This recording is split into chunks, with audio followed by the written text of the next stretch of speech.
We start the story with the main character's back against the wall, where he is forced to fight off the continent's strongest warriors. How did it come to this? He recalls his father's chilling words. He was always expected to live merely as a shadow of his brother. What a priceless sight, his opponent says as he bitterly mocks our boy. He has to admit, though, our boy, Cyan, lives up to his legendary status. Cyan rages, demanding to know who ordered his betrayal. It's unthinkable. Even after everything he's done, it's coming to this? Our boy has no other options but to defend himself.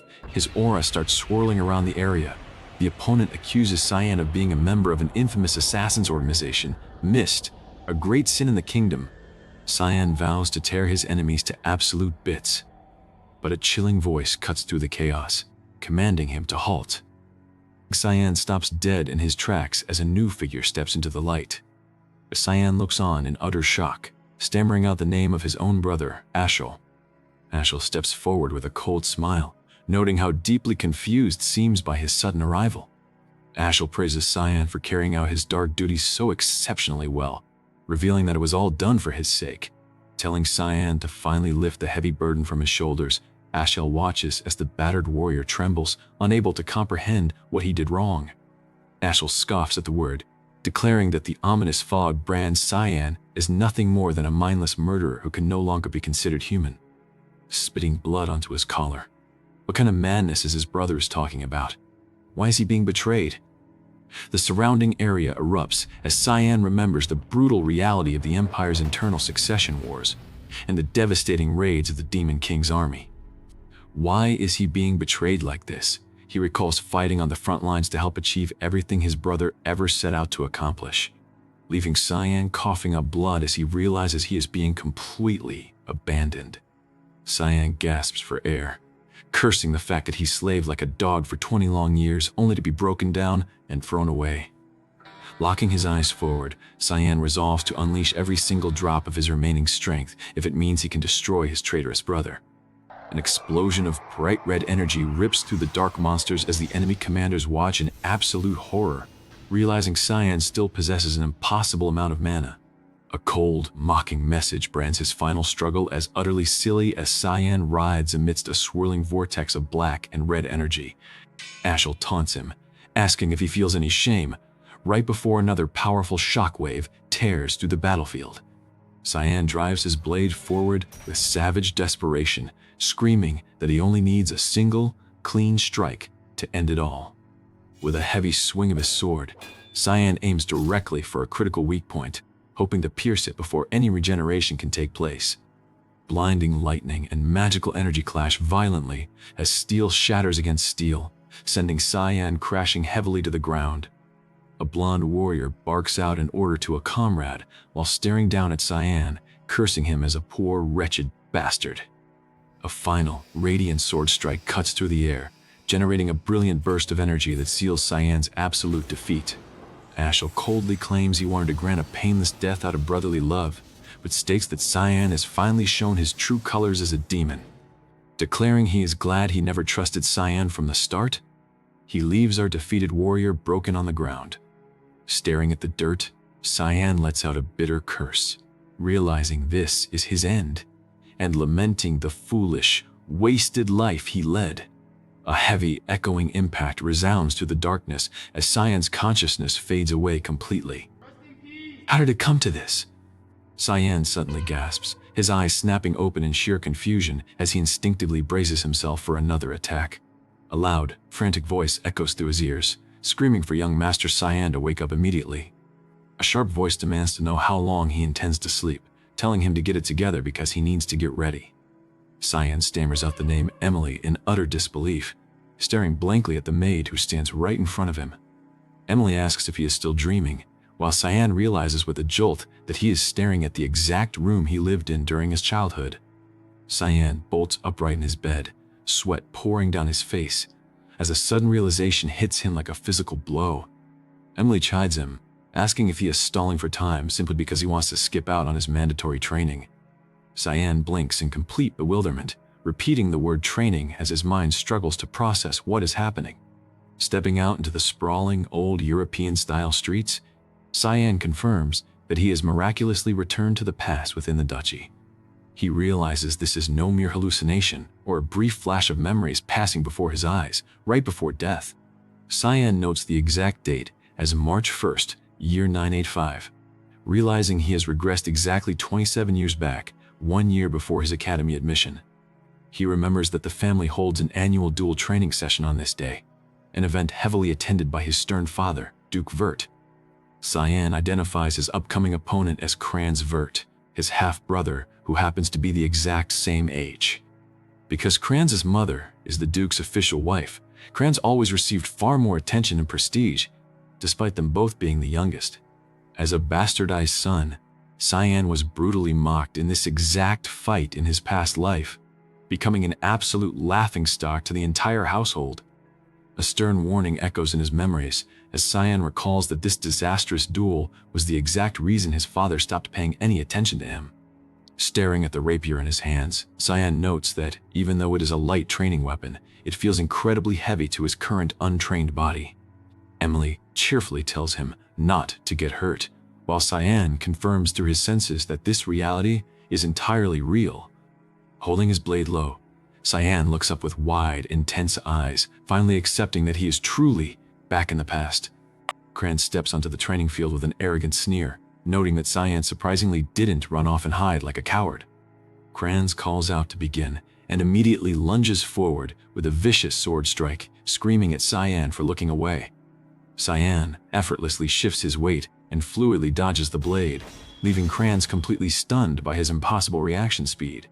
Their boots pivot sharply on the stone floor as Kranz's face contorts into pure shock, unable to comprehend how his strike missed. Kranz aggressively swings again, furiously roaring that Cyan is merely dodging like a coward. A massive shockwave ripples through the courtyard as Cyan counters with a blindingly fast strike, forcing a painful grunt from his arrogant brother. With a loud crash, Kranz goes tumbling across the pavement, prompting a shocked, panicked cry from the onlookers. Cyan calmly stands over his fallen brother, noting that while placing a blade to his throat would end the duel, that simply isn't enough. He remembers how Kranz used to ruthlessly bully him for entertainment, a torment that originally continued all the way into their academy years. Cyan resolves to absolutely stomp Kranz into the dirt right here, ensuring his brother will never dare to cross him again. Standing firmly over the defeated boy, Cyan vows that he will now pave a brand new path entirely on his own terms. Kranz writhes on the ground in agony as the duel officially concludes with his absolute, humiliating defeat. The Duke immediately orders an audience, freeing up his tight schedule as Cyan walks through the grand halls, passing the glaring estate ladies. Cyan deduces that the Duchess was likely just whining to the Duke about her precious son's humiliating loss. The Duchess confronts him with absolute fury, screaming that he has the thick-skinned audacity to act proud after beating his own brother so brutally. Cyan coldly brushes her off, stating, "That is simply how duels work," which drives the Duchess to spit venomous insults about his birth and biological mother.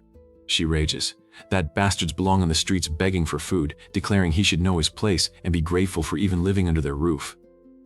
Cyan's eyes flash with a deadly, crimson light as he realizes this woman has crossed the absolute line, wondering if he should just kill her on the spot. Cyan reins in his lethal intent, deciding instead that he knows a much better way to make her suffer through agonizingly slow torment. Cyan reminds her that he will be attending the academy alongside Kranz, asking with a chilling smile if she wants her son to graduate with all his limbs intact. The Duchess gasps at the blatant threat as her attendant roars at Cyan, calling him a vulgar piece of shit for daring to speak to the Duchess that way. Cyan casually offers a hollow apology, stating that they shouldn't delay any longer before turning his back to leave the room. A stern knight stands guard as Cyan notes that his father's orders are absolute, granting him temporary protection from the family's wrath. Cyan reflects on how reliable it feels to have a powerful guard knight who won't submit even to the commands of the Duke's furious wife. Cyan steps into the massive main hall and greets his father, noting that it has been nearly 15 years since they last spoke face to face. He looks upon Duke Willius Vert, the legendary hero celebrated for stopping massive demon invasions with his overwhelming magic and wisdom. While the world praises the Duke for sacrificing his life to serve others, Cyan quietly brands his father a stupid man for choosing such a path. The Duke crosses his arms, sharply noting that Cyan's eyes perfectly tracked Kranz's sword paths to dodge each strike with flawless precision. The Duke demands to know exactly when Cyan learned how to wield the sword so expertly. Cyan casually lies, claiming he simply practiced alone every night because he didn't want to draw any unnecessary attention to himself. The Duke leans forward, questioning if the brutal beating Cyan delivered after securing victory was truly necessary, prompting Cyan to state he wanted to prove himself. Cyan locks his eyes forward, firmly declaring that he wanted to prove he is fundamentally better than Kranz, despite sharing the same blood. The Duke bursts into an unexpected smile, praising the clear, level-headed answer and stating, Cyan will make an excellent helper for Asha one day. Cyan's mind reels in pure disgust as he realizes his father is still entirely obsessed with molding everyone into a servant for his golden child, Ashel. Gripping his arm tightly, Cyan mentally rejects the forced destiny, resolving instead to completely destroy everything Ashel ever attempts to build. Cyan stuns his father by explicitly demanding to be deployed directly to the brutal, active battlefront. He refers to Lamea Valley in Velius, a ferocious battlefield where humanity has engaged in relentless, bloody warfare against demons for hundreds of years. The Duke stubbornly opposes the request at first, but finally sets a condition, giving Cyan exactly 1 month to prove he is worthy of the front line. Cyan returns to his quarters and collapses onto his bed, determined to maximize his physical strength and tap into his latent mana within the given time. Suddenly, a loud shout echoes through the corridor as a figure clad in dark garments bursts into the room, catching Cyan completely off guard. Cyan clutches his chest in surprise as he recognizes the intense, blue-haired girl as his older sister, Alice Vert. Alice furiously reveals she heard about his insane request to join the battlefront, berating him for letting a single victory over Kranz go to his head. She commands Cyan to follow her to the rooftop immediately, drawing her weapon and vowing to allow his deployment only if he can endure her strikes for 3 minutes. Alice instantly lunges with a powerful, magic-infused strike, forcing the young Cyan to rely entirely on rapid evasion to survive the explosive opening move. Onlookers watch in pure disbelief, shouting that Alice is going completely all out against a brother who is 7 years younger than her. Alice unleashes a flurry of heavy swings, noting that Cyan's light rapier is barely keeping up with her rapid onslaught. Cyan manages to redirect the kinetic force of another heavy blow, causing Alice to wonder if his incredible evasion is merely a stroke of pure luck. The rooftop erupts in a shower of sparks as Cyan ducks and weaves through another devastating combination, panting heavily from the extreme exertion. Alice's blades glow with an intense, vibrant energy as she continues to push Cyan to the absolute edge of the rooftop. Alice fiercely presses the assault, but Cyan utilizes his refined past-life techniques to twist his blade midway through, narrowly averting a lethal counter.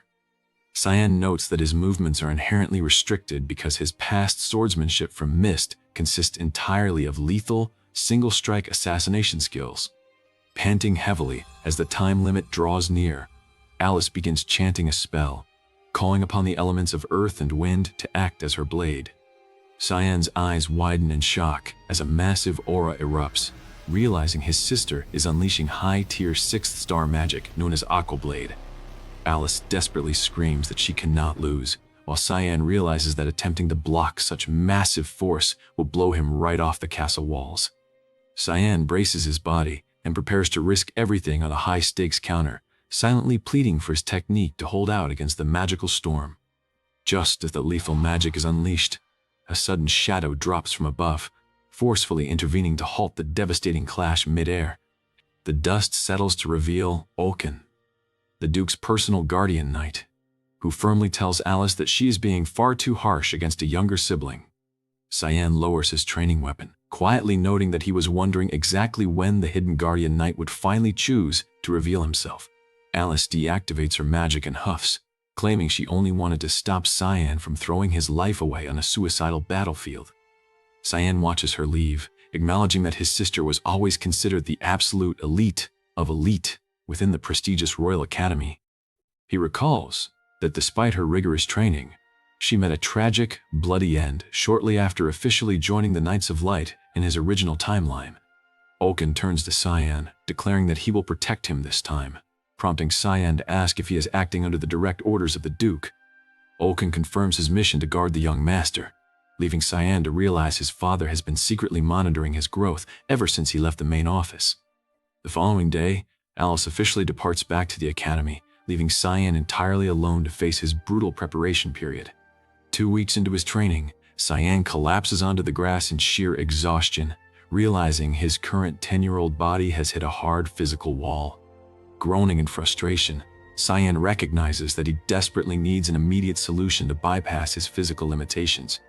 Emily walks into the room holding a vile, foul-smelling substance, which Cyan identifies as rare hellhounds, blood sourced directly from the black market. Cyan notes that while the blood of demonic beasts is universally feared as a sickening, burning poison, it holds a hidden property. He knows from his extensive past life experience that safely digesting this substance will permanently and drastically increase a warrior's mana and baseline strength. Cyan chugs the burning crimson liquid down in a single, massive gulp, enduring the excruciating heat before declaring with a fierce grin that it works perfectly. Telling a bewildered Emily that he is heading out for a walk, Cyan immediately slips away from the main estate grounds. Stepping onto the rugged mountain paths directly behind the castle, Cyan seeks out a hidden location where the natural flow of mana heavily concentrates. He recalls that in his past life, Ashel claimed to receive a divine revelation about an ancient temple hidden deep within these exact mountains.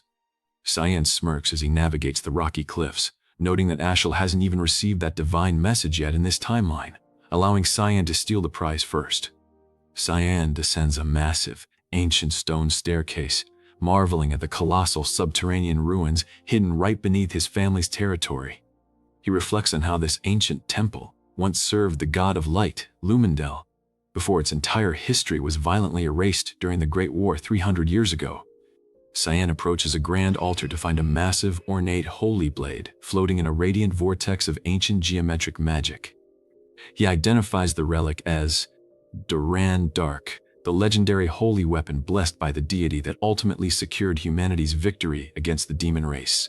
Cyan grimaces as he remembers that in his original future, this exact sword was claimed by Ashel and used to deliver Cyan's own pitiful death strike. He places his hand directly onto the relic, but lets out a disappointed sigh when absolutely nothing happens upon contact. Walking past the brilliant light, Cyan spots an otherworldly shadow flickering on the stone floor and smiles, declaring that he has finally found what he was looking for. Cyan kneels before the dark anomaly, noting that where there is overwhelming light, an equally powerful darkness must always exist. Cyan discovers a hidden pathway containing a long staircase that bypasses the holy relic entirely. The hidden passage leads him directly into another chamber, concealed right beneath the altar of light, forcing him to push past the sudden strain on his body. A sudden blast of raw magical power echoes through the chamber as Cyan faces the center of the room. Cyan extends his hand and firmly grips the weapon hilt, greeting his true blade, the legendary demonic sword, Karam. The raw, malevolent energy forces an intense scream of agony to echo out during the sudden contact. Weaving his blade through the air, Cyan confidently greets Karam and asks the ancient weapon if she is still sleeping. Pink, magical energy flares out aggressively as Cyan holds the blade tight, noting the faint presence of her power wrapping around the steel. Cyan balances his footing and smiles mischievously, reveling in the deeply familiar power and stating he wants to cut something down immediately. The sentient weapon answers back with a wicked laugh, asking if the young child has any fear or understands what it means to awake her. Cyan maintains a completely steady gaze as the dark presence towers over him, demanding answers for waking a sleeping demonic weapon. The chaotic aura ripples out as Karam warns the boy that it is far too late to harbor any regrets. A menacing spiritual form flares to life as the weapon roars that his physical body belongs to her now. Violent shockwaves tear through the stone floor as Cyan immediately fights back against the intense spiritual pressure. Cyan locks his eyes forward and firmly counters her claims, declaring that this sword already belongs entirely to him. A heavy spiritual force is violently deflected as Cyan swings out, ordering the parasitic consciousness to back off. Energy flares outward as Cyan delivers a rapid strike, shifting his weight across the stone floor to keep total control. The blade reels back in shock, frantically demanding to know who he is and if he could possibly be the successor. Recognizing the familiar dark presence, Karam asks why she feels the aura of the darkness. "God! Eru!" prompting Cyan to confirm his identity as Eru's successor. Cyan orders the weapon to bow down to her master, causing a massive burst of purple light as Karam desperately refuses to accept it. The two forces violently collide in a flurry of sparks, forcing Cyan to realize that mere words will not be enough to tame the weapon. Cyan prepares his next move, knowing the weapon intends to permanently hijack his body, but resolves to go a bit easy to avoid breaking his target. Cyan focuses his mind completely, channeling his immense authority into a concentrated magical technique. The dark consciousness is violently suppressed and driven into the stone floor, as Cyan firmly states he will only warn her once. Karam lunges forward one last time, only to be hammered back by successive bursts of absolute suppression, magic. Heavy shock waves completely shatter the surrounding space, as Cyan commands total control over the submissive weapon. Cyan asks if she has had enough, forcing the defeated weapon to collapse prone and finally accept him as her master. With the contract fully sealed, Cyan returns his blade to its sheath and decides it is finally time to head back. The demonic weapon manifests an energetic presence, shouting with joy about finally breathing fresh air after centuries of confinement. Karam shifts into a small form and curiously asks her new master for his name, to which he answers, "Cyan Vert." The weapon admits she has never heard of such a name, prompting Cyan to explain that he already died once before in a past life. Karam watches him in utter shock, noting that he truly speaks with complete knowledge of the future. Cyan places his hand over the sealed hilt as a subtle, residual magic pulses through the chamber. He leaves the ancient ruins behind, quietly pondering the mysterious circumstances surrounding his regression. A heavy black carriage travels along a desolate dirt road as the final deadline approaches. The heavy wooden wheels rattle against the uneven terrain, while Cyan sits inside, contemplating the dangerous path ahead. Cyan safely arrives at the military fortress and presents himself before his father's command desk. Duke Vert stands tall and asks if he remains fully committed to his dangerous request, prompting Cyan to state his heart already belongs on the front lines. The Duke commands his guard to step forward, pulling out a rare item to initiate the official test. Cyan recognizes the item as a high-tier magic scroll as the guard forcefully triggers the containment spell. A massive explosion of smoke and debris rocks the center of the courtyard, forcing Cyan to brace his feet against the gale. A massive, demonic beast with glowing red eyes materializes from the swirling dust, roaring aggressively at the young boy. Cyan calmly evaluates the target, identifying it as a low-rank beast brought straight from the dangerous Lamea Valley. Cyan draws his steel and cleanly steps past a heavy swipe, wondering if the nearby guards plan to intervene if the situation turns lethal. The Duke watches from the balcony, sternly reminding Cyan that he must bear absolute responsibility for his choices and prove his resolve by surviving this trial. Cyan grips his training sword tight, completely unfazed by the harsh words of the trial. With only 3 days left before his official deployment deadline, Cyan surprises his guardian knight by requesting a high-intensity duel. Cyan explains that he needs to gauge the flow of a genuine fight, leaving the veteran knight to suggest that a child his own age like Kranz would be a better fit. Cyan sighs heavily, noting that Kranz treats him like a complete monster and runs away at top speed whenever they cross paths. Olkin accepts the sudden challenge but sets a clear condition, declaring he will only utilize his heavy sword sheath for the match. Olkin vows to focus entirely on defense, while Cyan thanks him for agreeing to the match. Cyan steps into a low stance, declaring that this spar is an absolute command regardless of what happens next. Olkin blinks in surprise at the boy's sudden shift in posture as Cyan locks his eyes forward with absolute intensity. Cyan charges forward like a gale, unleashing a blistering sword strike that forces a heavy clash against Olkin's defensive sheath. Olkin absorbs the kinetic impact, noting that the strike was incredibly heavy for a child's frame, as Cyan immediately pivots for a follow-up. Cyan shifts his footing rapidly, aiming to slip past the knight's blind spot as the battle moves across the stone courtyard. Steel and wood collide in rapid succession as Cyan drives forward with a barrage of precise thrusts. Cyan executes a sweeping turn to redirect a parry, forcing Ulkin to move his entire body to maintain his absolute defense. Cyan pushes his body to its absolute limits, grunting from the immense physical strain of matching a veteran warrior. Cyan stops his assault and catches his breath, admitting he still lacks the raw strength to break through Ulkin's defense, before thanking him for the training. Ulkin returns his weapon to his side, looking at the young master in absolute awe over his impossible growth. Cyan locks his eyes forward, confident that his refined battle instincts will allow him to overcome any trial his father sets. The trial beast charges forward in a frenzy, unleashing a torrent of flames across the training grounds. Cyan safely rolls through the blast, keeping his eyes glued to the target as he prepares his counterattack. The beast snaps its jaws violently, but Cyan maintains absolute focus as he reads the trajectory of the attack. Cyan lunges forward with a radiant energy strike, driving his blade cleanly through the monster's defenses. Cyan recognizes that prolonged combat will break his current body, resolving to finish the creature as quickly as possible. He ducks beneath a massive swipe, exhaling a sharp breath as he positions himself for a lethal thrust.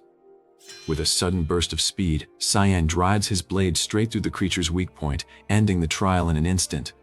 The massive beast collapses heavily onto the dirt as the nearby commanders gather to evaluate the impressive victory. Cyan looks down at the carcass, silently noting that using his true demonic abilities here would make the guards think he is completely insane. Cyan ponders if he should carry a container to harvest the blood later, as Duke Vert steps forward to praise his performance. The Duke formally approves his deployment, telling Cyan that he will see him directly at the dangerous front lines. Cyan offers his gratitude to his father as a faint whisper echoes from the sentient sword at his waist. Kyram angrily demands to know she looks like a common kitchen knife, furiously ordering her master to wield her in a real fight. The spirit begs for a single taste of blood, while Cyan silently commands the weapon to remain patient. Cyan reassures the demonic sword that he will soon utilize her lethal power to his heart's absolute content. Kyram roars back through their mental link, snapping that he should have awakened her much sooner if he intended to fight monsters. A panicked scout screams a warning across the outpost, alerting the active squads to an ogre threat in the northwest. The frontier commander barks out immediate orders to establish a defensive line and deploy the containment magic. A massive burst of magical light envelops the battlefield as the frontline knights struggle to hold back the rampaging giant. A veteran warrior is brought to his knees by a brutal blow, but immediately fires back with a heavy swing amidst the chaotic fray. The massive monster bellows in rage as an armored knight lunges forward with a vicious sword strike. Steel slices through thick hide as the frontline vanguard locks into a desperate struggle against the beast. A powerful shockwave rips through the dirt path, forcing the surrounding infantry to brace against the immense kinetic force. The vanguard unleashes a flurry of heavy blows to crack the monster's defenses, panting heavily from the extreme exertion. The giant collapses heavily onto the rocky terrain as the surrounding troops clear the immediate area. A worried squad member asks the young master why he volunteered for such a hellish place, while Cyan looks out at the crimson horizon with a sense of pure nostalgia. Cyan mutters that the place is just as hellish as always, while his father walks up to ask how it feels to finally stand on the front lines. The Duke warns him that death can strike at any moment in this desolate wasteland, prompting Cyan to promise he will keep that reality in mind. Advanced knights maintain a constant perimeter, engaging in 3 to 4 brutal skirmishes every single day to keep the monsters from crossing the border. Cyan returns to his personal quarters, noting that his assigned tent sits in the innermost section where the guard discipline is exceptionally tight. Cyan wonders if he must wait around until dinner time, when a sudden clatter draws his attention to Emily's frantic movements. Emily vents her frustration about the extreme danger, prompting a serious response about her option to pack up and return to the main estate. Emily firmly refuses, stating that someone must stay behind to properly care for the young master amidst all these wild monsters.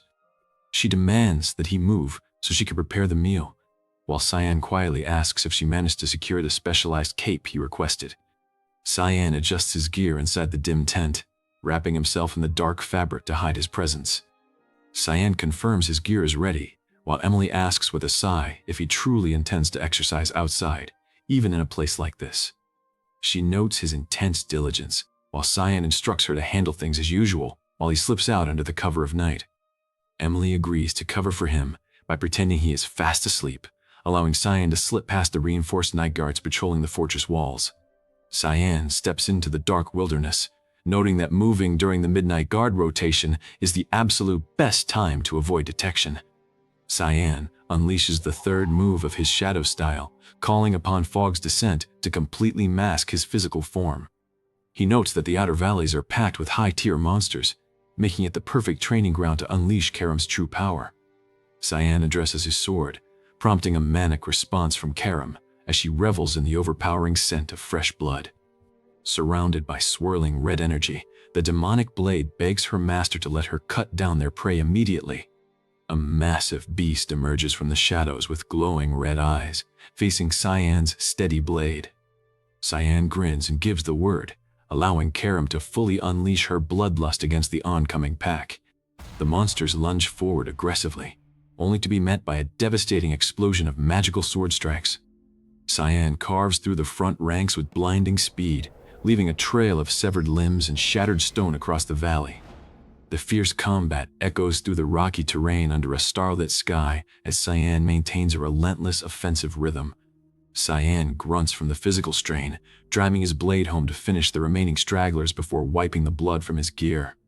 Karam unleashes a wave of pink energy, sighing with absolute ecstasy over feeling so refreshed after her long slumber. Cyan promises to keep up this intense training, while the weapon wonders how many small fry they must slaughter to truly grow stronger. Cyan reassures her that the night is still incredibly young, and the surrounding valley remains packed with dangerous beasts. A royal caravan moves quietly through the mountainous pass as a dark-clothed guard reiterates that the front lines are far too dangerous for a tour. The guard suggests turning back, but the imperial princess firmly counters that she is bound by royal duty to assist her father on his inspection tours. She sharply warns her escort that she will get genuinely angry if he mentions retreating again before turning her thoughts to a new topic. The princess notes that Duke Vert brought his youngest son-in-law, prompting the guard to explain that the boy volunteered for the front lines completely on his own. The princess huffs arrogantly, claiming she doesn't care about such trivial matters before heading to her quarters to rest. Once inside, she pauses and quietly asks her attendant for the specific name of the Duke's youngest child. The attendant answers that the boy's name is Cyan Vert, leaving the princess to repeat the name to herself in deep contemplation. An armored vanguard commander delivers a heavy strike to clear a path, shouting for his squad to check the area for casualties.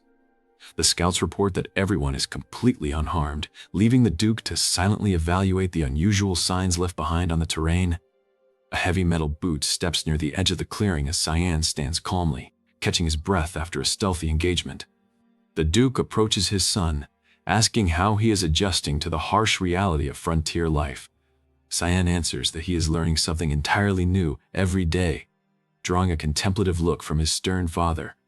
The Duke instructs Cyan to report directly to the main command tent early tomorrow morning for an important discussion. Cyan watches his father walk away, noting that he has never seen the old man act so unusually kind before. Deep within the outer valley, a massive monster strikes out blindly, forcing Cyan into a sharp defensive maneuver. Cyan identifies the gargantuan threat as a deadly deathworm, while Karam notes his physical struggle and offers to fully take over his body. Cyan grunts against the crushing weight of the attack, muttering that the weapon fails to understand his long-term goals. Recognizing that an ordinary battle will drag on forever, Cyan notes that a month of consuming beast blood has given his body just enough resilience to survive the weapon's strain. Declaring he has no choice, Cyan tells Karam he will play along with her dangerous plan for this single encounter. Cyan triggers his shadow assassination style, unleashing the high-level ninth form, demonic sword manifestation. A vortex of crimson energy explodes outward as Cyan vows to rip the giant creature's thick skin into absolute pieces. Cyan drives forward like a rocket, his blade tearing through the air with unstoppable momentum. He executes the Fog Sword 8, fluttering petals style, unleashing a devastating storm of cutting energy that completely obliterates the monster. Blinding pink light radiates across the rocky canyon as the massive creature is thoroughly systematically dismantled. The final shockwaves echo out through the valley as Cyan lands cleanly, grunting from the sudden backlash of the demonic override. The next morning, the Duke's vanguard discovers the fresh carcass, noting the immense residual mana and wondering if a high-ranking demon was responsible. The scouts evaluate the deep gashes left on the stone, pointing out that the specific sword traces look incredibly precise and familiar. The Duke stares at the wounds in deep thought, questioning if his sudden sense of déjà vu is mere coincidence before a scout calls him over. A guard illuminates the clearing with a magical torch, confirming that the slain beast is indeed a massive deathworm. The commander wonders what kind of impossible force could slaughter a high-level worm so cleanly, prompting the Duke to worry if a certain sinister organization has returned. Cyan rests in his quarters, recalling the absolute danger of letting Karam take full possession of his physical frame during the hunt. He notes that letting his guard down would allow the blade to permanently hijack his mind, making his single-handed hunt an entirely insane gamble. Waking up with a thoroughly sore body, Cyan acknowledges that his intensive consumption of demonic beast blood was the only thing that kept his muscles from completely tearing apart. Karam manifests beside him, noting that his outer appearance is a complete lie because he handles her lethal power with the proficiency of a veteran. Cyan answers that his advanced mastery makes perfect sense, given his explicit explanation that he already died once before in a past timeline. Karam looks at him with intense focus, deducing that anyone powerful enough to kill a master like him must have been the wielder of the holy sword Duran Dark. She notes he was either bested in an official duel or completely betrayed, concluding that his ultimate goal is absolute revenge. The demonic spirit delivers a chilling warning, telling him that she will personally claim his body the exact moment he falters or loses a fight. Cyan snaps at the weapon to know her place, causing a sudden burst of magical energy to rattle the wooden interior of his quarters. Cyan notes that her aggressive personality hasn't changed a bit as he steps outside to find the military camp in a state of complete chaos. Emily greets him frantically as Cyan asks her if something significant has occurred within the outpost lines. Cyan wonders if the guards are panicking over the dead worm, while Emily explains that a high-level monster sighting near the base is an incredibly rare event. Cyan asks if there are any rumors regarding a suspicious person or his own nighttime absence, drawing a confused look from his maid. An elite guard steps forward, cutting off their conversation to announce that the Duke has demanded Cyan's presence immediately. Cyan mentally curses the immense hassle, realizing the sudden arrival of the scouting squads forced him to abandon the carcasses without cleaning up his traces. He laments that his grand plan to enjoy a completely quiet life before his academy admission has been thoroughly derailed by the incident. Cyan enters the Grand Command tent and formally greets his father, trying to maintain a completely neutral expression. Cyan prepares his thoughts, frantically wondering what kind of plausible excuse he can construct if the Duke asks about last night's hunt. He takes a seat under the heavy pressure of his father's steady, calculating gaze. The Duke welcomes him into the command room, telling Cyan to sit down as they begin the formal discussion. The Duke gets straight to the point, demanding to know exactly what his youngest son was doing out in the wilderness last night. Cyan calmly delivers his pre-planned alibi, claiming he was entirely exhausted from training and went to sleep early. The Duke contemplates the answer, wondering if his personal scout was simply overthinking the striking similarities to Cyan's sword style. Cyan shifts the focus, asking if something is bothering his father regarding the current frontier situation. The Duke sighs and mentions the ancient organization known as Mist, noting that it is an infamous syndicate dating back to ancient times. He explains that their ultimate goals remain completely unknown, but they are notorious for leaving behind an unmistakable black fog. The Duke states the group seemingly vanished from the continent 300 years ago, yet the worm carcass from last night was completely shrouded in that exact same substance. He clarifies that the black fog is the signature power left behind by Eru, the god of darkness, and serves as the primary source of the syndicate's strength. Cyan quietly listens, privately amazed that his father managed to precisely pinpoint the exact origin of his shadow techniques. The Duke warns him to remain exceptionally careful while he notifies the Empire, leaving Cyan relieved that his father finds it impossible for a child to be linked to such a group. The Duke concludes that Cyan could never be involved with ancient heathens, before shifting the topic to ask if Cyan knows who is officially visiting the fortress today. Cyan confirms he heard rumors about the Emperor's arrival, prompting the Duke to explain that he requires a specific favor regarding the royal guest. A massive trumpet blast echoes across the outposts as the grand imperial entourage arrives at the front gates. The emperor sits tall on his mount, boisterously telling the duke to drop the rigid formalities since they are lifelong friends. The white-haired monarch looks down, spotting the young child standing beside the commander's greeting line. Cyan kneels respectfully before the monarch, introducing himself as the youngest son of the prestigious House of Vert. Emperor Viliarth expresses deep admiration for his grit, noting that for a boy so young to reside voluntarily on the brutal frontier proves the duke's children are entirely different from ordinary nobility. Cyan notes that in his past life, he was always confined inside the family mansion whenever the emperor visited. The emperor steps forward to make a grand introduction, bringing along a special guest who steps onto the floor.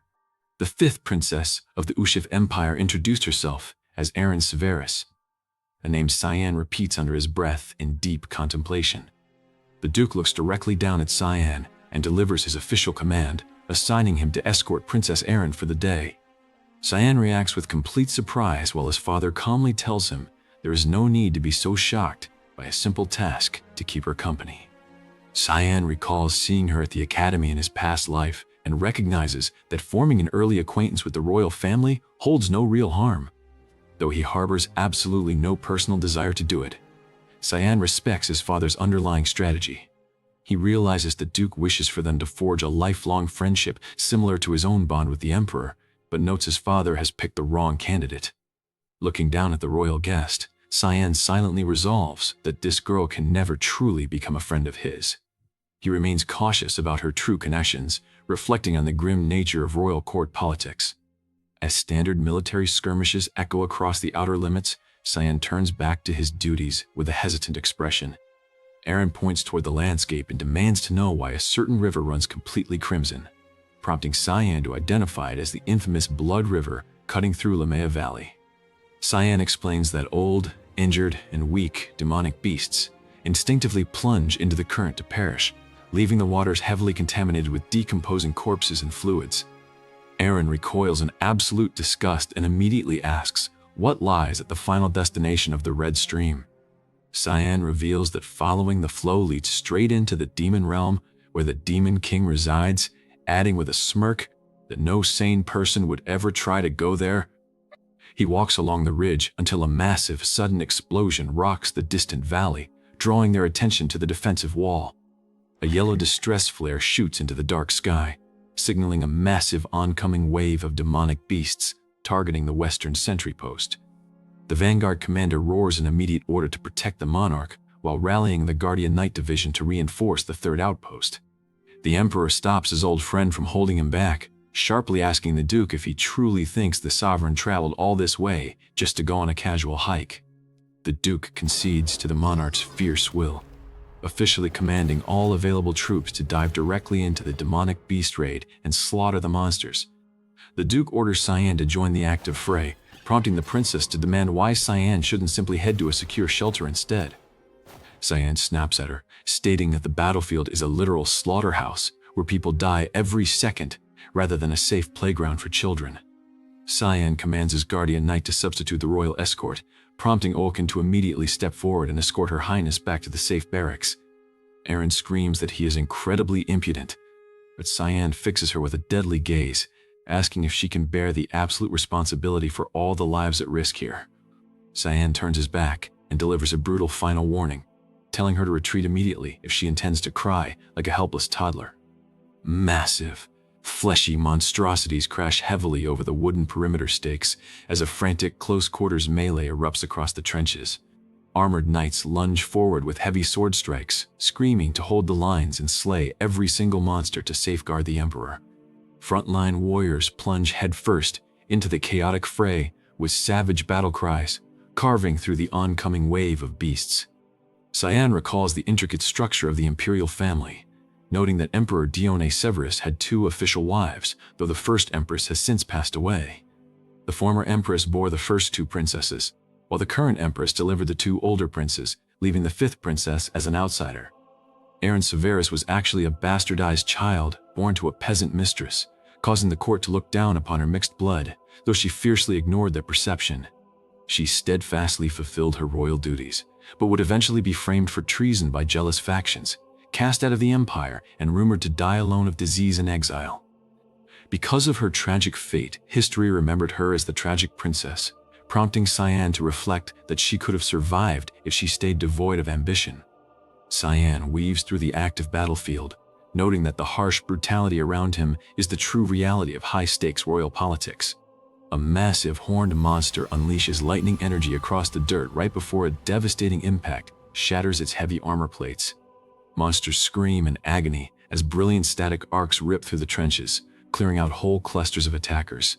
The Emperor unleashes high-level holy lightning magic, demonstrating the overwhelming capability that would have made him the head of the Mage Association. Cyan watches the spectacular display, confidently noting that a mid-rank demonic beast poses absolutely no threat to a monarch who treats warfare as a mere hobby. Back in the strategy tent, the Emperor relaxes over a cold bottle of alcohol, admitting he feels somewhat lonely, being the only person currently drinking. The Emperor transitions to serious matters, mentioning an alarming surge in high-profile noble assassinations across the Ushif Empire that is spreading widespread anxiety. He reveals that all the murdered nobles were notoriously corrupt officials, adding that an ominous black fog was found lingering at every single crime scene. The Duke admits he discovered those exact magical traces here yesterday, noting he appreciates someone taking out the imperial garbage. The Emperor crosses his arms, revealing a deeper concern regarding corrupt nobles who are loudly attempting to pin the blame on the 5th princess. The Duke reacts in shock at the plot to frame Princess Erin, while the monarch states he has been shrugging the accusations off as absolute nonsense. The Emperor warns that a dangerous faction is actively trying to manipulate her, pleading with the Duke as a personal friend to protect the child if he should perish first. The Duke matches his friend's intense gaze and firmly vows that he will carry out the imperial command to total completion. The pact is sealed in absolute silence as Cyan steps back out into the pouring rain, contemplating his current restrictions. A fellow scout teases Cyan about his interaction with the princess, joking that he will never get married at this rate, which prompts an annoyed retort from Cyan. Cyan ignores the teasing and prepares his gear to head out for another round of high-intensity training, despite the heavy downpour. Suddenly, a figure blocks his path in the dim corridor, causing Cyan to freeze and demand to know who is confronting him. The shadow steps into the light to reveal Princess Erin, who politely asks if they can speak together for a moment if he isn't busy. A nearby maid gasps in complete shock at her sudden appearance inside the barracks as a heavy crack of thunder echoes outside. Erin notes that Cyan has been stationed at the outpost for about a month, prompting him to bluntly ask why she came to see him. Emily awkwardly steps away from the room, telling them to have a wonderful time together, which leaves Cyan standing in absolute, silent discomfort. Erin lowers her head, offering a quiet apology for her earlier arrogant behavior on the battlefield, while Cyan stiffly tells her she doesn't need to worry about it. She notes that Cyan is highly acknowledged by the family, unlike her, before asking if he is also planning to enter the Royal Academy next term. As she attempts to offer an official handshake, Cyan cuts her off with a cold refusal, stating he cannot be of any tactical help to her. Cyan explicitly commands her to leave if her only intention here is to make casual friends, driving a harsh wedge between them. Erin stares down at the wooden floor with a look of quiet resignation, accepting that there is simply no political benefit in associating with her. She admits she was short-sighted to think they could talk, noting her hands are clasped tight in disappointment. She drops a sudden bombshell, stating Cyan is completely different from Sir Ashel, which causes Cyan's eyes to snap wide in absolute shock. Cyan violently grips her sleeve, fiercely demanding to know exactly how she knows his half-brother. Erin explains she met Ashel during a tour of the academy last year, where he kindly advised her to ignore critics and simply fulfill her royal role. Cyan reels internally, rejecting the idea of his brother's kindness and knowing that demonic bastard's manipulative personality better than anyone else. He realizes Ashel's grand scheme to systematically destroy Princess Erin has already begun, desperately trying to construct a counter-strategy.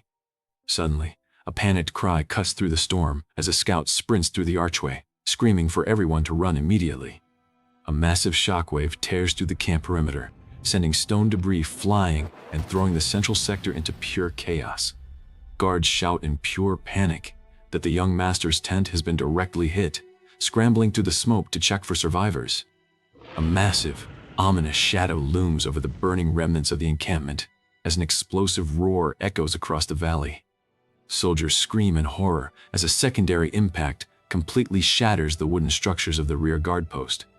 Onlookers cry out for the young master amidst the blazing wreckage, fearing the absolute worst. The Imperial commanders stand under a dark, star-filled sky as the Emperor demands a direct update on the sudden breach. The scouts report that advanced rank demonic beasts have bypassed the walls to ambush the rear camps, prompting the Duke to realize the princess was stationed right in the impact zone. Cyan moves swiftly through the high grass, noting that elite threats like ogres and deathworms should only reside in the deepest trenches of the valley. He deduces that something fundamental has shifted in the beast's migration patterns, wondering if the heavy scent of monster blood on his own body drew them directly to his tent. A weeping survivor looks up in complete shock as Cyan emerges from the smoke, unable to believe the young master survived the initial blast. Further down the ridge, Erin trembles near her guards, crying out that this disaster would have never happened if she hadn't traveled to the frontier. The Imperial Knights stand firm in a defensive ring, reassuring Her Highness that they will fulfill their sworn duty to protect her with their lives. Suddenly, a massive alpha beast erupts from the tree line, triggering an immediate warning cry as it hammers into the guard line. A knight is violently thrown through the air with a painful grunt as the overwhelming strength of the monster scatters their formation.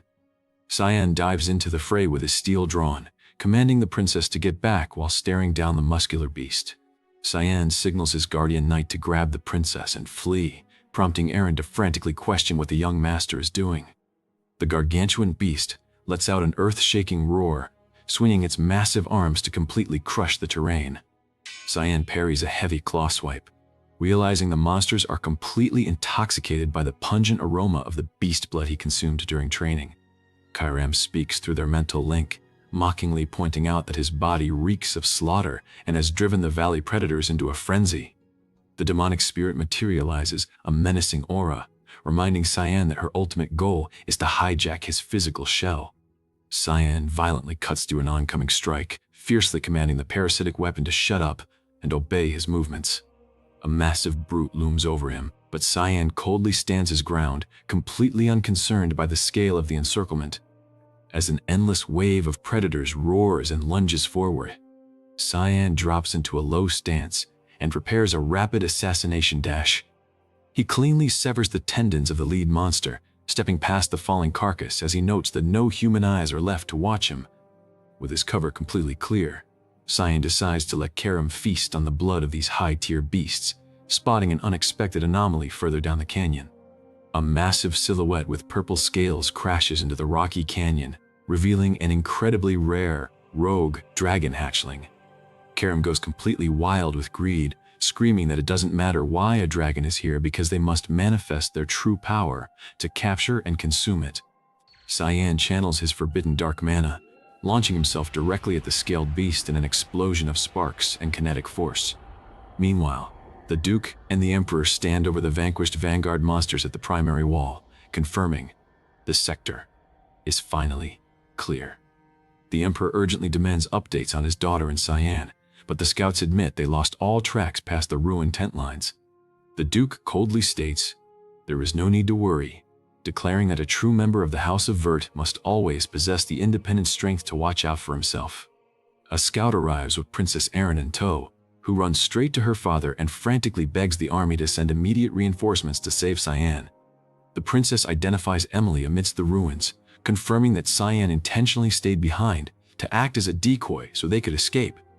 Emily trembles under the Duke's terrifying presence, weeping as she explains exactly where the young master made his final, desperate stand.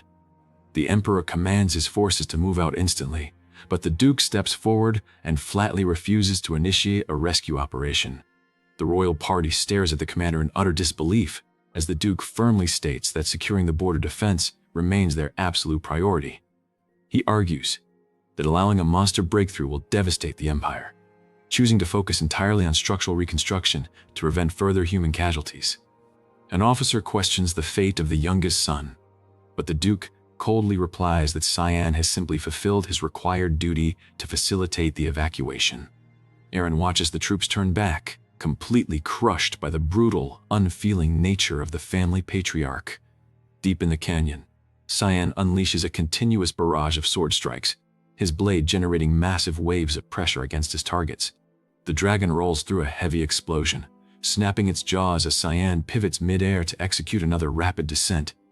Cyan reflects that dragons are ancient creatures residing closest to the Creator, holding a noble status that inferior humans dare not easily approach. He notes, "It is a rare honor to face one," but curses the immense hassle of being dragged across the open sky where he risks exposing his hidden identity to observers below. He clings to the beast's neck under a blood-red moon, dodging frantic claw swipes as the dragon roars in pure rage. Cyan struggles to maintain his grip, muttering that all he wanted was to harvest some high-tier blood and never anticipated getting dragged into an aerial war. The dragon snaps its massive jaws as Cyan coats his weapon in a swirling vortex of dark crimson energy. Cyan orders the scaled mongrel to screw off, screaming that he doesn't have a single second of spare time to waste out here.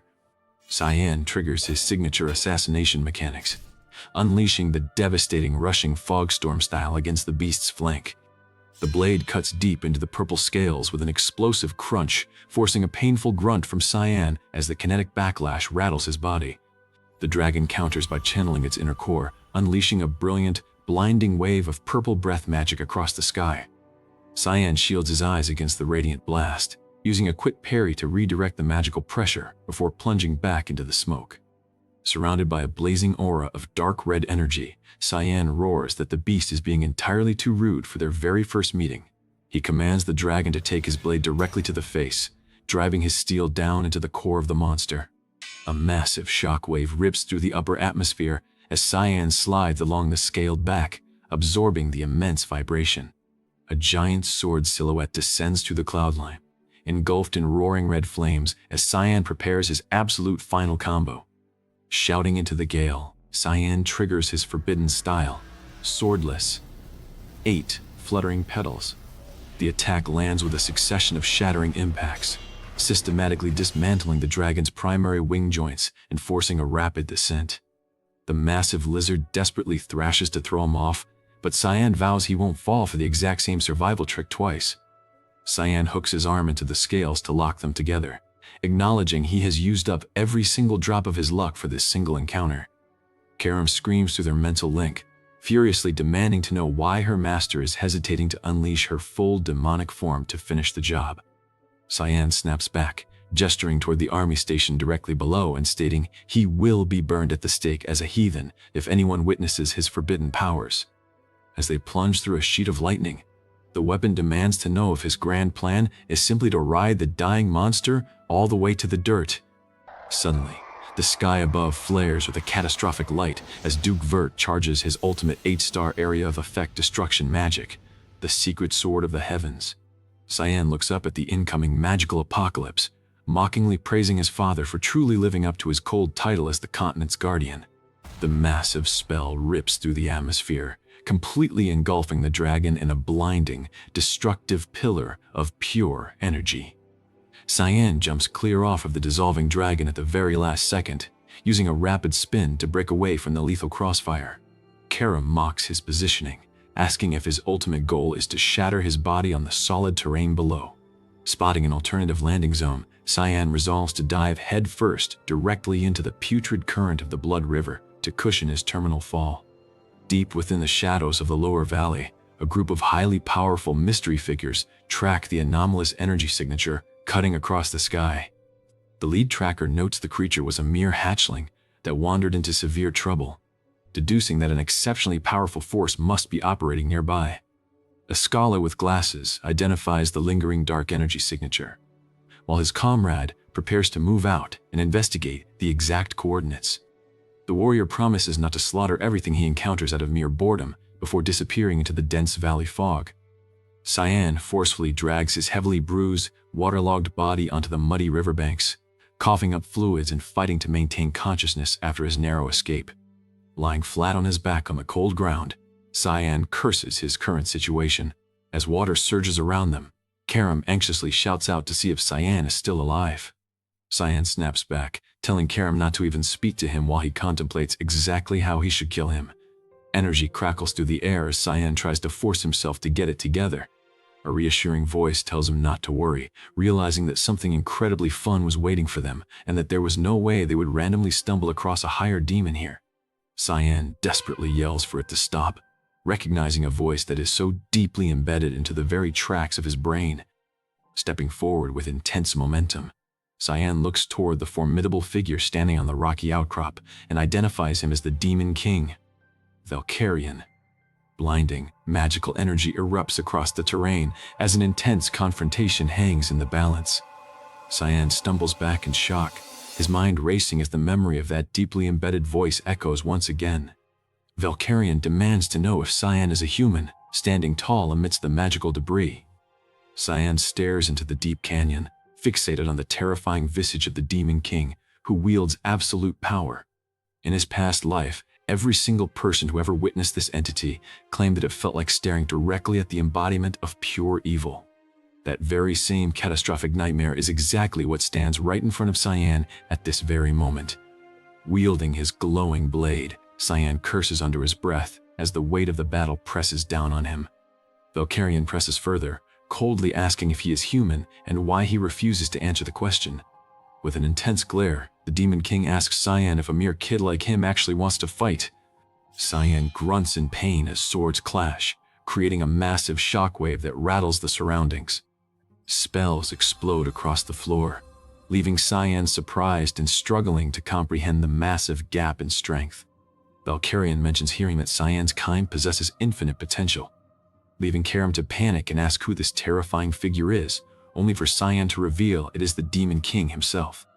Karam finds it entirely impossible to believe, prompting Cyan to realize that his only viable option right now is to try and run away.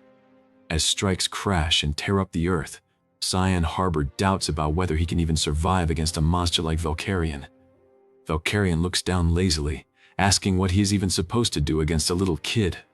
The Demon King promises he has no intention of harming him, leaving Cyan completely shocked when the massive threat suddenly lies right down on the ground. Valkyrian demands to know exactly how Cyan managed to get all the way into this realm. Deducing that Cyan was swept in by the water currents, Valkyrian asks if this is his very first time in the demon realm. Staring closely, Valkyrian notes that Cyan is just a normal human, yet it strangely feels like Cyan already knows who he is. Cyan deflects by claiming they have never met before, which Valkyrian accepts since he has never actually seen a human prior to today. Cyan is unnerved by the Demon King's completely relaxed manner, as Valkyrian explains he felt a strange energy while making his rounds. Valkyrian boasts that as the Demon King, it is only natural for him to watch over the lands he rules, causing Cyan to tensely interrupt and call him a kid. Valkyrian is taken aback, asking if Cyan is not even a little bit shocked to be standing in front of the ruler of demons. Cyan knows that if things progress exactly like his past life, the brutal demon invasion will begin incredibly soon. Back then, the entire world was completely consumed by a devastating crimson tide of mana, leaving Cyan to wonder what could have possibly triggered this relaxed ruler to change so drastically. Cyan looks the Demon King in the eye and asks what it is he truly wishes to accomplish. His expression turns terrifyingly cold as he warns that if anyone dares to get in the way of that simple wish, he will ruthlessly slaughter them all. Valkyrian asserts that this absolute elimination of threats is his fundamental duty as the Demon King. Cyan feels a sudden chill, recognizing the brief flash of the true monstrosity that slaughtered humanity in his past life. He realizes those dark impulses are merely chained up right now, meaning some specific future incident will inevitably shatter those seals. Determined to prevent that tragic catalyst from ever occurring, Cyan looks at the ruler and asks if he wants to make a deal. Cyan warns him that a major event will happen very soon that directly threatens the safety of the people he rules over. Valkyrian demands to know what he is talking about, but Cyan admits he does not know the exact details of the incident. He is certain, however, that the coming event will trigger a catastrophic war between humans and demons, prompting Valkyrian to ask if Cyan implies he will be forced to take human lands. Cyan demands a firm promise that the Demon King will not start a war, no matter what happens in the future. Valkyrian asks what he will receive in return for such a massive commitment, and Cyan confidently promises that he will personally help him. Cyan vows that no matter what kind of disaster falls upon the demon realm, he will do his absolute best to aid the king. Valkyrian chuckles darkly, realizing Cyan definitely knows secret information before demanding to know his name. The young warrior stands tall and proudly introduces himself as Cyan Vert. Valkyrian accepts the terms, swearing as the absolute owner of the demon realm that he will not invade human lands no matter what happens. A powerful impact seals the pact as Valkyrian warns Cyan that he better take full responsibility for his end of the promise. Valkyrian notes that a deal is a deal, leaving Cyan to smile subtly now that the historic agreement is finally complete. Princess Erin stands firm, repeating her blunt demand for Cyan to belong to her. Cyan stands in stunned silence as the gravity of her bizarre behavior sinks in. She acts entirely entitled, treating the arrangement as an obvious certainty. Cyan sits back, thoroughly annoyed by her presence, knowing full well that she currently possesses absolutely no power. He thinks about how obvious her trajectory seems, but his mind keeps flashing back to a dark reality. Cyan cannot shake the knowledge that a vile individual is heavily involved in orchestrating her eventual, tragic demise. The girl looks down, conceding that as she stands right now, she cannot bring any real benefit to Cyan or anyone else. She acknowledges that she lacks any real influence or proper etiquette, yet Cyan calmly states that he will watch her from afar. She gasps in surprise and his willingness to watch her, prompting Cyan to tell her not to be disappointed. The girl cuts him off, claiming she completely understands what he means. Pointing directly at him, she fiercely vows that she will become so immensely powerful in the future that he will be entirely unable to ignore her. Before walking away, she looks back with deep sincerity and explicitly thanks Cyan just for being alive. Later, Cyan sits thoughtfully on his bed as heavy, panicked breathing echoes through a dark forest. Deep in the shadows, a smuggler laughs gleefully while holding a glowing, magical artifact, noting that there is not much time left. Cyan steps out from the darkness with furious eyes, calling out the smuggler by his true name, Reynold Crimson. As Reynold realizes his body suddenly cannot move, Cyan examines the small dimension box, noting that its commercialization has not even happened yet in this current era. The cube floats with massive mana, representing the legendary, infinite storage masterpiece created by the Garum Kingdom's Mage Association. Cyan reveals he has been keeping a close eye on this operation for an entire year, stepping through the flames to confront his target. The smuggler is identified as Reynold Crimson, a highly formidable 7-star mage knight from the Garum Kingdom who recognizes his young interloper. Reynold is blown back by a shockwave, demanding to know exactly why Cyan is standing here in the middle of this snowy wasteland. Cyan mentions that a cohort named Alice was the one who managed to secure the Hellhound blood, leaving Reynold furious and demanding to know who betrayed them. Reynold curses his capture, but suddenly launches a vicious counterattack, screaming for Cyan to die and declaring that letting your guard down results in death. A massive, fiery explosion rips through the clearing as Reynold unleashes his full destructive Mage Knight capabilities. Catching his breath amidst the roaring flames, Reynold pants heavily and notes that the terrifying rumors about Cyan's prowess are entirely true. Reynold laments, losing the precious dimension box during transit, just as Cyan strikes again through the smoke.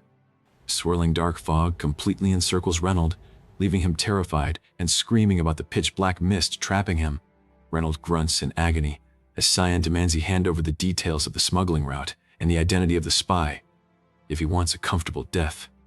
Cyan glares with terrifying eyes, asking if Reynold would rather suffer a demise so tragic that even Satan himself would pray for his soul.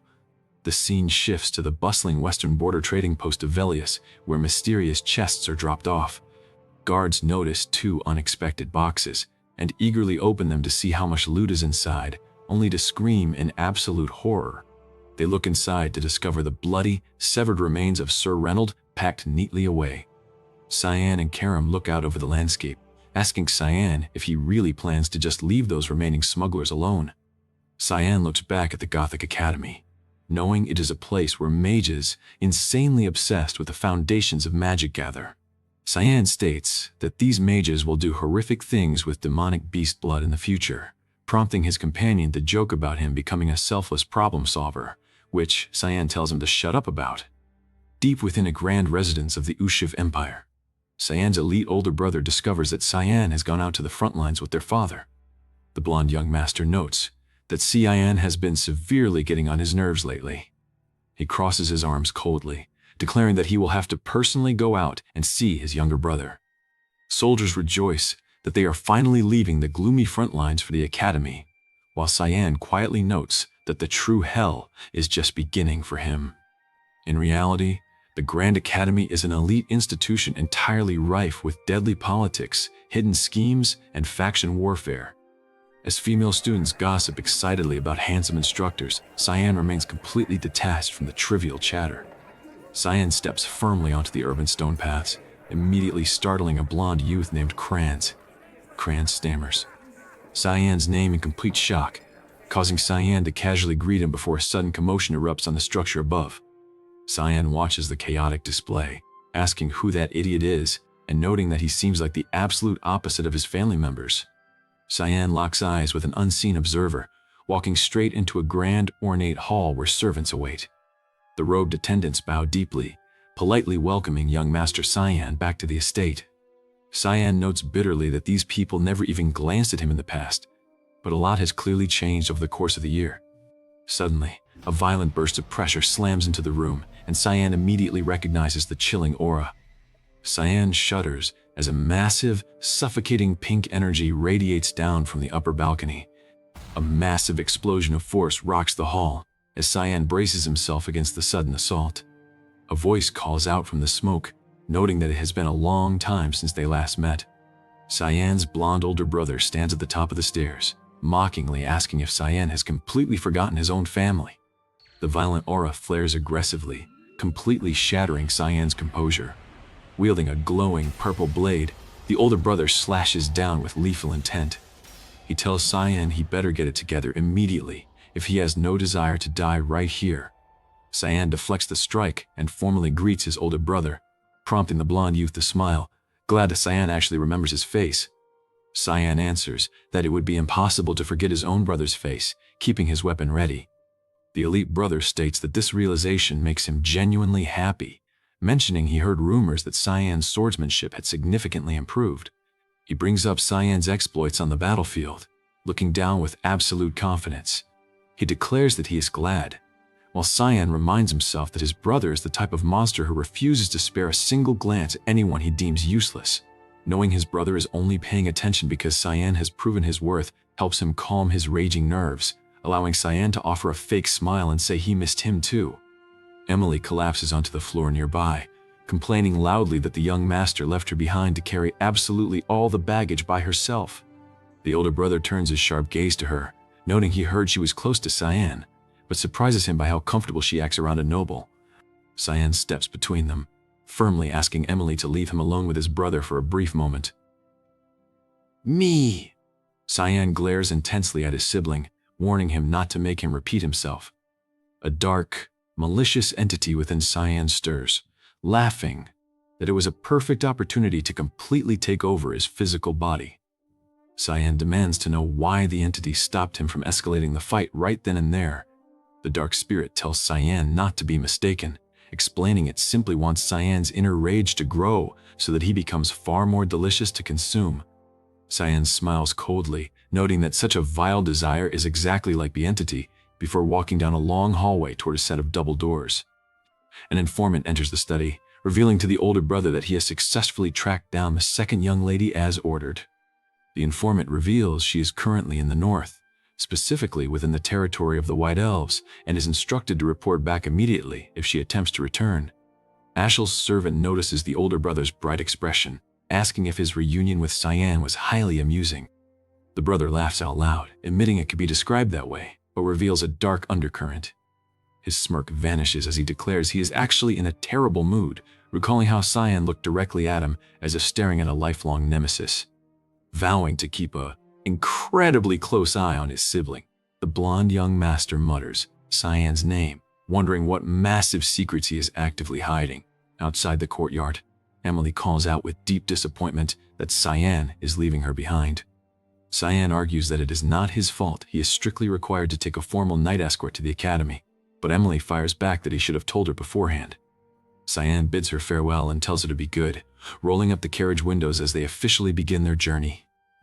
Emily watches the carriage roll away into the distance, shouting at Cyan to take proper care of himself. Cyan looks out the window, remembering when he was 8 years old and completely abandoned, with absolutely no one around to take care of his failing health. Back then, it was Emily who carried him on her back through the streets, sprinting frantically to the nearest doctor to save his life. Cyan knows with complete absolute certainty that if it were not for her devotion, he would have been found dead in some abandoned corner of the mansion. He considers her someone he values infinitely, more than a mere servant or maid. Cyan looks closely at his guard, realizing that assigning 6 whole intermediate class knights just to escort one single person is highly suspicious. He prepares himself, knowing that dangerous trouble is bound to go down before he ever sets foot inside the academy. The carriage pulls over as the lead knight informs Cyan that they should set up camp for the night in the deep woods. Cyan agrees and steps out, immediately realizing there is absolutely no forest like this anywhere near their designated route. They are out in the absolute middle of nowhere, and the knights formally call for the young master to come forward. Cyan steps into the clearing, looking at the surrounding circle of warriors and demanding to know exactly who is behind this trap.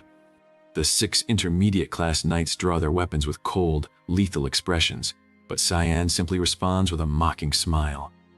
The knights are unsettled by his smile, prompting Cyan to repeat his question as the lead assassin declares that Cyan does not need to know since he is about to die anyway. The executioner mocks that he will be nice enough to make the kill as painless as possible, telling Cyan to just close his eyes. The knights lunge forward simultaneously with blinding speed, swinging their blades to sever the boy's head. A massive shockwave tears through the ground as Cyan instantly counters, moving with supernatural speed that leaves the knights gasping. An assassin is slammed brutally into the dirt, staring up in absolute horror as Cyan unleashes a massive, glowing pink blade of raw mana. Cyan stands completely untouched amidst the swirling magical energy, furiously demanding to know who the fuck is behind the ambush. Wielding his overwhelming power, Cyan blitzes the squad, asking if they seriously did not expect a high-level counterattack to happen. The seasoned knights are completely shredded by the kinetic force, groaning in agony as their formation is utterly annihilated. Pink explosions devastate the forest clearing, bringing the veteran soldiers directly to their knees. The lead knight clutches his wounds, screaming in absolute disbelief at how an 11-year-old child could possibly possess this monstrous level of strength. The assassins finally realized the terrifying weight behind his reputation, understanding there was a very real reason. Cyan came back alive after fighting a dragon. The broken commander weeps in terror, realizing this assassination mission was completely doomed from the absolute start. Cyan steps over the bleeding squad, pointing his glowing sword directly at the leader's throat and commanding him to tell him everything. The defeated knight breaks instantly, weeping on the dirt as he confesses that Mrs. Margaret was the one entirely behind the execution order. Cyan sighs that the fight was entirely too easy while the broken knight groans in absolute agony on the dirt. A horse charges down the path as Cyan reviews what he heard, locking eyes with the final survivor and realizing it was Brian who drove young Master Kranz before. Brian nervously addresses the young master, asking with complete dread if Cyan is actually going to kill him right here. Cyan notes that Brian does not even look all that sad about his impending fate, prompting Brian to admit they were the ones who tried to slaughter Cyan first. A panicked lord demands to know what the hell is going on, screaming that one knight is completely missing while the other 6 were found dead right as Cyan left the city 10 days ago. The noble holds his face in distress, realizing they completely underestimated Cyan and that someone must be pulling strings behind the scenes. But the blonde lord snaps that if they push further, Cyan will react. A cold voice asks if he wants his son to graduate in one piece, commanding everyone to do absolutely nothing because no one else must ever find out about this massive failure. Madame Margaret coldly orders her subordinates to completely eliminate anyone who knows a single detail about the failed strike, and her servant complies. 10 whole days pass since leaving Saffron, and Cyan rests comfortably in his quarters, reflecting on how Brian has been submissively acting as his personal subordinate all this time. Cyan walks down the road knowing his enemies are fully aware he is still alive, leaving him to contemplate exactly what he should do next with Brian. The sight of the grand fantasy city brings back old memories, and though Cyan cannot exactly call them good, he knows this academy changed him in many profound ways. As a noble descendant of the Duke Vert family, Cyan formally stands before the academy board to complete his official arrival registration. The administrator smugly confirms he is officially registered, telling him to wait in his assigned dormitory before attending the mandatory entrance ceremony and elemental test in 2 days. Cyan holds the heavy room key and drops a massive bag of belongings directly onto the floor, startling his companion. Brian stammers out in absolute shock as Cyan turns around and aggressively states that this single bag is all the luggage they had. Cyan notes that since they have safely made it to the academy and all the luggage is present, Brian's designated role is now completely done. Brian panics and begs Cyan to wait, looking completely bewildered as Cyan tosses a hefty pouch of currency straight at him.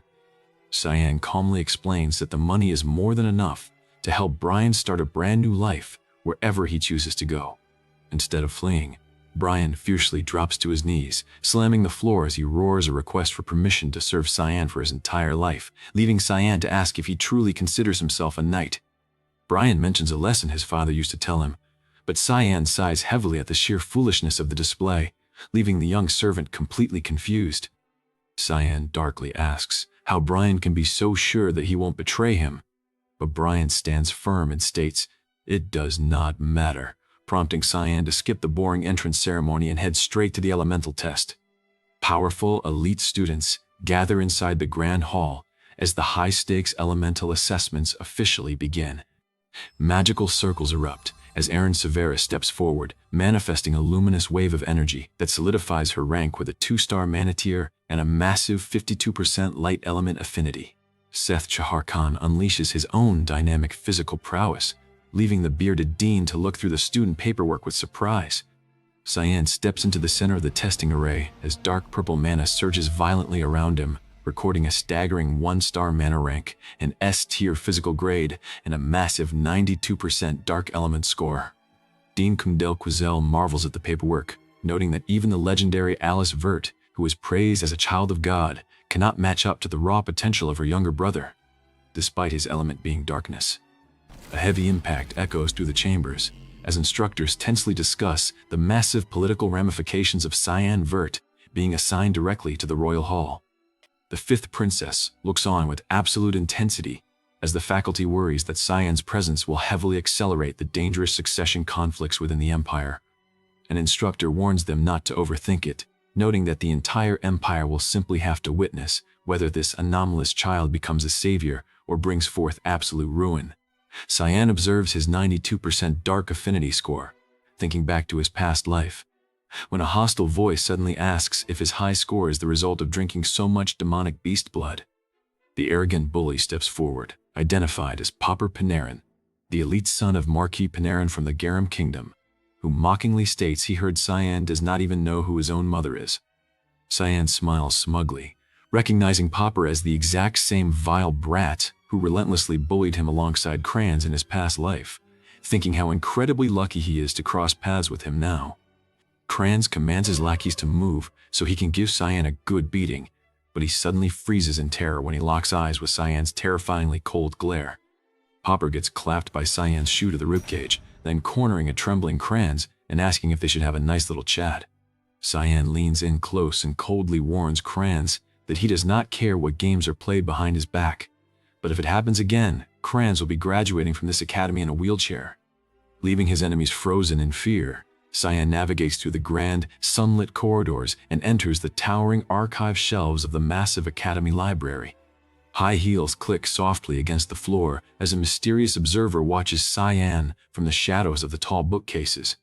A faculty member panics and tells Cyan he is not allowed in this restricted sector, but then calmly approaches Cyan and introduces herself. Cyan smiles subtly and slides the hidden object the instructor was looking for, but as she grabs the object, something catches Cyan off guard as the atmosphere shifts. A violent burst of purple mana rips through the aisle as Cyan exposes her true identity, addressing her as Sarika Nigrathi, the lethal hall master of the secret assassin organization known as MIST. Sarika draws her weapon in a flash of dark energy, furiously demanding to know how a mere student could possibly know her classified identity. Cyan remembers that in his past life, Instructor Sarika's first impression seemed entirely ordinary during their boring counseling sessions. Back then, Cyan assumed her talk of expecting growth from a bullied younger sibling was a mere joke, but Sarika locks eyes with him now and claims she is genuinely interested in him. She notes it is exceptionally rare to see a human with an 84% dark element score, explaining that humanity is simply ignorant about its boundless, infinite growth potential. Cyan steps back in confusion as the memory of the catastrophic crimson tide of mana flashes through his mind, wondering if this powerful assassin can actually help him alter the future. Cyan reminds himself not to fall for her innocent-looking facade, knowing full well that she is a lethal assassin hiding directly inside the continent's most elite royal academy. Sarika smirks and commands him to follow her back to her private research laboratory so they can continue their discussion in private. She gestures toward a mess on the floor and tells Cyan he can clean that up, leaving him to look around the eerie, magic-singed room. Cyan takes a sip of tea and smirks, bluntly telling her that she put poison in his cup, prompting Sarika to confidently reply that it is not a severe poison, so he should not worry. Cyan sets the cup down and coldly states that weak parlor tricks like this will never work on him, advising her to use something a bit stronger next time, as Sarika smiles intensely. Sarika demands to know exactly how he discovered her identity, and Cyan reveals he knows she receives her secret assassination orders hidden inside a specific, unpopular book in the library. Cyan reveals he knows the exact drop location, leading a smirking Sarika to ask if he is trying to claim that he is also a covert member of MIST. Cyan chuckles darkly before demanding to know exactly when her organization's highly secretive purification project is scheduled to begin. Cyan glares with piercing eyes, but Sarika plays dumb, offering a bright smile and claiming she has absolutely no idea what he is talking about. Cyan explicitly clarifies that he is referring to her calculated assassinations, prompting Sarika to unleash her aura and warn him that he will deeply regret those words. Cyan mockingly asks if she is seriously threatening a student right now, causing Sarika to dash forward with lethal intent to test his capabilities. Blades clash with rapid-fire speed as Cyan easily evades her strikes, stating he has already proven his identity more than enough. Sarika swings her blade in a fury, screaming that even if he is part of MIST, there is absolutely no way a hallmaster like her would not know about his existence. Vowing never to let him escape alive, Sarika presses the attack, forcing Cyan to unleash a sudden burst of brilliant pink mana. Cyan declares that if she refuses to believe his words, he will show her the truth, unleashing a massive shockwave from his blade. The colossal force shatters the room as Sarika gasps in absolute shock, immediately recognizing the legendary pink weapon in his hands. Wielding the demonic sword, "Karam!" Cyan asks if she finally believes him now, noting that MIST is currently searching desperately for the true successor. Cyan stands tall and commands her to immediately bring him to Aru, and the scene shifts to a dark, atmospheric street somewhere in Lewin. They step through a hidden portal under the cover of night, navigating past the ancient wooden lattice structures of a secret outpost. Sarika notes with surprise that Cyan is not even slightly shocked to find a hidden MIST base in a place like this, gesturing toward a massive stone archway that leads straight to the divine altar. They step into a massive, hidden dimension, forged entirely by the unique power of the god of fog, making the interior vastly larger than it appears from the outside. Cyan senses enemies instantly, tracking 2 threats at 4 o'clock and 3 more at 11 o'clock before drawing his blade to shred the oncoming wave. Cyan anticipated the ambush, spinning through the dark disciples and cutting them down with rapid, visceral steel. Energy crackles as Cyan completely obliterates their defenses, leaving his attackers screaming in agony as purple mana rips through their formation. A high-level disciple gasps in total disbelief that an 11-year-old child deflected his lethal dagger in a split second, prompting Cyan to instantly expand his secret technique. Unleashing the devastating Death Horn formation, Cyan sweeps the battlefield in a brilliant crimson surge of kinetic force. The hidden guards scream, as Cyan's bloodthirst wave manifests a terrifying skeletal visage, completely overwhelming the seasoned assassins. The defenders clutch their chests in agony, unable to withstand the crushing weight of the dark element technique. Sarika watches the carnage from the steps, completely enthralled as Cyan prepares his fog sword style, activating the unshakable roots of a great tree. Cyan blasts through the final defense line, prompting an excited Sarika to shout that he is adept at her main skills and that she can no longer hold back against him. Sarika charges down with massive momentum, unleashing her thick fog 8th form assault straight at Cyan's position. Steel clashes violently as Sarika laughs, noting that his proficiency with the fog sword styles makes her infinitely more interested in his true potential. Cyan focuses his gaze as he notes that an unyielding zeal for combat is exactly what drives Sarika to fight, until one of them dies. Cyan commands her to step back, but Sarika roars for him to come back, activating her, rushing Fogstorm to lock him down. A massive shockwave rocks the altar, and Cyan reminds himself that this entire realm was created directly by the god Eru. Realizing he can use absolutely any technique he wants in a pocket dimension like this, Cyan glares intensely, noting he might end up accidentally killing her, but decides it does not matter. A sudden impact halts the fight as a defeated figure collapses on the ground, leaving a shocked Sarika to stare in complete disbelief. The soul of the demonic sword suddenly materializes into her full human form, complaining that she did not want to intervene but demands to know what is up with this chaotic situation. Cyan stares down at the Hallmaster, reminding her that she is supposed to worship the god Eru, while Sarika argues she was simply checking to make sure Cyan was the true successor. The Sword Spirit. Karam flares her power, asking if Sarika's action should be taken as a direct challenge against her, but Sarika points out they should focus on the successor first. Karam suddenly stumbles as her physical form flickers, leaving Cyan to panic, while Sarika notes that manifesting a full physical form is an inefficient method that eats away at the owner's life force. Sarika proudly introduces herself as the Hallmaster of Mist, stepping forward as Karam whimpers in distress and begs Cyan to make the crazy woman let her go. Cyan confirms Karam is fine and commands her to just stay behind him, drawing his blade as Karam claims it would be an absolute honor. Cyan smirks and warns Sarika not to come crying and begging for his forgiveness later, prompting her to reply that she would love it if he could actually push her to that point. A colossal boom echoes through the chamber as a divine decree cuts off the squabble, strictly commanding them to send the successor directly to the altar.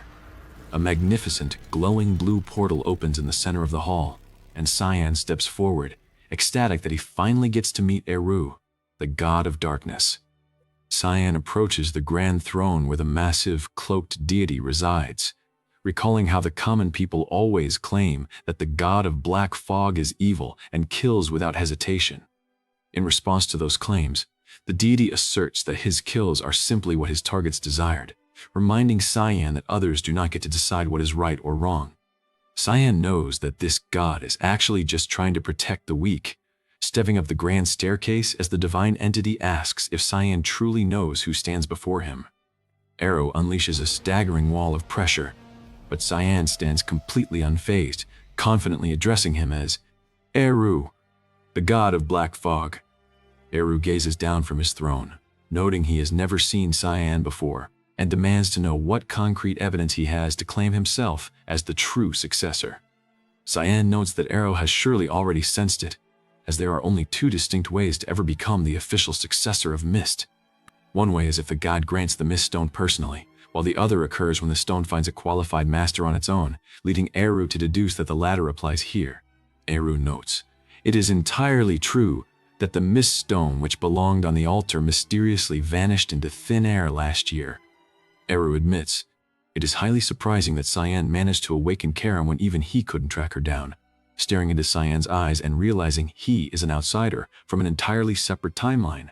Cyan is startled that the god explicitly knows he is from another timeline, while Eru notes that if Cyan wanted an all-knowing god, he came to the wrong place, leaving Cyan to realize he shouldn't have expected anything. Eru muses that this situation is actually quite convenient, since a perfect successor walked right in, leaving him with less work to do, causing Cyan to call him as lazy as ever. Eru points out that Cyan brought something rather annoying with him, But Cyan holds up his blade and states that if the world remains completely ignorant of this thing's existence, it will become useless. Enro chuckles that Cyan possesses quite the evil hobby, but stepping forward as his absolute master, he demands to know what the successor truly seeks to accomplish with this divine power. Cyan remembers being asked this exact same question in his past life, when his idiotic response was that he would live entirely for the sake of his brother. Enro objects to that past response, warning that there is absolutely nothing more dangerous than blind faith, leaving Cyan to realize the god likely foresaw his previous pathetic demise. Cyan looks the deity dead in the eye and firmly declares that this time he is going to use Aru's divine power purely for his own self-serving purposes. Eru darkly warns him to answer very carefully or he might kill him on the spot, but Cyan fires back that he does not care about the consequences of his actions. Cyan declares he will never follow anyone's orders ever again, prompting a satisfied Eru to note that the boy clearly has a firm plan, which Cyan casually denies. Eru decides it does not matter as long as Cyan purifies his name, shifting his focus to use his pink magical energy to forcefully summon his daughter. Karam is dragged into the open, screaming for the crazy old bastard to get away from her, while Eru playfully demands that she stay completely still. Cyan sarcastically praises their wholesome father-daughter relationship, right as a massive shockwave of energy forcefully bonds Karam back into Cyan's soul. Cyan realizes the binding did not drain a single drop of his own mana, while the flustered Karam aggressively points and screams at him for what he just did. The next morning at the student dorms, Brian walks into the main hall and stands completely frozen in absolute bewilderment. Brian stammers that this is not a situation he can just let be, staring at the unexpected early morning standoff developing in the young master's room. Karam lounges back and mockingly remarks on an instructor keeps visiting her students so early in the morning, warning that others will start gossiping about how special their relationship is. Sarika smoothly counters that it is all to guide him onto the right path, prompting a sharp retort from Karam about whether a hallmaster should be a bit more careful. As the argument flares, Karam aggressively snaps that it doesn't matter what she does because her owner only needs her, leaving Cyan to completely ignore their comical bickering and slide out for a quiet walk. As Karam demands a fight inside the dorm, Cyan escapes the chaotic bickering and steps out into the town square to clear his head. Cyan sits on a roof hoping to finally relax, but his heightened senses immediately catch the thick, unmistakable smell of blood in the air. A helpless student falls to the ground in agony as a group of elite nobles corners them in a hidden alleyway. Magic flashes through the shadows as a vicious noble torments the kneeling commoner by forcing a lethal item down their throat. The noble taunts the student while handling a volatile mana marble, preparing to force-feed them a little snack. Barrett prepares to unleash his magic, entirely unbothered by her high and mighty status. The arrogant noble scoffs upon realizing her identity, mocking her for simply being the failure fifth princess of the Yushif Empire. Barrett feigns a greeting by stating, "It is an honor to meet her," though his eyes remain completely filled with malice. Aaron refuses to shake his hand, demanding a full explanation for the horrific situation happening on the ground. Barrett gasps in false surprise, claiming it is all a huge misunderstanding before grabbing the victim by the hair. He forces the trembling commoner to speak up, asking if they are actually being bullied, only for the terrified student to beg Aaron to just leave them alone. Barrett laughs gleefully at the response, but as he reaches out to drag the princess away, an overwhelming force suddenly cuts through the air. Cyan steps into the alleyway with a terrifyingly cold expression, stating that Barrett clearly did not understand Leximus's plea to be left alone. With blinding speed, Cyan lunges forward and rams his fist straight into Barrett's jaw, leaving the elite noble squad completely shell-shocked. Aaron stammers Cyan's name in disbelief, while Cyan looks down at the bleeding target and confirms that this pathetic kid is indeed Leximus. Cyan's mind flashes back to his past life, remembering the brutal history of the Klein Fortress where an absolute monster wielded the blade. In that previous timeline, Leximus Klein eventually grew to become the continent's best swordsman, abandoning her home country after graduating from the academy. She had completely renounced her nationality, leaving a trail of shattered steel and broken formations in her wake. She had mastered the absolute peak of swordsmanship without utilizing a single drop of mana, severing entire defensive lines in open combat. Back then, Cyan had received direct cold orders to assassinate her, tracking her movements through chaotic war zones. There was no personal hatred or special reason behind the execution contract. It was simply a mission given to a shadow. He remembers standing over her battered body, catching his breath as she lay defeated on the ruined pavement. He had truly respected her for reaching such divine heights through pure physical mastery, which is why he hated the thought of a stealthy assassination. In the present, Barrett stumbles back to his feet, coughing up blood as his lackeys panically ask if he is all right. Cyan glares at them, knowing that forcing someone to swallow a mana marble is an incredibly hazardous game that leads to the total destruction of internal mana channels. Cyan looks at the three trembling nobles and casually states that he wants to join their little game, holding the glowing marble in his hand. Before Barrett can even blink, Cyan pins him down, flares his terrifying dark aura, and coldly commands him to open his mouth. The scene transitions to the Academy Infirmary later that day, where the afternoon sun shines calmly through the large glass windows. A medical attendant stands over Leximus, strictly ordering her to remain on complete bed rest so her internal injuries can heal. Aaron smiles gently, praising Cyan for scaring those bastards away, while Cyan looks over the medical charts noting a slight concussion and multiple fractures. Leximus looks up nervously and asks Cyan if he perhaps knows her from somewhere, but Cyan deflects, claiming he thought he did but was mistaken. Aaron asks where her dormitory is located, and Leximus looks down in embarrassment, admitting she stays in the commoner hall. She explains she was only specially enrolled thanks to Instructor Veltane's promise of financial support, meaning she has absolutely no political backing. Cyan immediately looks at Aaron and suggests that the princess should just take Leximus in as her own personal follower. Leximus gasps in absolute shock as Cyan casually points out that she is a girl, leaving Aaron completely stunned. Leximus immediately drops to her knees to apologize, explaining that short hair and boys' clothes were simply far more comfortable for her. Aaron forgives her instantly, agreeing that Cyan's idea is wonderful and offering to shield her so she can live a comfortable life without facing any more bullies. Tears well up in Leximus's eyes as she fiercely promises to grow into someone the princess can be genuinely proud of. Aaron tells her there is no need to thank her since it was all Cyan's idea, but Cyan simply walks out the door, noting that he has already done more than enough. Cyan reflects on how Leximus never would have lost her mana or abandoned the Empire if it had not been for Barrett's cruelty in the past life. He knows that with her full potential intact, she will grow into someone incredibly difficult for even him to defeat, but his focus must turn elsewhere. Cyan reviews the classified purification mission he received from Sarika that morning, officially accepting the quest tracking system. As Cyan walks through the main courtyard, a massive shadow suddenly blocks his path, radiating an intense combat pressure. Students panic in the background, screaming that a massive demonic beast has somehow broken into the academy grounds. The towering figure ignores the chaos, looking directly at Cyan and asking if he is indeed the famous Cyan Vert. The muscle-bound youth proudly introduces himself as Seth Shaharkin, a fellow freshman who cannot believe an 11-year-old kid possesses an S-rank physique. Seth flexes aggressively, shouting that he heard all about Cyan surviving a dragon attack, but is furious because even he did not receive an S rank for his physique. Seth roars at the top of his lungs, pointing at Cyan and aggressively demanding an immediate fight to settle the score. Cyan notices a distinct mark on his chest, realizing the rumors about the Prince of the Sand enrolling in the academy were entirely true. Seth stems from Sparnia, a powerful desert nation to the east led by a legendary genius prince, though Cyan remembers that the kingdom eventually fell to absolute ruin.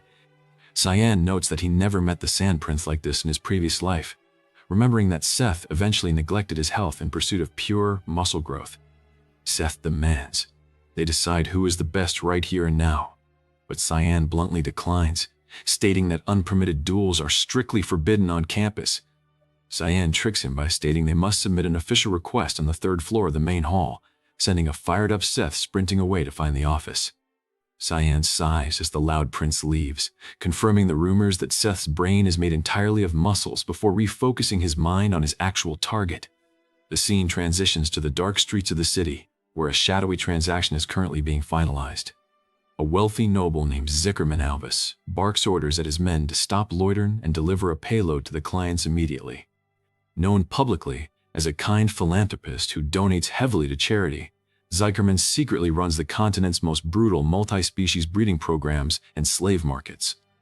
Zykerman proudly boasts that today marks the appearance of his life's absolute masterpiece, entirely unaware that Cyan is watching him from the shadows. Cyan draws his glowing purple blade, sensing an incredibly complex and strange energy radiating from deep within the compound vaults. Zykerman chuckles darkly over his blood-stained floors, whispering for his cash cow to sleep well before thick smoke suddenly fills the corridor. Cyan crashes to the doors with rapid steel, leveling the guards as a panicked Zykerman screams for his men to catch the intruder. Cyan spins through the defense line with rapid-fire strikes, unleashing visceral waves of pink mana that tear the defenders apart. The elite mercenary force is completely shredded by the kinetic momentum, leaving Zykerman to curse in absolute horror. Cyan steps over the pile of unconscious guards, mockingly noting that the wealthy lord certainly employed a whole ton of useless people. Zykerman backs away into a corner, aggressively demanding to know if the assassin simply wants money. Cyan corners him without a word, his dark cloak billowing as he prepares to execute the final judgment. Cyan addresses Zykerman, Albus by name, listing his inhumane experiments and stating that his impending death is thoroughly deserved. Cyan commands him to repent for his sins so his pain can vanish, but the corrupt noble deflects, claiming he is just selling slaves to make ends meet because market demands exist. Zykerman screams to ask what he did that was so bad, prompting a cold Cyan to note he never expected a monster like him to show any real remorse. Thank you for watching Buff Goblin. Cyan unleashes his thick fog 9th form assault, shredding the slaver in a violent spray of crimson and pink magical lacerations. With the purification mission complete, Cyan decides to explore the deep vaults before leaving, instantly sensing a massive spike in energy nearby. He blows open a hidden door to find an unconscious human girl lying next to a massive, glowing, purple dragon egg. Cyan approaches the artifact in shock, wondering who could possibly pick something so highly dangerous off the street. He realizes Zykerman was planning to sell the egg, leaving Karam to panic over the catastrophic danger if the creature actually hatches. Cyan notes that dragons are massive reservoirs of elemental mana, meaning the egg shouldn't be able to hatch without continuous imbuement from its mother. Suddenly, a loud crack echoes through the chamber as a deep fracture rapidly splits across the glowing surface. The shell explodes violently, unleashing a massive burst of elemental pressure that catches Cyan completely off guard. The fragments shatter across the floor as a strange cry echoes from the center of the ruined nest. A young girl with long pink hair and distinct dragon features emerges, staring directly up at the young master. Karam panics in total disbelief, pointing out that this creature is a legendary draconic human hybrid bred in secret. The newborn child stands up from the cloth, locking her eyes straight on to the young warrior. The child smiles brightly and loudly calls out to Cyan, calling him Papa and leaving him completely frozen in absolute shock. Karam bursts into hysterical laughter, mockingly congratulating Cyan on becoming an 11-year-old dad, while a furious Cyan roars that this is all her fault. Cyan examines the broken scales, remembering how Karam confidently swore she had never seen a dragon egg hatch after losing its mother. Karam nervously laughs it off, claiming she simply never expected to see a miracle like this actually happen. Cyan looks down at the resting hybrid child, knowing that her mere existence poses an immediate, fatal threat to everyone involved. If the Academy or the strict dragon clans ever discover her, it will trigger an absolute catastrophe across the continent. Cyan hesitates, heavily weighing the immense danger of keeping her alive against the dark path of ending her life right now. He tells himself, it might be better to send her off peacefully now, rather than forcing her to live a lifetime of misery as a hunted freak.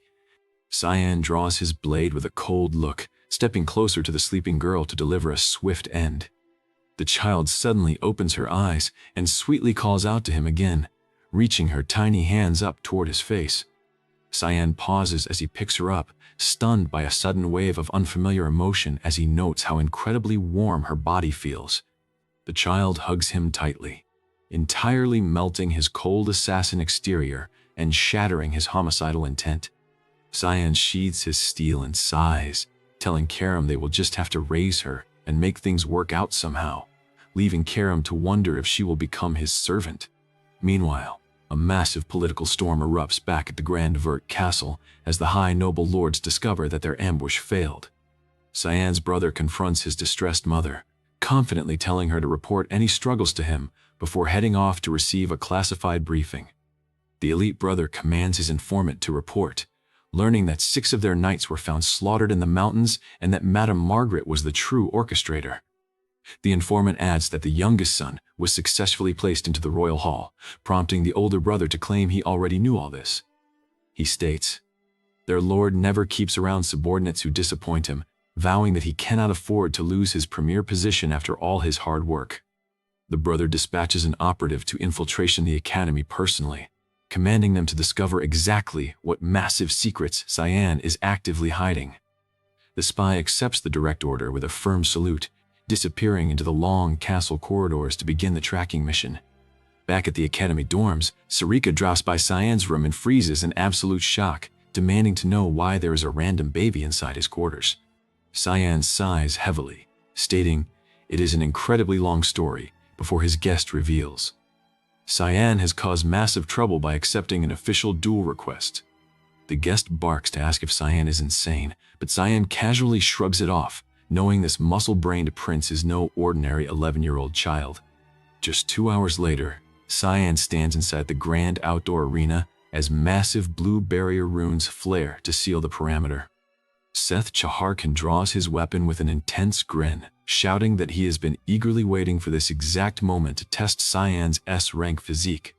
Seth notes he wanted a pure physical brawl, but since the academy limits them to swordsmanship and magic, he promises not to use spells if Cyan agrees to keep it to raw blades. Seth lunges forward with a massive shockwave, moving with incredible speed despite his colossal body size as Cyan tracks the incoming slash. Blades clash with a deafening boom as Cyan easily deflects the weighty downward strike, creating a massive shower of sparks. Cyan notes that against a powerhouse like Seth, a warrior does not need raw strength, but absolute acuity and preciseness. Cyan counters instantly with rapid-fire twin steel, executing a precise deflection that uses the prince's own momentum against him. Seth gasps in shock as he feels his heavy downward strike twisted away by a subtle, razor-sharp parry. Cyan spins to his blind spot with visceral momentum, slamming a heavy impact into Seth's guard. Seth is thrown completely off balance, desperately wondering if this kid has eyes on the back of his head, as Cyan's blade strips the weapon straight from his grip. Seth stumbles back completely unarmed as Cyan holds his ground, completing a masterclass performance in pure swordsmanship. A massive boom rocks the stage as Seth grins wildly, completely thrilled by Cyan's lightning-fast counterattack. The crowd gasps in sheer bewilderment, whispering to ask if Cyan is even a human, while an exhausted Seth catches his breath on one knee. Seth bursts into a proud laugh, openly admitting that he completely loses when it comes to pure swordsmanship. Cyan sheathes his practice blade, assuming the match is entirely over now that the physical phase is settled. Suddenly, a massive surge of elemental energy erupts from Seth's body as he roars Cyan's name, preparing to trigger the magic round. High in the VIP box, the bearded dean watches the arena, chuckling softly at how incredibly bold these freshman children are. Sarika notes that Cyan clearly won the sword duel, but reminds everyone that Seth possesses an exceptional 4-star tier magic capability.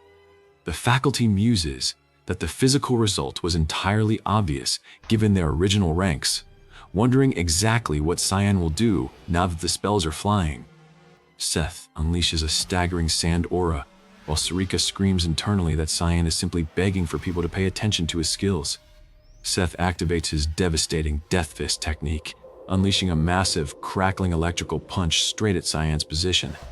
Cyan is forced onto the defensive as a colossal explosion of elemental force completely obliterates the arena pavement. Seth leaps through the dust cloud, roaring that he won't let Cyan escape this time as he channels his destructive desert magic. Activating the lethal Desert Tooth spell, Seth conjures a violent wave of jagged earth spikes to impale the young master. Cyan shifts his stance and blurs across the terrain, dodging the massive kinetic bursts with fluid precision.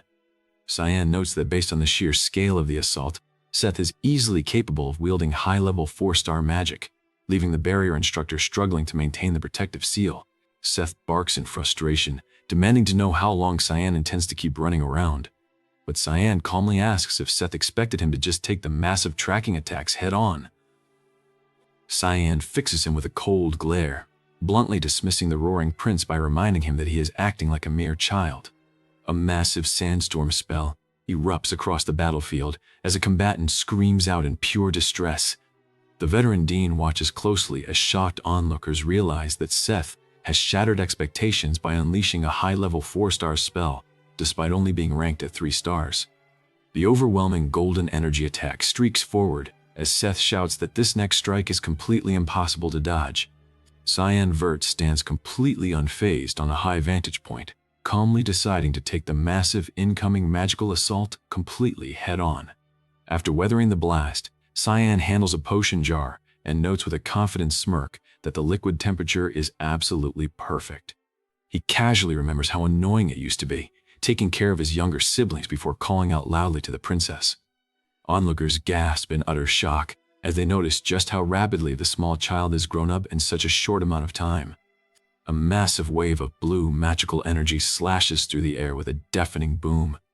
The crowd gathers around a swirling blue vortex, completely terrified and wondering what could possibly be happening inside the barrier as another impact rocks the area. Mages desperately shout to reinforce the protected barrier before it breaks down completely, while Cyan wonders why the Dean is just watching without stopping such a dangerous duel. Instructors urge the Dean to halt the match immediately, but the Dean stares intensely at the field, sensing that something truly unprecedented is unfolding. Cyan expands his secret technique, prompting the horrified crowd to scream for him to stop, as a massive surge of dangerous void energy threatens to consume everything. Purple and blue streaks of raw magic radiate outward as the two powerful forces collide in a devastating magical confrontation. The Dean laughs out loud, admitting that Cyan continues to surprise him again and again in this fight as the residual energy swirls around them. Runes flash as Cyan deploys his specialized spatial magic, weaving the dark energy to completely swallow the opposing elements. A combatant exhales heavily in total disbelief as observers realize that the opposing high-level spell has suddenly and completely vanished from the arena. Students whisper in the corridors that they have never heard of a black sphere, magic capable of absorbing an entire spell, leaving them to wonder what kind of monster Cyan truly is as his hand crackles with purple energy. Cyan walks down the stone incline and coldly asks his opponent if he wishes to keep fighting, leaving the challenger panting and heavily out of breath. The defeated challenger collapses to his knees on the raised platform and openly admits complete defeat. The challenger falls into a deep depression over losing in both swordsmanship and magic, while Cyan looks down thoughtfully, wondering if he beat the guy a bit too one-sidedly. Another explosion rocks the area as a fierce warrior declares that he is thrilled by the outcome, because he was completely tired of fighting weaklings anyway. Extending a hand packed with residual force, the rival states that they must fight again sometime in the near future. The fierce warrior demands to know if Cyan will accept his next challenge, but Cyan flatly rejects the offer and turns away.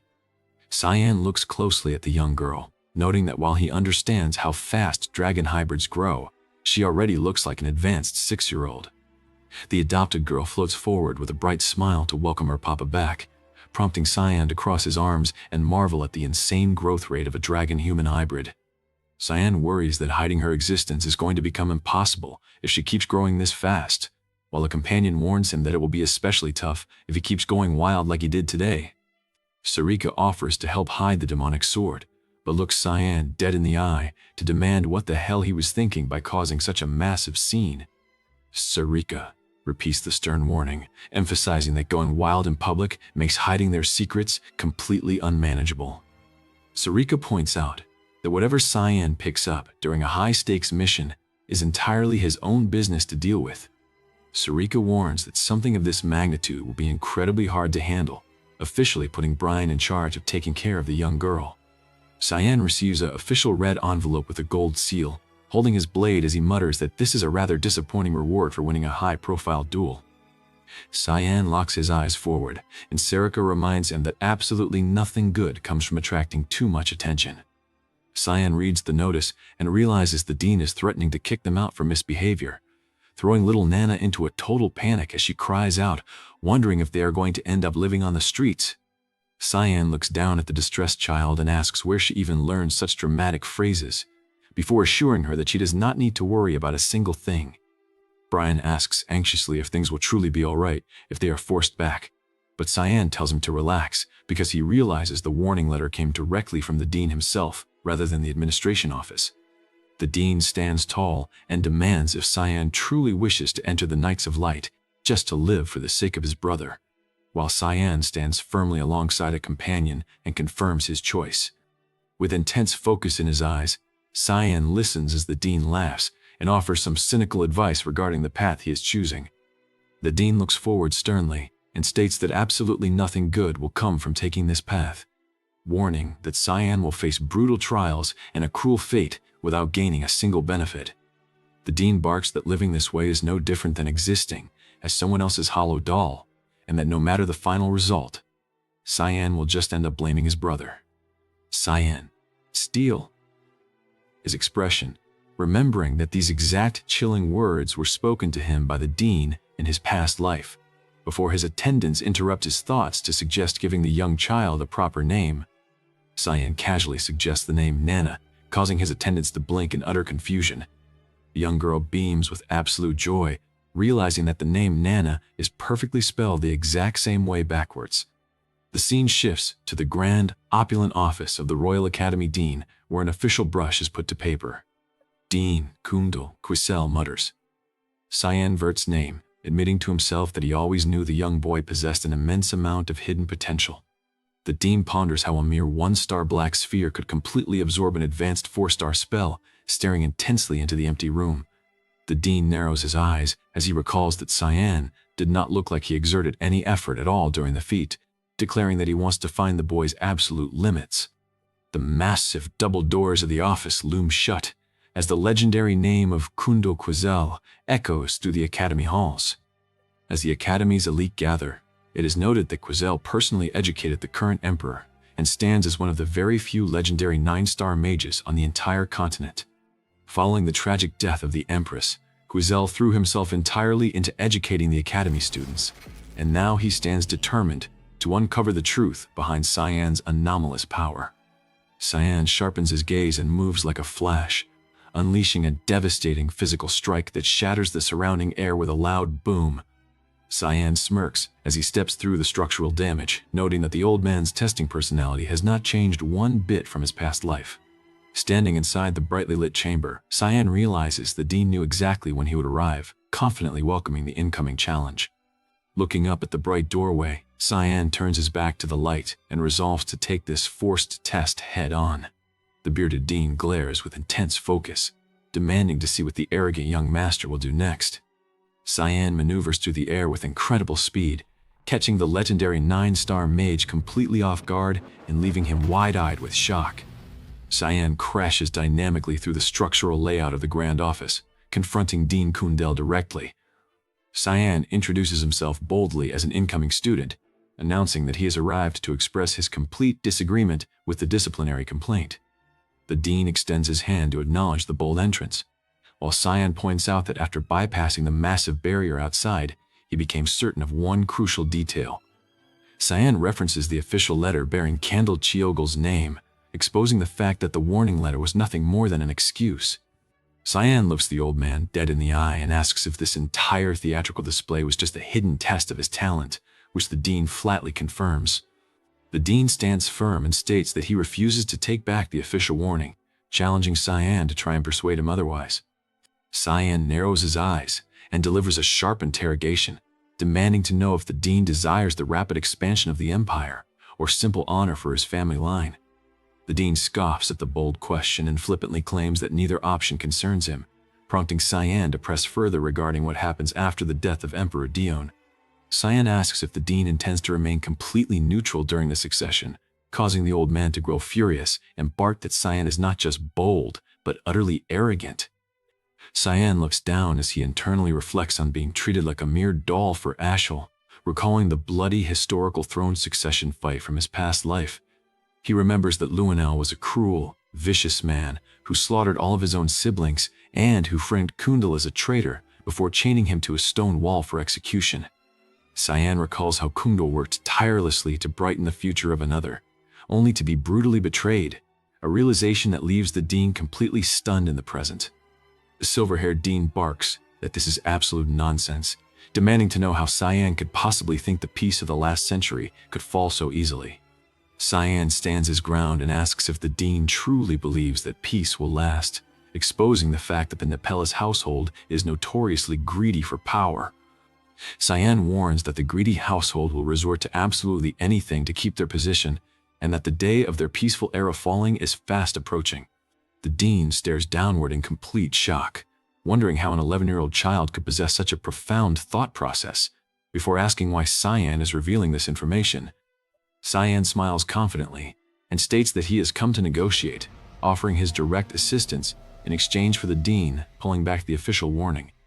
A low chuckle echoes through the room before the dean suddenly unleashes an aggressive magical shockwave that catches Cyan completely off guard. The dean glares fiercely through the dust, demanding to know what actual power a child has to help him, telling Cyan to feel the true weight of his arrogance. The legendary mage invokes his ultimate Chains of Judgment spell, but Cyan stares right through the binding magic and asks if the dean truly wants to fight him. Blades flash, and magic collides with a massive boom, as Cyan immediately retaliates against the high-level restriction. Cyan maneuvers fluidly through the explosive energy streaks, repeating his challenge to the dean with total confidence. The dean commands the glowing orange energy lines to tighten, declaring that absolutely no one can escape his 9-star chain tower spell. The dean claims he must have heavily overestimated the boy's skills, prompting Cyan to flare his own energy aura and offer to prove his true capabilities. The dean gasps in pure shock as Cyan immediately deploys an advanced variation of his Void Sphere technique directly against the chains. The purple spatial magic expands violently, creating a massive localized impact that completely ruptures the 9-star binding spell. The dean recoils in absolute amazement, his eyes wide as he internally questions just how insanely talented this young boy truly is. The magical dust settles from the fierce clash, and Cyan turns back to casually ask the old man if he has proven himself useful enough now. The stunned dean yields and agrees to take back the warning letter, asking if that is truly all Cyan wants, which the boy calmly confirms.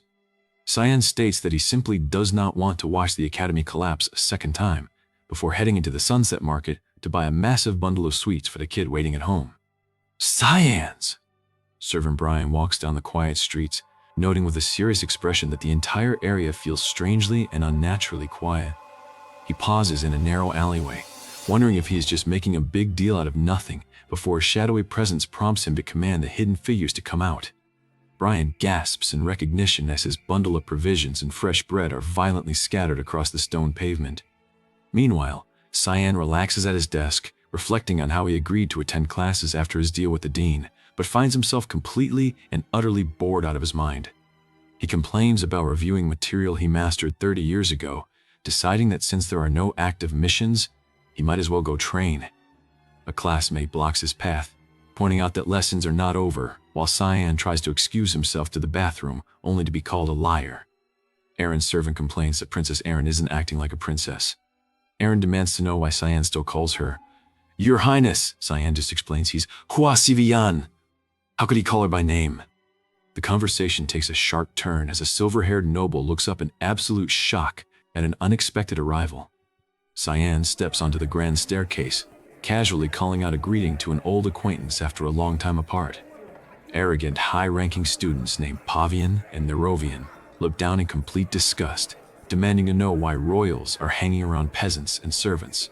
Cyan notes that these attackers belong to the notoriously greedy Nepellus family, and make it explicitly clear that they absolutely despise the princess. The surrounding nobles quickly recognize Cyan, prompting him to introduce himself smoothly as the youngest son of the prestigious Vert household. Nerovian turns a cold, vicious smirk back toward the princess, bluntly stating that she is completely excluded from this circle. He grabs her roughly and warns her to know her place, telling her she needs to be far more self-aware of her low standing. Cyan watches the toxic interaction from the shadows, stepping forward to coldly remark that their behavior makes them look far worse off than total strangers. Cyan states that blood and water are completely meaningless in the face of raw power, declaring his words over a vision of fallen skulls. The toxic nobles are left stunned, while attendants rush over in a panic to check if the shaken princess is all right. Back at the residence, Cyan calls out into an empty room, prompting a massive pink demonic entity to manifest and complain about not getting a single break around here. Cyan demands to know why the entity is hiding in that convenient form, before sternly pointing forward and ordering it to go look for Brian. The entity rages about being treated like a common dog, but suddenly stops to sniff the air, detecting the faint, metallic scent of fresh blood nearby. Cyan flinches in shock before tracking the scent to a dark warehouse, where a battered guardian knight lies groaning on the floor surrounded by hostile mercenaries. A smug noble steps forward, mocking the fallen knight for not listening to them while they were still being nice, and laughing about how annoying he made things for them. The attacker states that this brutal beating is entirely because the knight's master chose to act up in his face, causing the fallen guardian to glare back with pure defiance. The noble smiles menacingly down at the broken knight, mocking his injuries and asking if he has completely lost his mind from the beating. The hostile leader points down coldly and delivers a ruthless command to kill the guardian knight on the spot.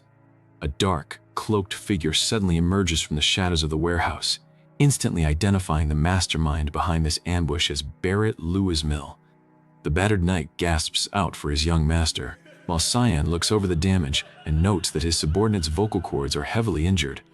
Barrett laughs maniacally at Cyan's arrival, boasting that the boy has walked straight into the tiger's den and declaring that he will start by carving out Cyan's organs. Cyan responds that the challenge is exciting, instantly drawing his blade and unleashing a visceral, rapid-fire crimson slash that tears through the first wave of attackers.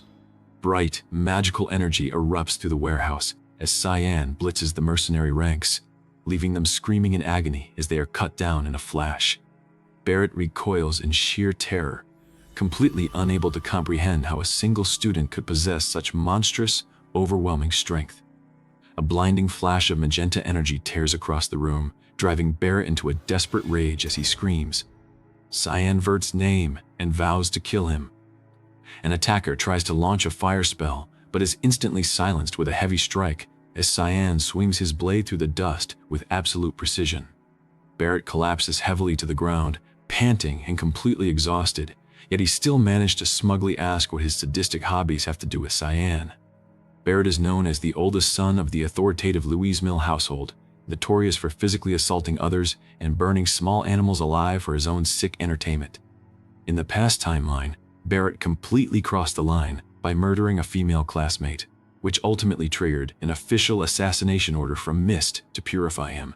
Cyan recalls infiltrating Barrett's mansion in his past life and discovering countless corpses stored in the basement, remembering how the sadist smiled and welcomed death because he had already experienced all the fun he wanted. Staring down at the broken noble, Cyan realizes that simply executing him is nowhere near enough punishment for the atrocities he has committed. Cyan strikes brutally, breaking Barrett's composure and causing the arrogant noble to recoil in pure screaming distress. Cyan spins through the remaining guard forces, coldly stating that Barrett talks far too much and should never have laid his dirty hands on his loyal subordinate. Barrett screams in absolute agony as a massive surge of dark purple magic erupts, completely crushing his physical frame. A hidden spy hiding in the rafters gasps, realizing he must immediately notify young Master Ashel about Cyan's hidden powers before it completely ruins their grand plans. Before the spy can move, Cyan materializes directly behind him, exposing him as the obsessive little stalker who has been following his disciple everywhere. The spy chokes out a painful apology as Cyan brings him to his knees with a crushing physical grip. Cyan turns back to his battered guardian knight and sternly asks why he engaged in a fight he was guaranteed to lose, questioning if this was his idea of loyalty. Cyan demands to know why Brian did not simply run away, bluntly stating that he has absolutely no use for a loyal subordinate who goes and dies on him. Brian sits against the wall, taking the harsh lecture quietly before Cyan calls out into the empty room for Hallmaster Sarika to finally step out. The hooded figure emerges from the gloom, surprised at being detected, while Cyan points out that it is impossible to miss someone who brought their entire squad along. The master drops a captured agent at Cyan's feet as a gift, revealing that this is the actual operative who has been tracking Cyan's movements lately. The assassin master openly admits that Cyan possesses raw talent and power that completely surpasses a standard mist assassin, wielding a blade dripping with dark energy. Cyan listens as the master labels him an ideal successor, but warns that these high-profile incidents cannot continue. Cyan promises to be careful moving forward, but firmly declares that he has absolutely no intention of living like an idiot who takes shit from others.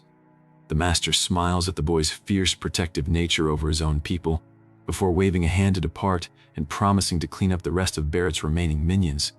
The bound spy trembles, panicking over what Cyan intends to do to him, while Cyan smiles coldly and states that simply killing him would be far too easy. Cyan commands the spy to never question him, exposing the fact that he already knows the man is secretly Ashel's #1 subordinate. Cyan stares forward, remembering how this exact man used to be intensely jealous of his close relationship with Ashel during their previous timeline. Looking down at the terrified mole, Cyan decides that instead of execution, the man's deep internal connections will be far more useful for his long-term plans. The spy screams in terror to get away from him, as Cyan invokes his high-level dark element magic. Shadow personality. A violent explosion of dark purple energy swallows the spy entirely, forcefully rewriting his subconscious mind to bind his absolute loyalty to Cyan. The target shriek out one last time before the mind-altering spell locks into place, cementing Cyan's total control. The scene shifts back to the training grounds where a powerful warrior lunges forward with a sword, laughing arrogantly that the assault is nothing. Blades clash violently with a sharp ring as Leximus claims total victory over the princess during their private match. The princess catches her breath and admits she cannot win against him, softly reminding her guardian knight to call her by her proper name when they are completely alone.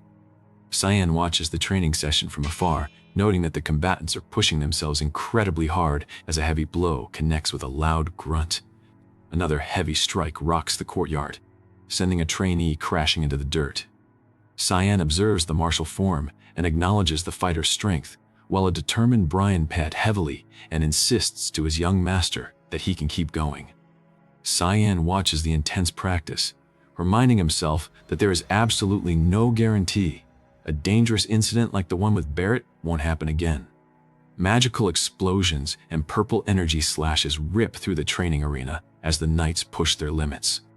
Cyan reflects on the terrifying properties of his 9-star dark element magic, shadow personality, which manipulates an opponent by creating an entirely new persona directly from their own shadow. Cyan confronts his newly enslaved operative, demanding his name, prompting the hollow-eyed Kellen Diego to immediately confess that his original order was to spy on young Master Cyan. Cyan notes that his captive is completely submissive now before asking who the original owner is that he serves, forcing a completely rewritten Kellen Diego to confess that he used to serve young Master Ashel, but now wishes to pledge his absolute allegiance to Cyan. Cyan orders him to listen very closely to everything he has to say and relay it directly back to Ashel and Velius, flashing a menacing smile as he demands that not a single detail be left out. Kellen completely acknowledges the absolute order while Cyan's intense gaze locks onto the path ahead. Later on, the training grounds, Princess Erin approaches Cyan to ask if he came out to train alongside his guardian knight, prompting Cyan to wonder silently if she is secretly referencing the brutal incident that unfolded with Barrett a week ago. It is revealed that Barrett Lewismill was discovered collapsed right in front of the nurse's office, completely out of his mind, unable to utter a single word about who broke him and permanently stripped of his ability to ever use magic again. Cyan watches the training field, noticing that Leximus's expected harsh reaction is not what he had anticipated at all, because he honestly believed the princess would feel immensely happy about Barrett's sudden downfall.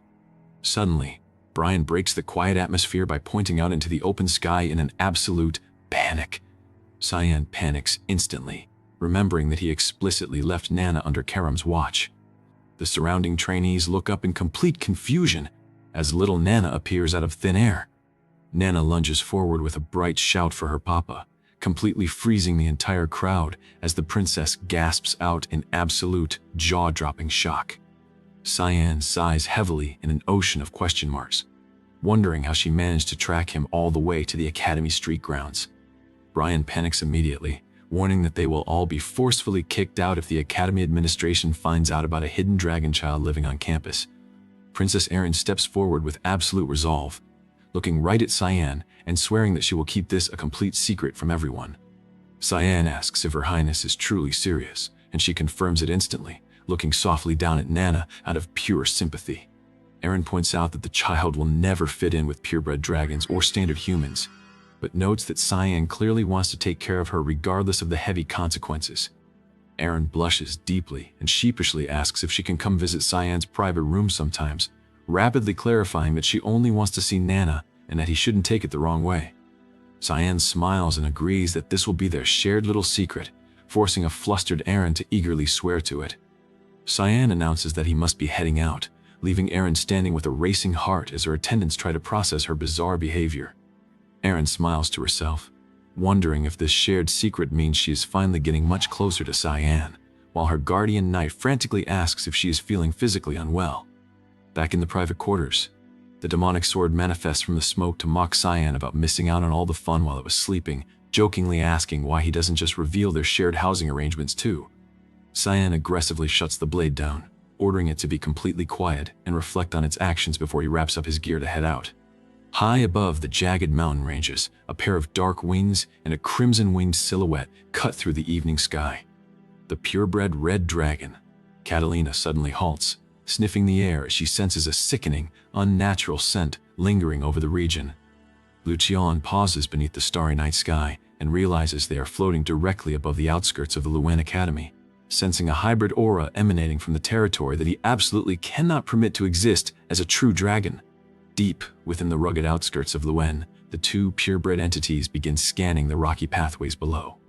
Brian lunges forward to stop Nana as she sprints wildly down the path, completely thrilled by how massive and exciting the open terrain is.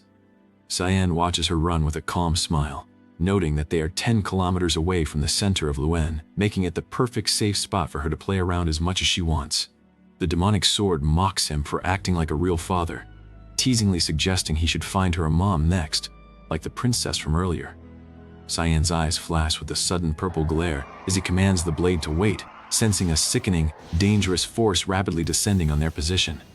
Cyan shouts for Brian and Nana to get back, as a sudden, devastating explosion shatters the stone path, prompting Cyan to draw his weapon and command both of them to stay strictly behind him.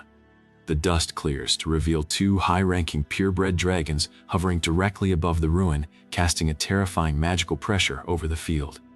Lucian steps forward to scoop up Nana, while Catalina glares down with glowing yellow eyes, muttering that it is absolutely disgusting to find a vile hybrid creature dwelling in human territory. Lucian demands to know if Cyan is the master of the halfling, noticing that the human is also carrying the forbidden demonic sword. The blade screams back in a complete fury, but Lucian dismisses the weapon as an inferior thing that has degraded itself into becoming a human's common slave. Lucian commands them to hand over the half-human, half-dragon hybrid immediately, promising to let the humans walk away alive if they comply. Cyan stands his ground in the ruins, looking the white dragon dead in the eye and coldly telling him to shut up. Lucian smirks with absolute arrogance, completely amused by the human's defiance as Cyan unleashes his killer intent. A massive shockwave erupts as Cyan commands Brian to take Nana and get as far away from the battlefield as humanly possible. Lucian slides through the rock debris, swinging his blade with a brilliant display of blue magical energy as he sneers that this weak display is exactly why humans are deemed inferior. Cyan unleashes his thick fog ninth form, manifesting the demonic sword in a brilliant flash of crimson energy that leaves Catalina completely paralyzed with shock. Lucian grips his sword as Cyan blasts forward like a meteor, shattering the ground beneath them. Lucian roars in anger as Cyan delivers a visceral, rapid-fire blue energy slash that cuts straight through the dragon's guard and creates a deafening shockwave across the valley. Lucian is sent flying through the swirling blue field, groaning in pain as another heavy impact shatters the rock formations behind him. Cyan seamlessly transitions into his thick fog third form, shifting through the vapor with a rushing fog storm sequence that leaves the dragons completely unable to track his movements. Catalina screams that she will block the incoming strike, prompting Lucian to frantically warn her to back off, because she is absolutely no match for Cyan's speed. Catalina ignores the warning, boasting that she has put up an absolute dragon's barrier forged from 1,000 years' worth of accumulated mana. The short-lived human could never hope to pierce. Cyan vanishes from sight and deploys his fog sword. 8 fluttering petals, a lightning-fast flurry of 8 consecutive sword strikes that crash directly into the Absolute shield. The mana shield shatters with a deafening boom, sending explosive shockwaves ripping through Catalina as she stares in pure horror, unable to comprehend how her ultimate defense was bypassed. Cyan flashes through midair to deliver a punishing double serial slash, tearing through the defenses and leaving the red dragon completely broken. Catalina trembles in total disbelief, screaming to know what kind of monster he is and demanding to know how the god of fog could possibly wield such absolute authority. Lucian slides back, grunting in pain as blue magical energy surges around him, admitting that Cyan is indeed a worthy opponent. Lucian invokes his polymorph spell, abandoning his human shell in a massive explosion of light to return completely to his titanic, original dragon form. The colossal beast unleashes a massive shockwave, but Cyan spins through the electrical discharges, gripping his blade with absolute precision. Cyan channels a blinding aura of blue lightning, rushing straight into the heart of the transformation. Cyan exposes the fatal flaw of the spell, moving to strike at the exact microsecond when the dragon is at his most vulnerable state. Lucian roars in a complete panic as a trail of red energy closes the distance, realizing too late that this human somehow knows the exact structural weakness of polymorph. The dragon lets out a deafening roar as Cyan strikes like a lightning bolt, declaring that the beast is far too late to save itself. A catastrophic explosion of red and black energy violently consumes the colossal dragon, tearing through its scales and completely neutralizing the high-level threat. Brian and Nana rush back to the bloody battlefield, where Nana covers her eyes in total distress, crying out that she cannot bear to look at the carnage. Cyan stands amidst the smoking monster remains, tossing a massive chunk of fresh bloody dragon meat to Brian and telling him to eat up because it is precious meat. Nana immediately begs for a piece of the dragon meat as well, but Brian and Cyan turn around to instantly and comically shut her down. Meanwhile, a spy stands before Ashelvert's desk to report that an unknown, mysterious force seems to be actively supporting his younger brother, prompting Ashel to ask coldly if that is all the data he brought. Ashel narrows his eyes in deep thought, noting that he fails to see the extreme sense of desperation that Kellen Diego possessed before he originally left on the mission.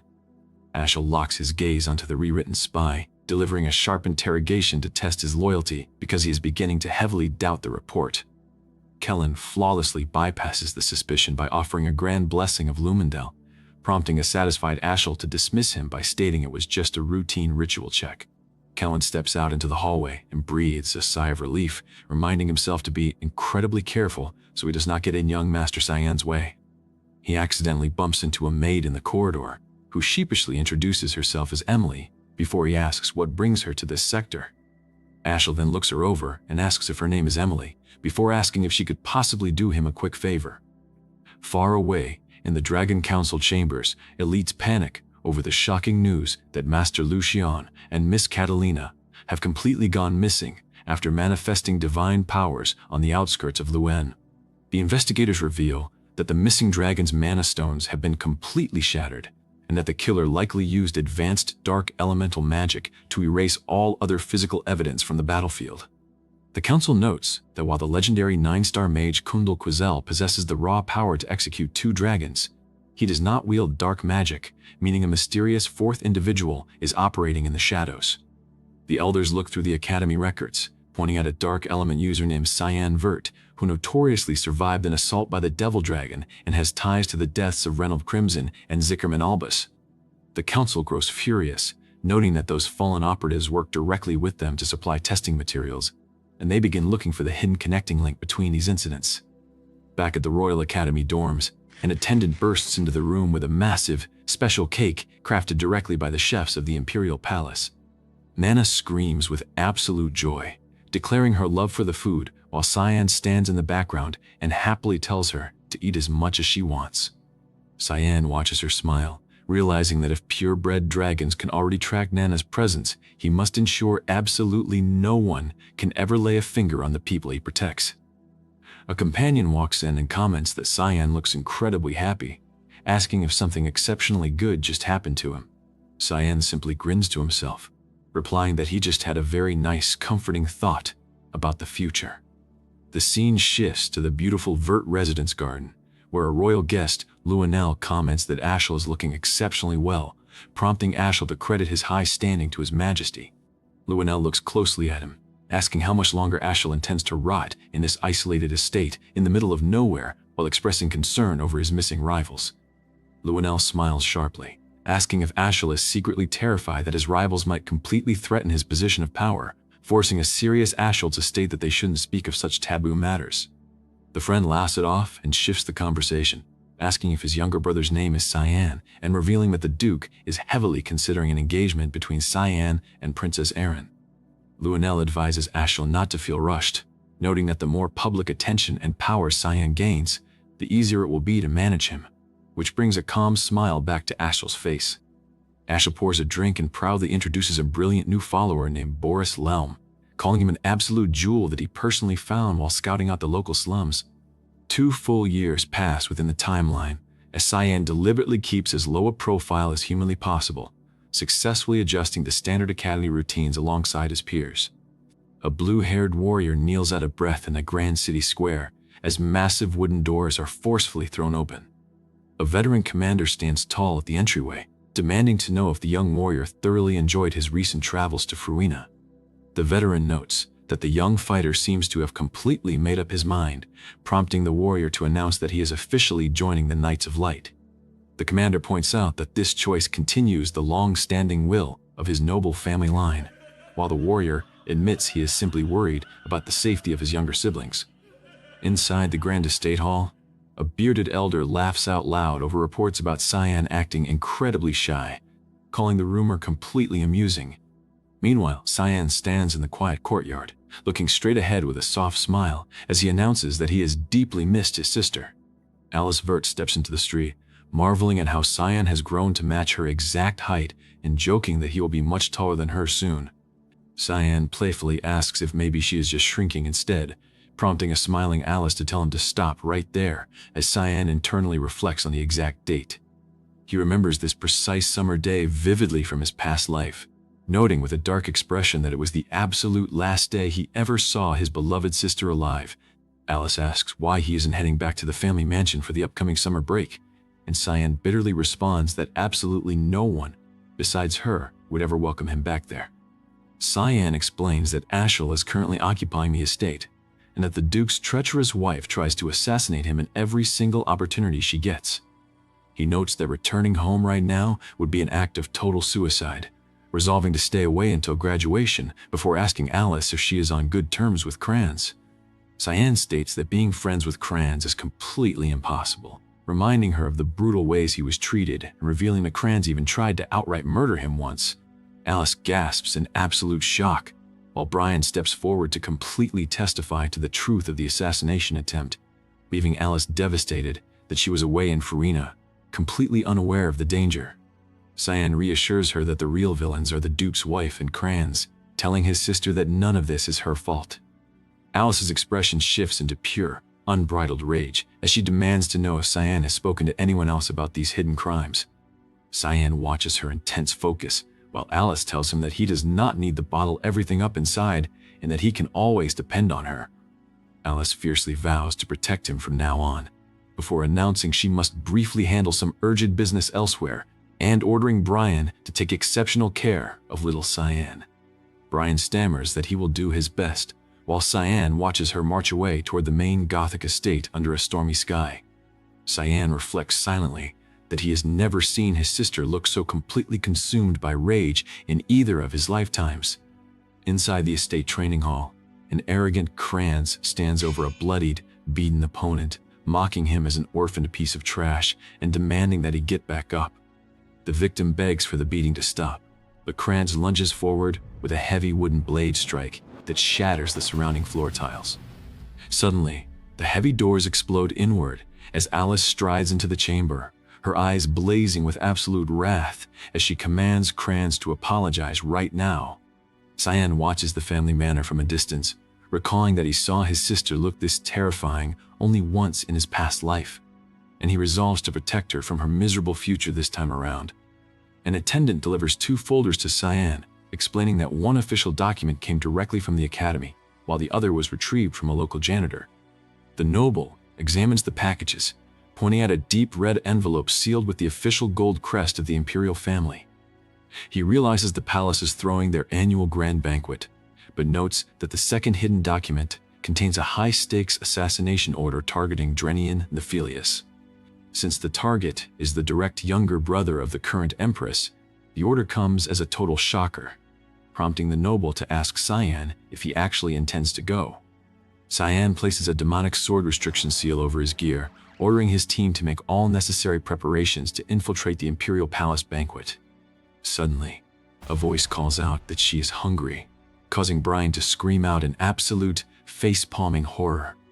Meanwhile, heavy boots echo through the main hall of the Vert Manor as a massive wooden door is violently kicked off its hinges with a loud crash. The estate guards stammer in terror as Alice strides past them, demanding to know exactly where the Duchess is hiding. Alice storms straight into the luxurious private solar, where Duchess Margaret Urzeth sits relaxing on a velvet couch. Margaret looks up in mock surprise, welcoming her stepdaughter back and asking with a fake smile if she has been faring well. Alice doesn't utter a single word, instantly flaring a massive surge of blue water spirit magic that completely erupts across the room. The Duchess screams for the guards in a complete panic, demanding to know if Alice has entirely lost her mind. Alice glares through the magical pressure, roaring that Margaret explicitly tried to murder Cyan, leaving the surrounding guards terrified as they wonder how she discovered the hidden plot. Alice points out that the Duchess's defensive panic perfectly confirms the crime, while Margaret desperately commands her elite guard force to drag the girl out of the room. An elite captain lunges forward with an apology, but Alice's eyes flash with a brilliant blue light as she prepares to strike. Alice invokes her elemental spirit, Undine, unleashing a visceral, rapid-fire tidal wave that shatters the guard's weapon and slams him violently into the stone walls. The remaining forces look on in absolute horror, wondering how a single girl can wield spirit magic capable of dismantling elite house guards so effortlessly as Alice advances on the Duchess. Alice states that Cyan explicitly named Margaret as the mastermind behind the assassination attempt from 2 years ago, asking if the Duchess honestly believed she could get away with it just because Cyan kept quiet. Margaret angrily barks that Alice is choosing the words of an inferior child over her own, but Alice cuts her off completely, ordering Margaret Urzeth to shut her mouth and prepare to face the Duke's absolute wrath. The surrounding guards lie completely broken on the floor as a blonde noble enters, muttering that Alice is still completely unaware of what she has brought upon herself. Duke Valarth steps into the ruin, calmly stating that he already knows his wife tried to kill Cyan Vert and that he has absolutely no intention of making any excuses for her actions. Alice gasps in complete shock as the Duke steps over the debris, asking Alice if she honestly believed that Cyan was a helpless fool who needed saving. The Duke pulls out an imperial banquet invitation and hands it over, ordering Alice to go take his place at the palace to relax herself, noting that Cyan is infinitely stronger than anyone thinks before he departs back for the barracks. Even though he is only 13 years old, he stands with a presence that demands attention. A sudden shout breaks the silence as someone calls out for Miss Alice. The atmosphere grows heavy as a dramatic cry for Cecilia echoes through the room. A formal greeting welcomes Miss Alice back, but it is immediately followed by an emotional demand to know where she has been all this time without even sending a single letter. She softly offers her apologies, carrying herself with the unmistakable grace of Cecilia Rien, a high-ranking knight of the Knights of Light. Deciding it is time for a change of scenery, they make plans to head straight for the Imperial Palace. An unexpected exclamation cuts through the air as someone spots a deer inside the estate. Cyan addresses Nana, telling her to put her tail away, who struggles and groans with intense effort as she tries to suppress her monstrous nature. With a sharp shout, the transformation finishes, leaving Cyan amazed that she can seamlessly hide her body parts from view. Cyan firmly asks Nana if she remembers everything he taught her, and she cheerfully affirms her loyalty to her young master. Nana shrieks in surprise as a powerful impact shakes the area, forcing the dark-coated swordsman to keep his guard up. A blonde knight notices an incoming transmission and casually mentions that a group of bandits is blocking their path. The bandit leader laughs menacingly, demanding they hand over everything they own, but Cyan coldly orders his men to just get rid of the pests. A frantic question about what is happening is quickly dismissed, as Cyan labels the attackers as mere insects. A devastating sword strike detonates across the battlefield, prompting a knight to yell out for his commander. An aggressive warrior lunges forward, seeking bloody revenge for Fernando, but Brian steps up to intercept the strike. Brian lets out a rough sigh of exhaustion after taking a heavy blow that sends him reeling from the sheer impact. With a swift flash of steel, the enemies are cut down, proving to everyone that the weakling Brian is no longer helpless. Brian declares with absolute certainty that he has grown stronger, instantly jumping to follow his young master's next command. A heavy thud signals a fallen foe as Brian offers his thanks, noting that the crowd is far larger than usual and suggesting they postpone their current plans. A stern voice objects, insisting that the scheduled assassination of Drenian Nephilis absolutely must happen right now. Cyan stares at a target photograph with pure hatred, muttering about how sickening the man truly is. Cyan reveals a shocking truth that leaves the room stunned, firmly repeating that the target is actually his fiancée. He glances down at a list, realizing with concern that a fragile young child will also be attending the gathering. The guest is revealed to be Lunav Rainreaver, granddaughter of the Garam Mage Association's president, raising suspicions as to why a girl who avoids society is suddenly attending a royal banquet. After learning that the president personally ordered her attendance, Cyan secretly ponders what kind of dangerous game the old man is playing.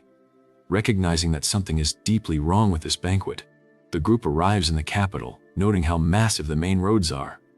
A collision in the crowded street prompts an angry shout to watch where they are going, but a young lady quickly offers a playful apology. The traveler laughs it off politely, causing the naive girl to cheerfully remark on how kind the city people seem to be. Cyan silently laments her complete lack of real-world knowledge, just as Brian panics over the terrifying change in Nana's eyes. Cyan curses under his breath as Nana locks her golden gaze ahead, letting out a dangerously intense growl that she is starving. Her massive hunger causes her to leak a devastating pressure wave, leaving the young lady trembling in pure fear. Realizing that the crowd will discover her identity if this keeps up, Cyan roars an order to get her to a restaurant immediately, sending Brian scrambling to obey. Cyan steps back in disbelief that a simple craving could unleash such an aura, while Nana finally relaxes inside a diner, feeling alive again. Cyan counts his coins, glad he brought a fortune along, right before a sudden shift in the air forces him to sense a bizarre spike of foreign mana. A mysterious figure cloaked in magical energy extends a hand, offering a polite greeting and calling out, "Cyan Vert," by his exact name. Cyan tenses up, wondering how the stranger knows his identity before coldly demanding who they are and if they can sit down. The stranger offers a gentle smile and introduces herself simply as Lunav, a name that strikes an immediate chord of recognition in Cyan's mind. She jokes about being an outcast compared to someone as famous as Cyan, while Brian and Nana watch from a distance, whispering about whether the two are actually friends. Lunav points out how close his guardian knight and maid seem to be, remarking that Cyan appears to be a much warmer person than the dark rumors suggest. Suspicious of her sudden flattery, Cyan tries to figure out her true motive, shifting the conversation to ask if she came to the capital specifically for the banquet. She softly confirms his suspicion, prompting Cyan to reveal that they will definitely be crossing paths again since he received an invitation as well. Cyan silently deduces that she must be a high-ranking noble who received the exact same letter, just as Lunav stands up to cut their introduction short. She looks back with an intense plea for him to remember her, proudly stating her full name is Lunav Rainreaver. The pieces finally click together for Cyan, remembering her true identity as the granddaughter of the powerful Garam Mage Association president, Regan's Rainreaver.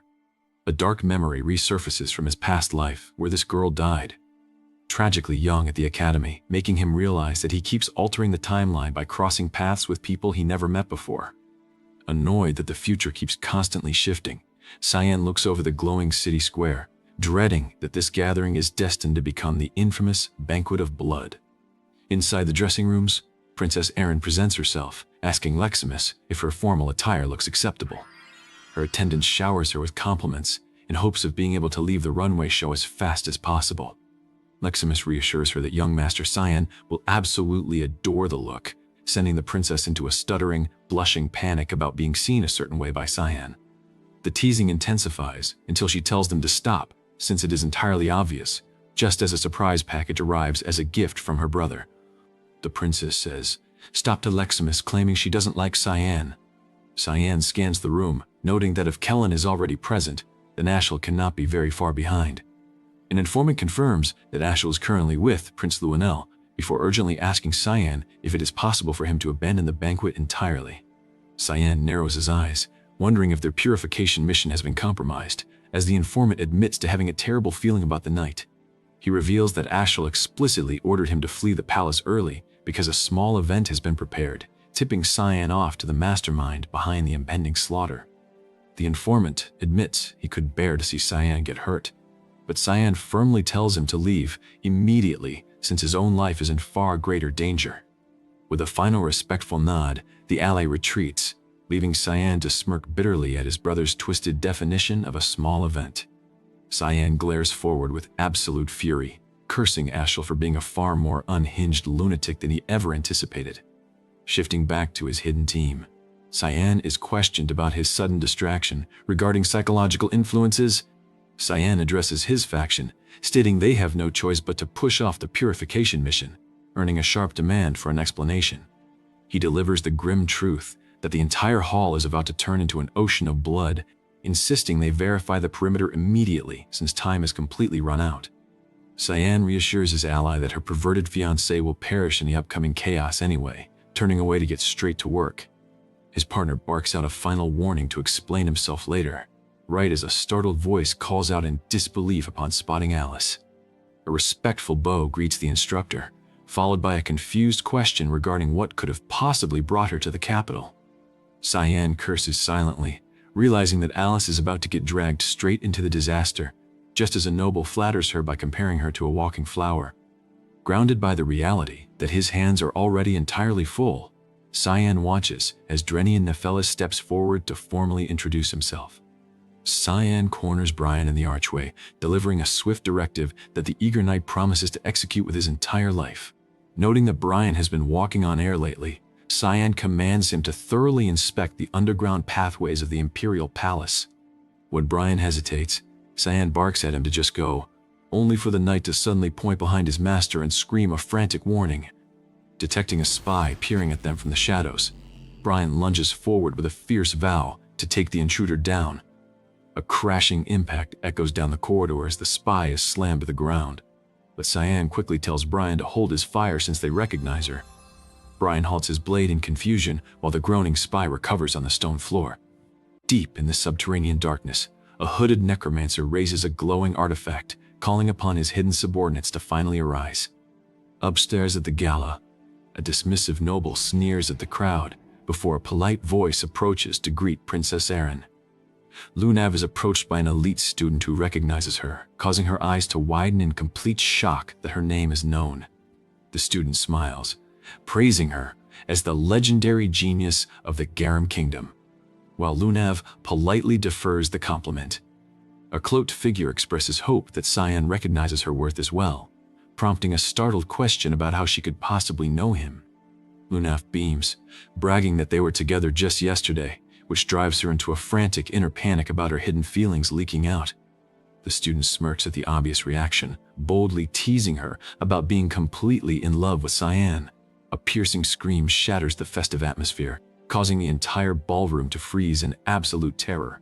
People start yelling for the guards as guests stare in total disbelief at the horrific entities breaching the palace.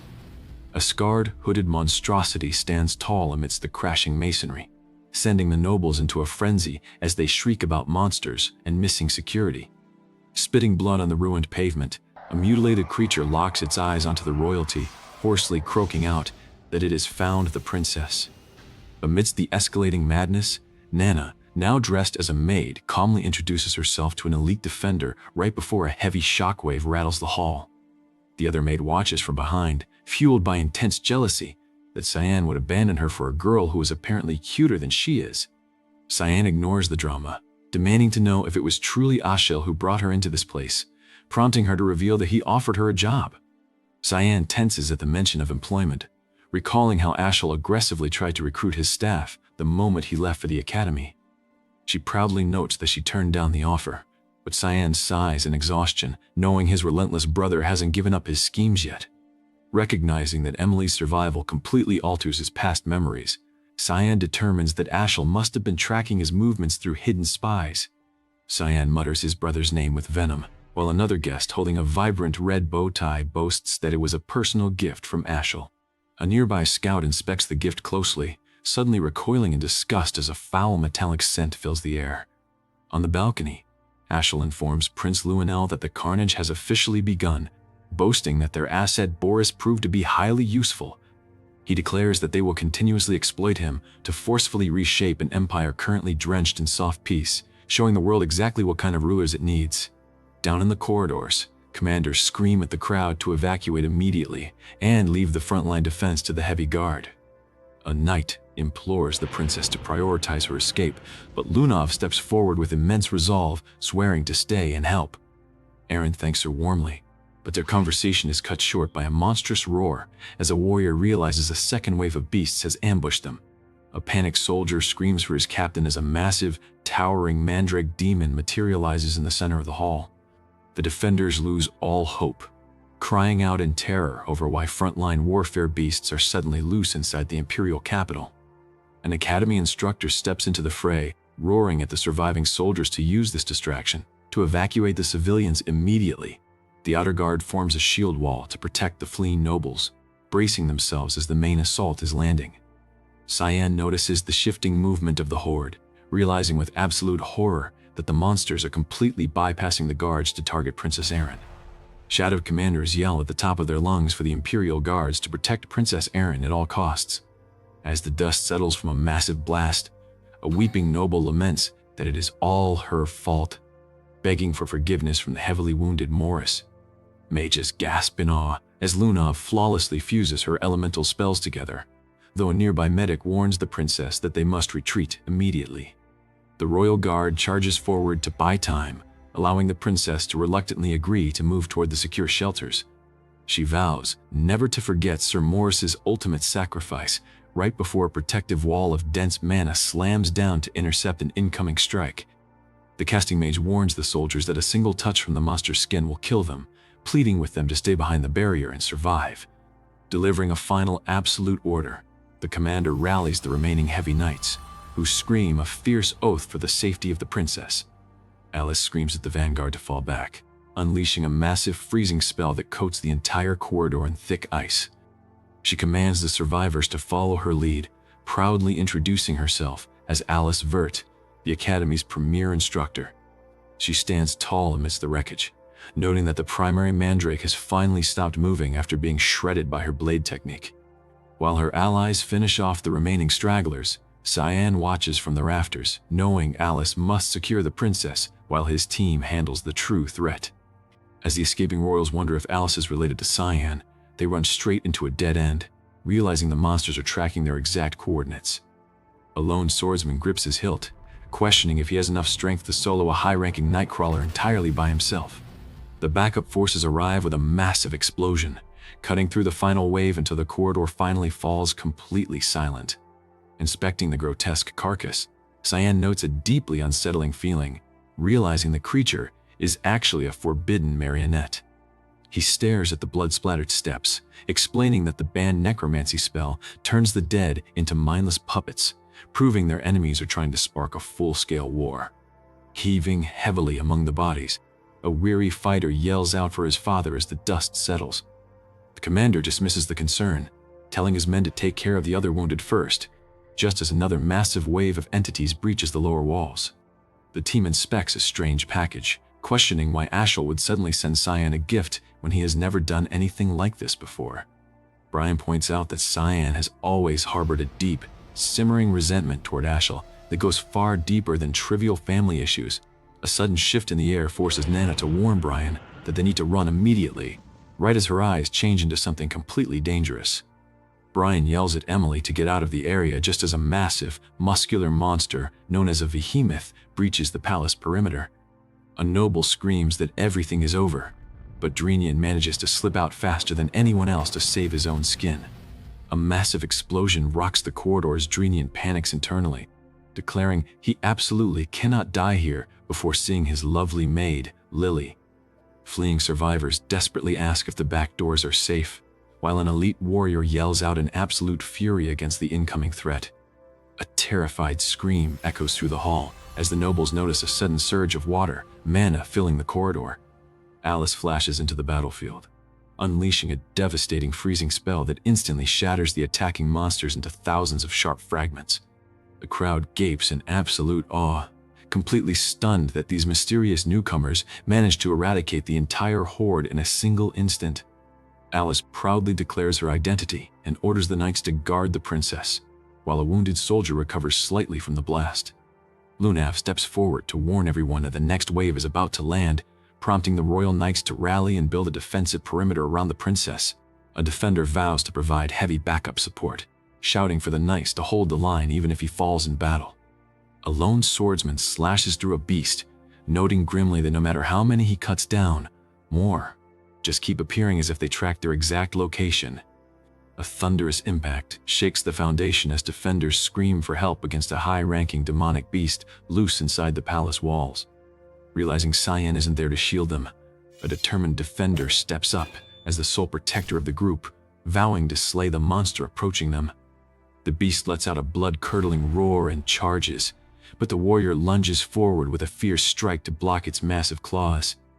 A heavy explosion rings out as the warrior grunts from the shockwave, confidently declaring that he successfully stopped the impact without letting the girl get scratched. The dark beast roars and strikes back with crushing force, leaving the battered fighter to wonder if this is truly the end for him as he apologizes to his young master. A massive flash of light obliterates the danger, leaving onlookers completely shocked and scrambling to see what just happened. A mysterious figure steps out from a cloud of purple energy, seamlessly slicing through a massive shadow monster as the group realizes Nana is somehow involved. Mages exert their remaining strength, channeling raw, glowing energy from their hands as the relentless siege drags on. A swordsman executes a heavy slash, muttering that this fight will never end at this rate because the royal knights are going to burn through their stamina very soon. A heavy shield smash holds back a charging foe as a defender recognizes the reanimated corpses, realizing they are facing an army of the undead. A desperate mage racks her brain for a countermeasure, concluding that their only hope is to channel light magic, the absolute opposite of dark magic. A warrior turns to Princess Erin, frantically begging her to imbue his sword blade with her royal mana. The defenders form a final wall of steel, reassuring the anxious princess that they can hold the line a little longer while she channels her power. Lunav begins a dual incantation, admitting that while combining two entirely different types of mana is extremely difficult, he has no choice but to try. He unleashes a swirling burst of energy, stating that he is still entirely unsure if the complex spell will succeed. A dark-coated figure stands over a fallen enemy, realizing that Ashel has deployed both marionettes and mandrakes, officially confirming that Boris has become his subordinate. Cyan notes that a modern human is somehow wielding an ancient, forbidden form of necromancy, sensing the distinctive mana of daze stones radiating across the bloodbath. Surveying the grim aftermath, the blood-soaked fighter mutters to himself that he needs to get changed into clean clothes. A massive blue flare erupts across the battlefield, shocking onlookers who realize that a temporary light-type spirit manifestation has just been summoned.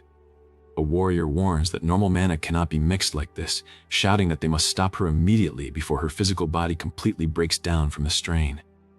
A celestial entity floats within the magical burst, looking down with pity at the cruel, unpleasant fate of the child below.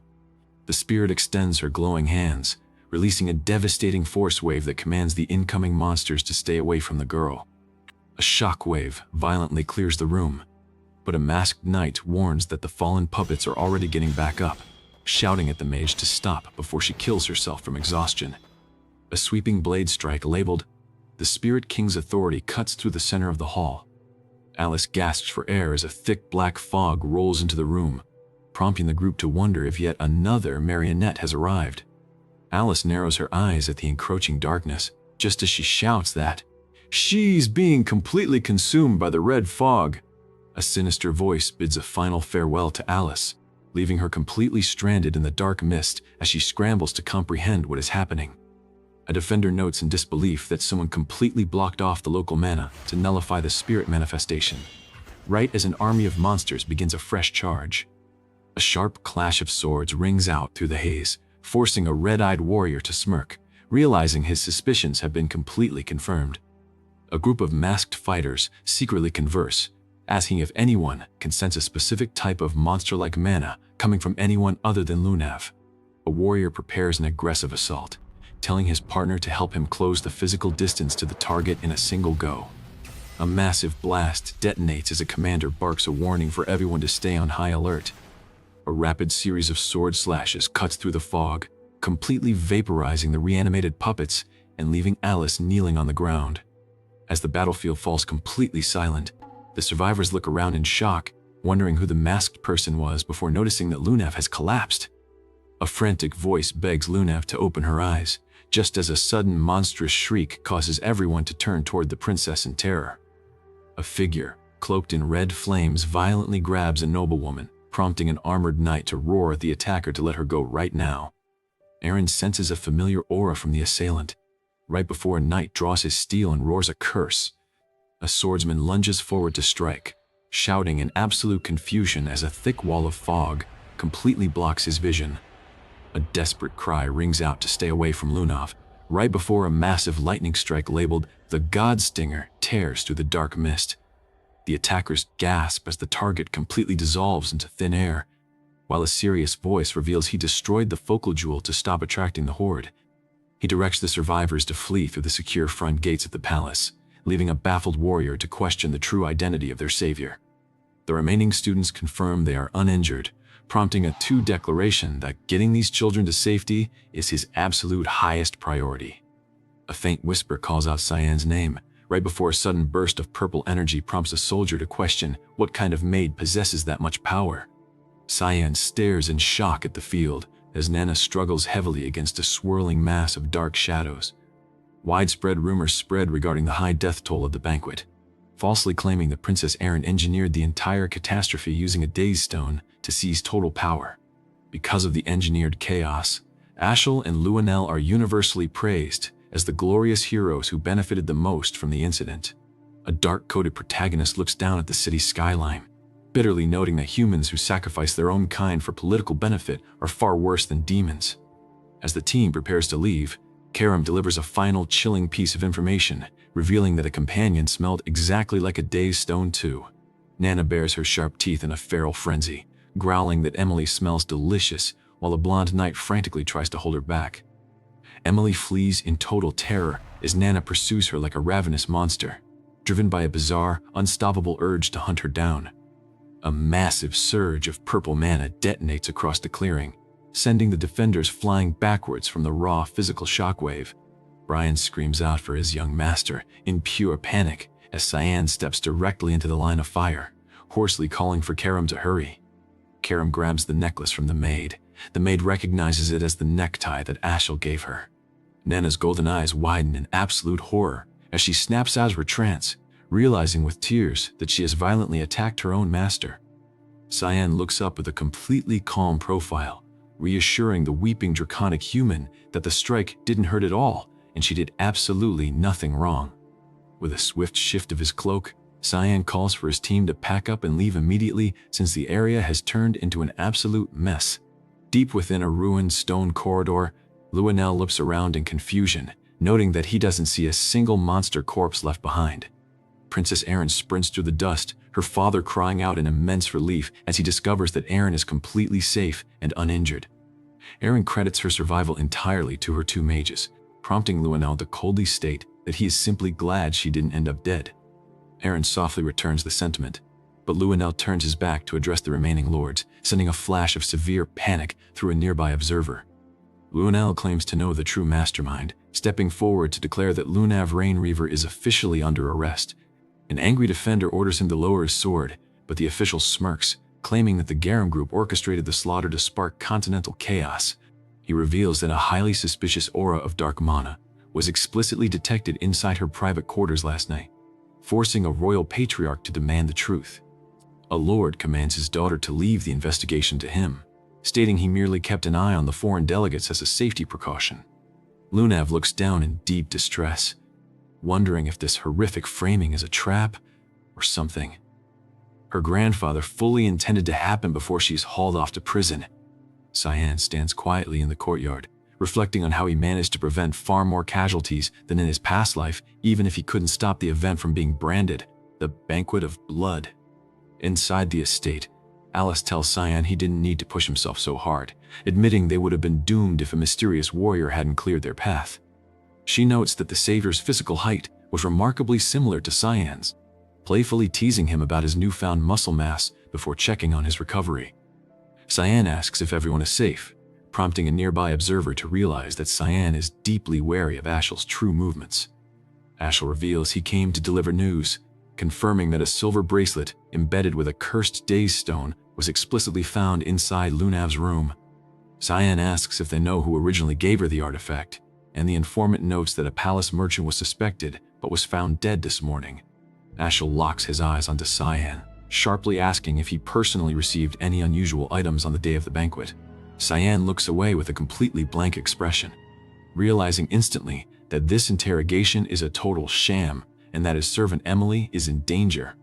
Back in his private chambers, Cyan suddenly clutches his head in intense pain, stumbling as his allies panic over his physical condition. Alice notes that Cyan has lost a massive amount of blood, urging him to lie down and rest while the investigator prepares to leave the room. Cyan looks back with a dazed expression, firmly stating that he has absolutely no memory of receiving any gifts that day. Ashel smiles coldly, thanking him for the answer and noting that he has no reason to eliminate anyone else, though he secretly wished this was his chance to get rid of Cyan permanently. Cyan collapses onto his mattress as his furious sister slams the door shut, ordering him to stop talking and listen to his family's medical advice. In a dark alleyway, a terrified middleman begs for his life, swearing he followed orders and that the target will never discover the truth, but a hooded assassin ruthlessly draws his steel. Muttering that the entire situation is completely unpleasant, the killer delivers a final command to rest in peace, plunging his blade into the witness.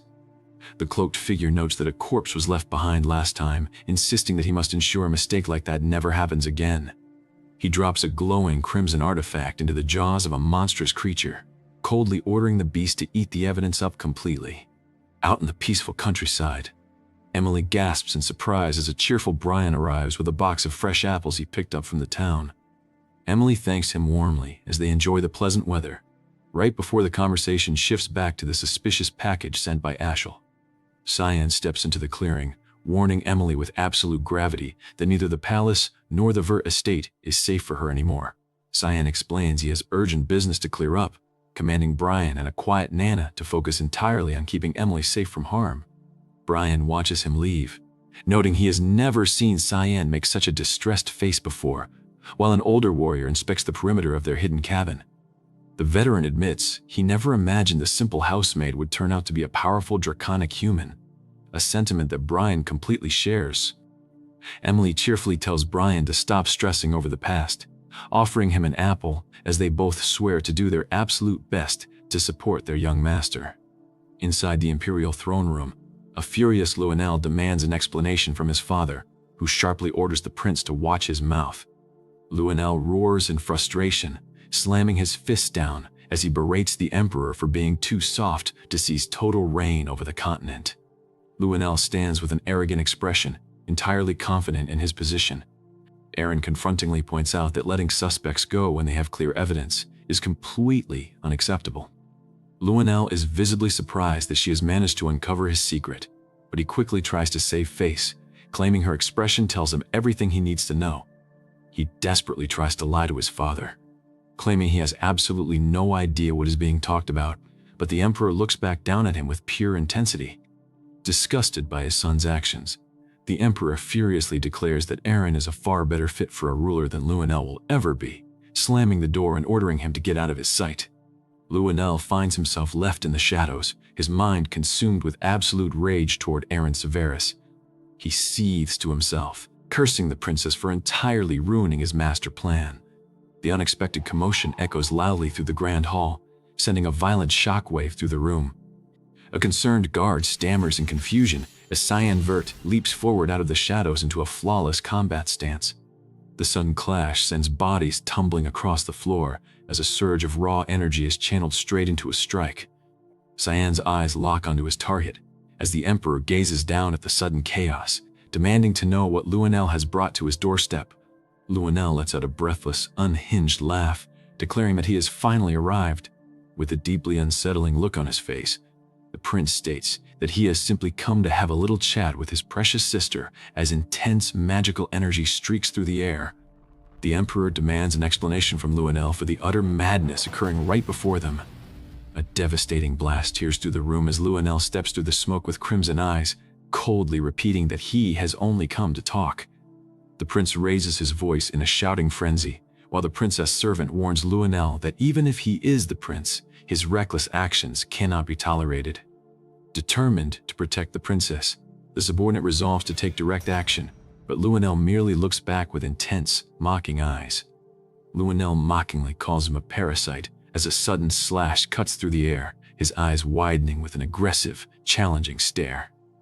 Cyan commands them to stop, stepping between the royal siblings as Eren calmly looks ahead, demanding to know if the prince actually expected to hear something from her. Luenell is internally stunned, realizing Eren is completely different from the fragile sister he used to know, while she casually asks if she should just lay out the truth for him. Eren declares her name with absolute authority, leaving Cyan watching closely as the tension in the room reaches its absolute peak. The memory shifts back to the Emperor demanding to know if there is truly no connection to the incident, which Eren firmly denies, though her father notes the strange necklace she brought along. That artifact is a Daystone from the Black Blood tribe, an illicit item used to master outlawed dark magic that unleashes a blinding burst of power upon activation. These dangerous stones are primarily used to control savage monsters, and recent intelligence reports reveal that someone within the palace has been secretly purchasing them. The primary contacts were the black market merchant Gilbert and a maid named Marilda, but both have mysteriously gone missing, or ended up dead. The Emperor presses further, pointing out that those two were heavily in touch with Luenell, asking Eren if the prince had secretly gifted her the necklace. Eren signals a firm refusal, stating directly that she has never received a single thing from her brother. Since the origin of the jewels inside the palace is now clear, Eren requests that Lunov be cleared of all suspicion and released immediately, especially since she saved countless lives at the banquet.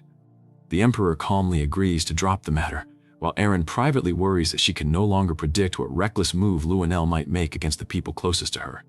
Cyan and Eren stand side by side with unwavering determination, completely resolved to stop the threat and ensure their companions are never harmed again. Back in the present, Luenell demands to know if this confrontation was truly what his sister wanted, hiding his face in the shadows as he questions her sudden shift in attitude. The prince speaks through the darkness, offended that she is treating him like a criminal, and wondering who could possibly be more important than him. Eren boldly steps forward with a guard at her side, stating that Cyan is incredibly important to her, as Cyan politely apologizes for the abrupt intrusion. Luenell is completely shaken, realizing he failed to detect Cyan's presence entirely, while a young onlooker gasps in absolute shock. Cyan coldly stands his ground, stating that he heard every single word of their conversation, prompting Luenell to demand exactly how long he has been hiding there. Cyan casually replies that he simply doesn't possess much of a presence, which infuriates the prince, who asks how Cyan dares to run his mouth so boldly. Cyan merely looks up with a sharp glare, asking if the prince intends to try and do something about him too, as a heavy aura fills the space. Luenell hesitates, knowing it would be a massive mistake to make an enemy out of Cyan Vert, while pondering if the rumors of Cyan's engagement to the princess are actually true. The prince recalls his true ambition to entirely eliminate Eren from the throne, because she constantly gets on his nerves. Luenell's eyes narrow with deep suspicion, realizing his sister is hiding something massive, which finally explains the unsettling warnings he received. An oppressive, terrifying feeling of intimidation radiates off Cyan, leaving the royal siblings feeling completely cornered by his sheer presence. Trying to break the suffocating tension, Luenell quickly claims he was only joking, though Cyan continues to stare him down with absolute gravity.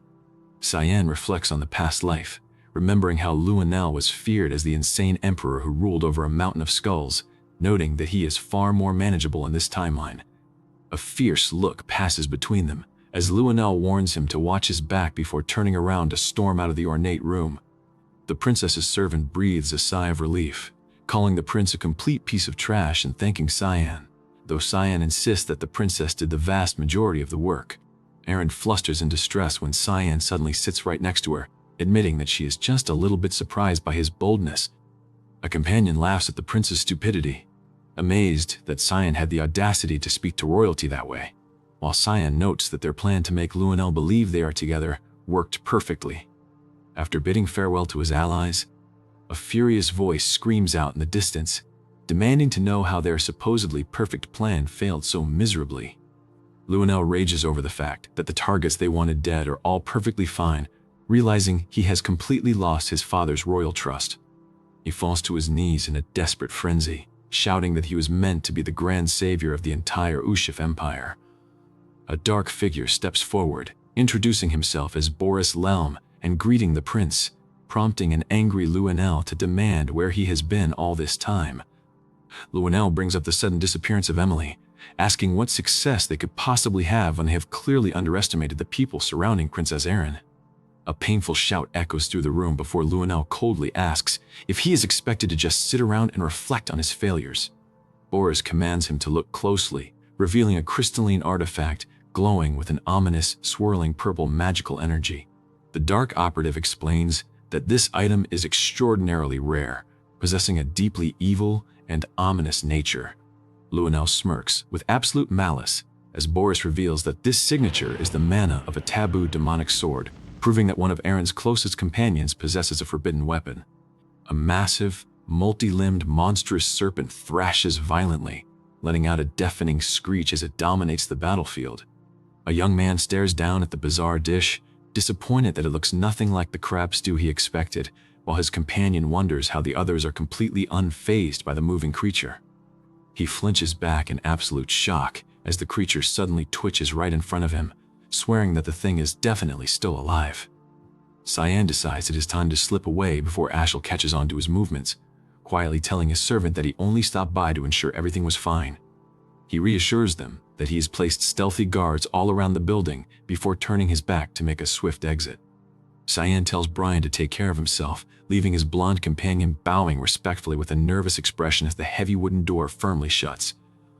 A sinister voice chuckles from the corridor, mockingly commenting on what a lovely little family they have. A hooded figure corners Cyan in the dark hallway, demanding an immediate explanation for how he possessed secret knowledge regarding the Banquet of Blood and the tragic demise of his fiancée. The dark, furred, cloaked figure steps closer, noting that Cyan acts as if he can see the absolute future and warning him to choose his next words with extreme caution. The challenger glares directly at him, making it clear that depending on his answer, Cyan might be branded as a deadly enemy right then and there. The assailant, who is the hallmaster, Sarika, demands answers regarding the death of his fiancée, stating that Cyan could not have possibly known about their secret relationship. She demands to know the truth behind Cyan's foresight, openly suspecting that he might be a dangerous spy sent from a rival enemy organization.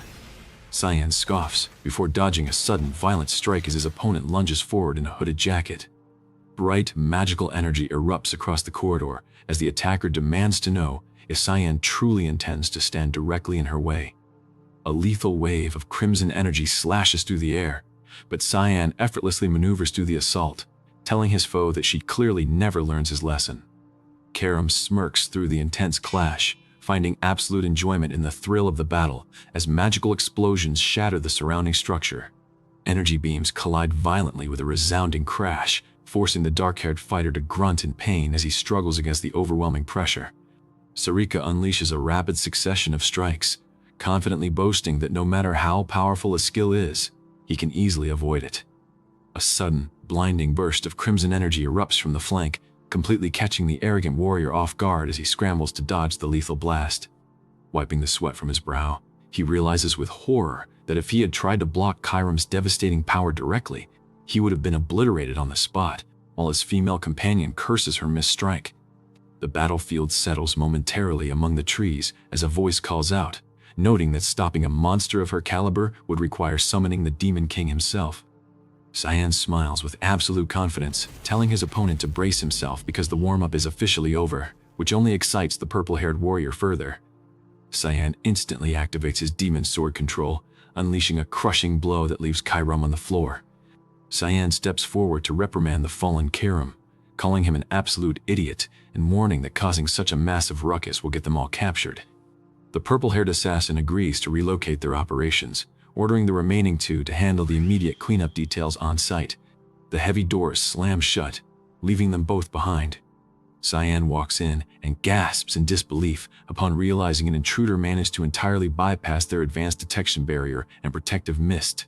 Demanding to know how she uncovered their location, Lunav stands confidently indoors, entirely unbothered by the chaos outside as she addresses the startled group of companions gathered around her. She offers a serene smile and expresses her sincere thanks, leaving the Cyan staring back in complete confusion over what he could have possibly done to earn her gratitude. Her words leave the companions demanding a clear explanation, completely unable to comprehend the meaning behind her cryptic message. A dark warrior looks down at a pale girl in a white dress who has lost consciousness, gently extending a hand radiating with bright, pulsing magical energy. Lunav boasts that he possesses the rare gift to freely manipulate and combine all elemental magic, allowing him to track anyone's specific mana signature with absolute precision. Lunav brags that this incredible gift was passed down from his grandfather, but Cyan steps forward with glowing blue energy, coldly countering that the power behaves much more like a curse that broke Lunav's body. Lunav quietly clasps her hands together, suggesting they move to a much safer location, while Cyan commands the whispering companions to pack up their things immediately. When asked where they are heading, Cyan firmly states their destination is Luan Academy, bringing a joyful smile to a companion who realizes she can now take care of him every single day. Deep within a dark chamber, a kneeling figure addresses Master Eliana just as a violent magical explosion rocks the area. A stern, bearded man watches over them as Cyan stands upon a wooden bridge, questioning his companion about why she chose to anonymously save them if she claims to have no duty to fulfill. Cyan watches Lunav examine her hands, which glow with a volatile dark element that she initially mistook for standard darkness. She explains that she secretly gathered a sample of his mana back at the restaurant, leaving Cyan realizing that her hidden ability allows her to read personal mana data through simple physical contact. Cyan reflects on the day she passed out from the volatile mana strain, directly asking her if she plans to deliver that harvested energy directly to Riggins. The youth scoffs at the idea, stating it would be far too much of a pain, prompting Cyan to ask if she is actively planning a rebellion against her own grandfather. The companions stand together on the wooden floorboards, sharing a silent, knowing look as Cyan places a supportive hand on her shoulder. Lunav's internal body chemistry is described as an intensely boiling pot, but someone has forcibly slammed a heavy lid down on top of it to suppress the volatile reaction. Cyan looks down with an intense stare, explaining that he simply poked a necessary hole in that restrictive lid because the poor child looked exactly like someone else's helpless marionette. He tells her there is absolutely no need to thank him, but warns her that pushing her limits again will be highly dangerous before she quietly bids him farewell with a soft gasp. Cyan firmly points downward, declaring that he is undeniably a genuinely good person, just as a sudden shout of disbelief echoes straight from the president's office of the Garam Association. A panicked official stammers that all charges have thankfully been dropped and suggests sending a formal petition, but a furious, white-bearded elder violently cuts him off with a loud refusal. Enraged upon learning that Lunav is stopping elsewhere, the elder unleashes a torrent of glowing blue energy, screaming for his subordinates to track her down and drag her back immediately. A squad of elite riders gallops across the countryside on horseback, while Cyan looks over at his cheerful companions asking if there is truly that happy about their journey. The maid questions how she will accompany them, since servants are strictly forbidden inside the academy, but her companion reassures her that the principal will surely make a special exception. Inside the office, the massive bearded principal booms a flat refusal, though a persistent Cyan steps forward, begging for permission and promising to keep her entirely out of sight. Cyan steps up with a serious look, promising that he will absolutely never skip a single one of his lessons if the request is granted, forcing the principal to let out a heavy sigh. The principal stares back with gravity, demanding to know if this unusual request is directly related to the infamous Banquet of Blood. The principal notes, he knows, Cyan wouldn't ask for permission without a deeply serious reason, prompting Cyan to admit that explaining the full situation is incredibly difficult right now. Cyan looks the elders straight in the eye, firmly stating that he was not the mastermind behind the horrific banquet of blood, leaving his companion staring back with a sharp glance. Cyan mutters that he completely fails to understand why they would ever assume such a thing. With the negotiations successfully completed, the magnificent classical buildings of the academy stand tall and peaceful under a clear blue sky. Cyan walks the grounds with his allies, explaining his firm theory that Ashel was the absolute mastermind who planned the entire conspiracy from the shadows, while Boris merely carried out the physical labor.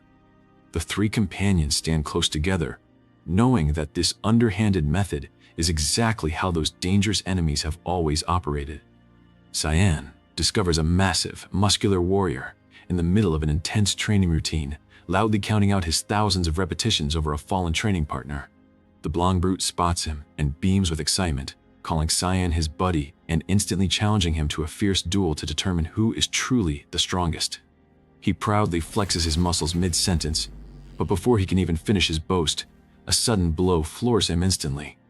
The muscular challenger crashes face first onto the tiled floor, completely incapacitated, while Cyan calmly stands over him, entirely unfazed by the sudden interruption. Cyan stares down at the groaning warrior, dryly questioning if he managed to kill him, before turning to Emily to ask what on earth is wrong with the brute. Emily looks back with a worried frown, admitting she has absolutely no idea, while a small companion complains loudly about how incredibly harsh Cyan can be. Cyan's attention shifts to a mysterious letter in his hands, his eyes widening in complete surprise as he realizes the message has been sent directly from Lunav. The letter contains a shocking confession from the young mage, boldly stating that she has officially run away from her family home. Meanwhile, a sinister hooded figure addresses an instructor, coldly reminding them that this extreme path is the absolute only way to completely halt Ridgen's Rainreaver. Instructor Nella stands firmly in her golden armor, declaring with absolute conviction that she is not foolish enough to ever feel an ounce of pity for that monster. The dark-cloaked mastermind praises her resolve, wishing ultimate glory to the Garum Kingdom as they plot their next move from the shadows. Back at the academy, Lunav comments on Cyan's aggressive nature, while Cyan points out that there should have been a powerful barrier spell locking down the dormitory doors. She casually explains that she simply analyzed the barrier's unique mana composition and deployed a counterspell to entirely cancel it, smugly asking if that isn't incredibly cool. Cyan is completely stunned by her overwhelming capability, realizing her power goes far beyond a simple scan if she can dismantle complex defensive spells instantly. He notes that she arrived precisely when he was about to act, but she explains she simply couldn't bear to wait around any longer for his formal response. Lunav rests her chin on her hand thoughtfully, while Cyan directly asks if her grandfather was the one who initially ordered her to establish contact with him. Lunav holds the teacup tightly, admitting that was the initial reason, but firmly stating it is no longer the case, leaving Cyan to decide whether he can truly trust her word. Thank you for watching Buff Goblin. Want more recaps and audiobooks? Check out the description for more.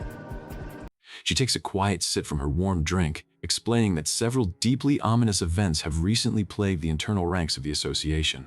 Two powerful dragons who maintain direct contact with the association were recently discovered as nothing more than cold, blood-soaked corpses inside their coffins. A fierce warrior listens in silence as she reveals she uncovered undeniable proof that Cyan was directly involved with those mysterious deaths. She admits that it was merely an unverified assumption until this very moment, while Cyan firmly responds that he had absolutely no idea the dragons were tied to the association.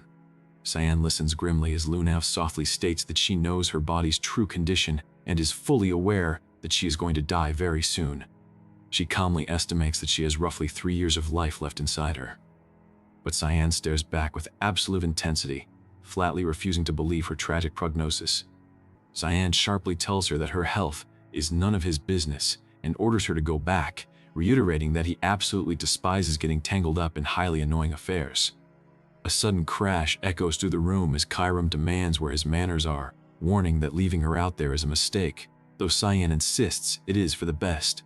Outside, a robed figure collapses heavily onto the floor, Realizing her attempt to sneak out was completely thwarted by the early arrival of the Garam Association, a hooded warrior steps into view, coldly ordering Lunav to come with them because the formidable Master Regans is actively searching for her. The hooded commander steps forward, reiterating that Regans has explicitly demanded her immediate return to the association. Lunav stands her ground inside the room, narrowing her eyes and pointing out that it was always Victor who personally came to pick her up.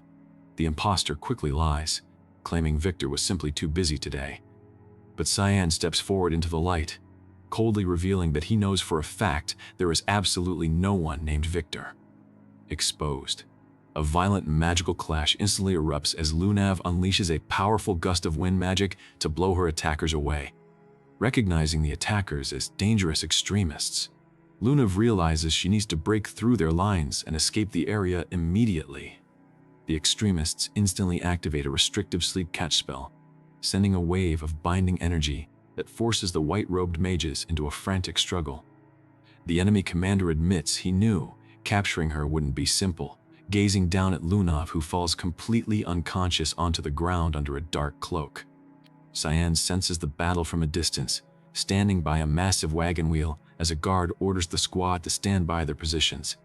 The extremist loader reports that they have successfully secured Lunav, while a bald figure in the background comments on what a deeply pitiful child she is.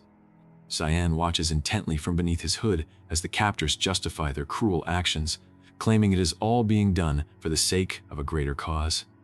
The squad halts in a ruined courtyard, suddenly surrounded by a dense, unnatural dark fog that completely blinds their line of sight. Realizing with absolute horror that the deadly mist has returned, a warrior screams out in panic just as a white-robed swordsman is violently intercepted mid-strike.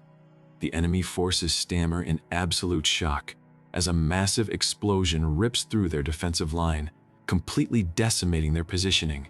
A battered soldier looks up in pure terror at the silhouette of an elite assassin before letting out a blood-curdling scream of agony. The remaining extremists realize an uninvited guest has tracked them down, prompting a dark-haired warrior to step forward to silence the intruder permanently. A fighter grunts in intense pain as Cyan delivers a lightning-fast counter, his eyes filled with absolute focus as he completely dominates the skirmish. Cyan glares through the smoke, noting that taking down their front line was far easier than he anticipated, leaving the enemy leader staring back in disbelief. The hooded commander steps up, calling Cyan incredibly unstable, while Cyan assumes a flawless combat stance, completely prepared to crush them. The extremist rushes forward with absolute murderous intent, shouting that he will easily defeat a mere kid. Cyan unleashes a devastating physical strike that shatters the ground, leaving the remaining enemy forces scattered across the ruined, rocky terrain. The final muscular fighter collapses to the earth in pure exhaustion as Cyan stands over him, coldly demanding to know the true reason they wanted to abduct Lunav. Cyan recalls her incredible ability to freely combine elements, his sharp eyes narrowing as he reflects on how dangerously identical her volatile nature is to Lunav. Suddenly, a massive inferno of explosive magical energy erupts across the field, forcing a dark warrior to unleash a desperate torrent of counterflames to survive.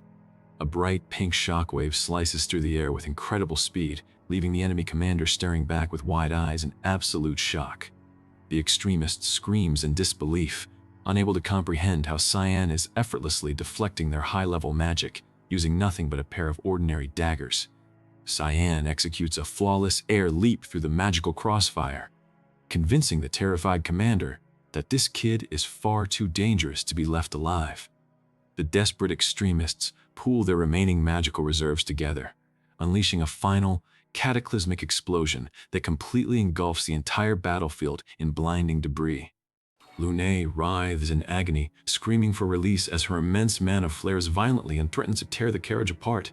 Cyan holds his ground against the magical shock waves, thoroughly impressed by the sheer magnitude of her raw power. The sinister captors mock her struggles, declaring that no mere mortal can ever break free from these cursed restraints. Under a lightning-torn sky, Cyan coldly demands to know how many more of them are hiding, but the enemy only laughs and promises he will find out soon enough.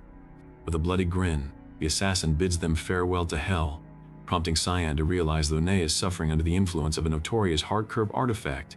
Cyan pieces together the mystery of her condition, leaving his foes stunned by how he managed to deduce her deepest secret. Refusing to let Lune die a horrific death, Cyan recalls an ancient text he uncovered in a Garen Kingdom laboratory during his past life. The document detailed the dark secrets of the heart curb, including exact instructions on how to dismantle its control over a host. Cyan commands Karam to pull Lune from the carriage, bracing himself for the risky extraction process as his hands begin to glow with blue energy. Cyan drives his glowing hand forward to pierce the seal, praying that his past life knowledge is enough to safely shatter the device embedded inside her. With a resounding burst of magical force, the artifact shatters, sending a brilliant shockwave through her body. Inside the grand halls of the Garam Mage Association, Lune opens her eyes, completely bewildered by a strange new sensation. The heavy burden has vanished from her shoulders, leaving her with an intense, lingering spiritual connection to Cyan. Karam questions his motives, warning him that saving her is just dangerous charity work, but Cyan simply intends to keep her as a useful asset for the future. Brushing off the complaint, Cyan leads the way across the city rooftops, eager to vanish before anyone tracks them down. Back at the Rain Reaver estate, Lune explains to her grandfather that she has no memory of her captivity after being abducted. Regent slams his hand down in a fury, refusing to accept her lackadaisical excuses while the kingdom is in total uproar over the banquet of blood. Regan sighs and thanks his associates for their patience, grumbling that his reckless granddaughter is constantly making them work double time. With sudden, violent hostility, Riggins reveals he knew about their betrayal all along, roaring that he will execute anyone who dares threaten his family. Tired of the nauseating talk, Riggins unleashes a blinding, destructive storm of orange fire to incinerate the traitors on the spot. Though Lune recoils at the sheer brutality, Riggins coldly reminds her that the victim was one of the masterminds behind her abduction. Riggins pivots and demands information about Cyan Vert, but Lune keeps her face blank, giving a dismissive response to protect him. Riggins narrows his eyes, warning her that her excuses are unacceptable and demanding to know what the boy is hiding. Lune retorts that Cyan is only flanked by a single knight and a useless maid, asking her grandfather why he is so hopelessly obsessed with a harmless noble boy. Riggins barks that a Rain Reaver's only duty is unconditional obedience, ordering her to leave his presence if she has nothing useful to report. With sparks of frustration crackling around her, Lune storms out, utterly sick and tired of her suffocating household. Meanwhile, a thunderous crash echoes through the training grounds of Lewin Academy as students push their bodies to the absolute limit. Walking through the courtyard, Cyan overhears rumors that a highly respected academy instructor named Nella Aronis has mysteriously vanished. When confronted about the teacher's disappearance, Cyan defends himself by pointing out that he skips too many classes to even recognize the faculty. His associates explain that Nella was a powerful Garam mage under surveillance because of her vocal opposition to Regan's Rain Reaver. To keep a low profile after the kidnapping incident, Cyan is ordered to leave the campus on an off-site mission. On a dusty trail outside the city, a heavy metal chest rattles as a traveler takes in the beautiful mountain scenery. The traveler explains he is rushing to Luan because a highly coveted teaching position has just suddenly opened up. Back at the dorms, Cyan enters his room and dryly tells his hidden guests to finally show themselves. Karam stands defiantly, mockingly claiming that nothing in the young master's room actually belongs to him anyway. The bickering is cut short when another student trembles in fear, whimpering that the terrifying Karam is going to eat them alive.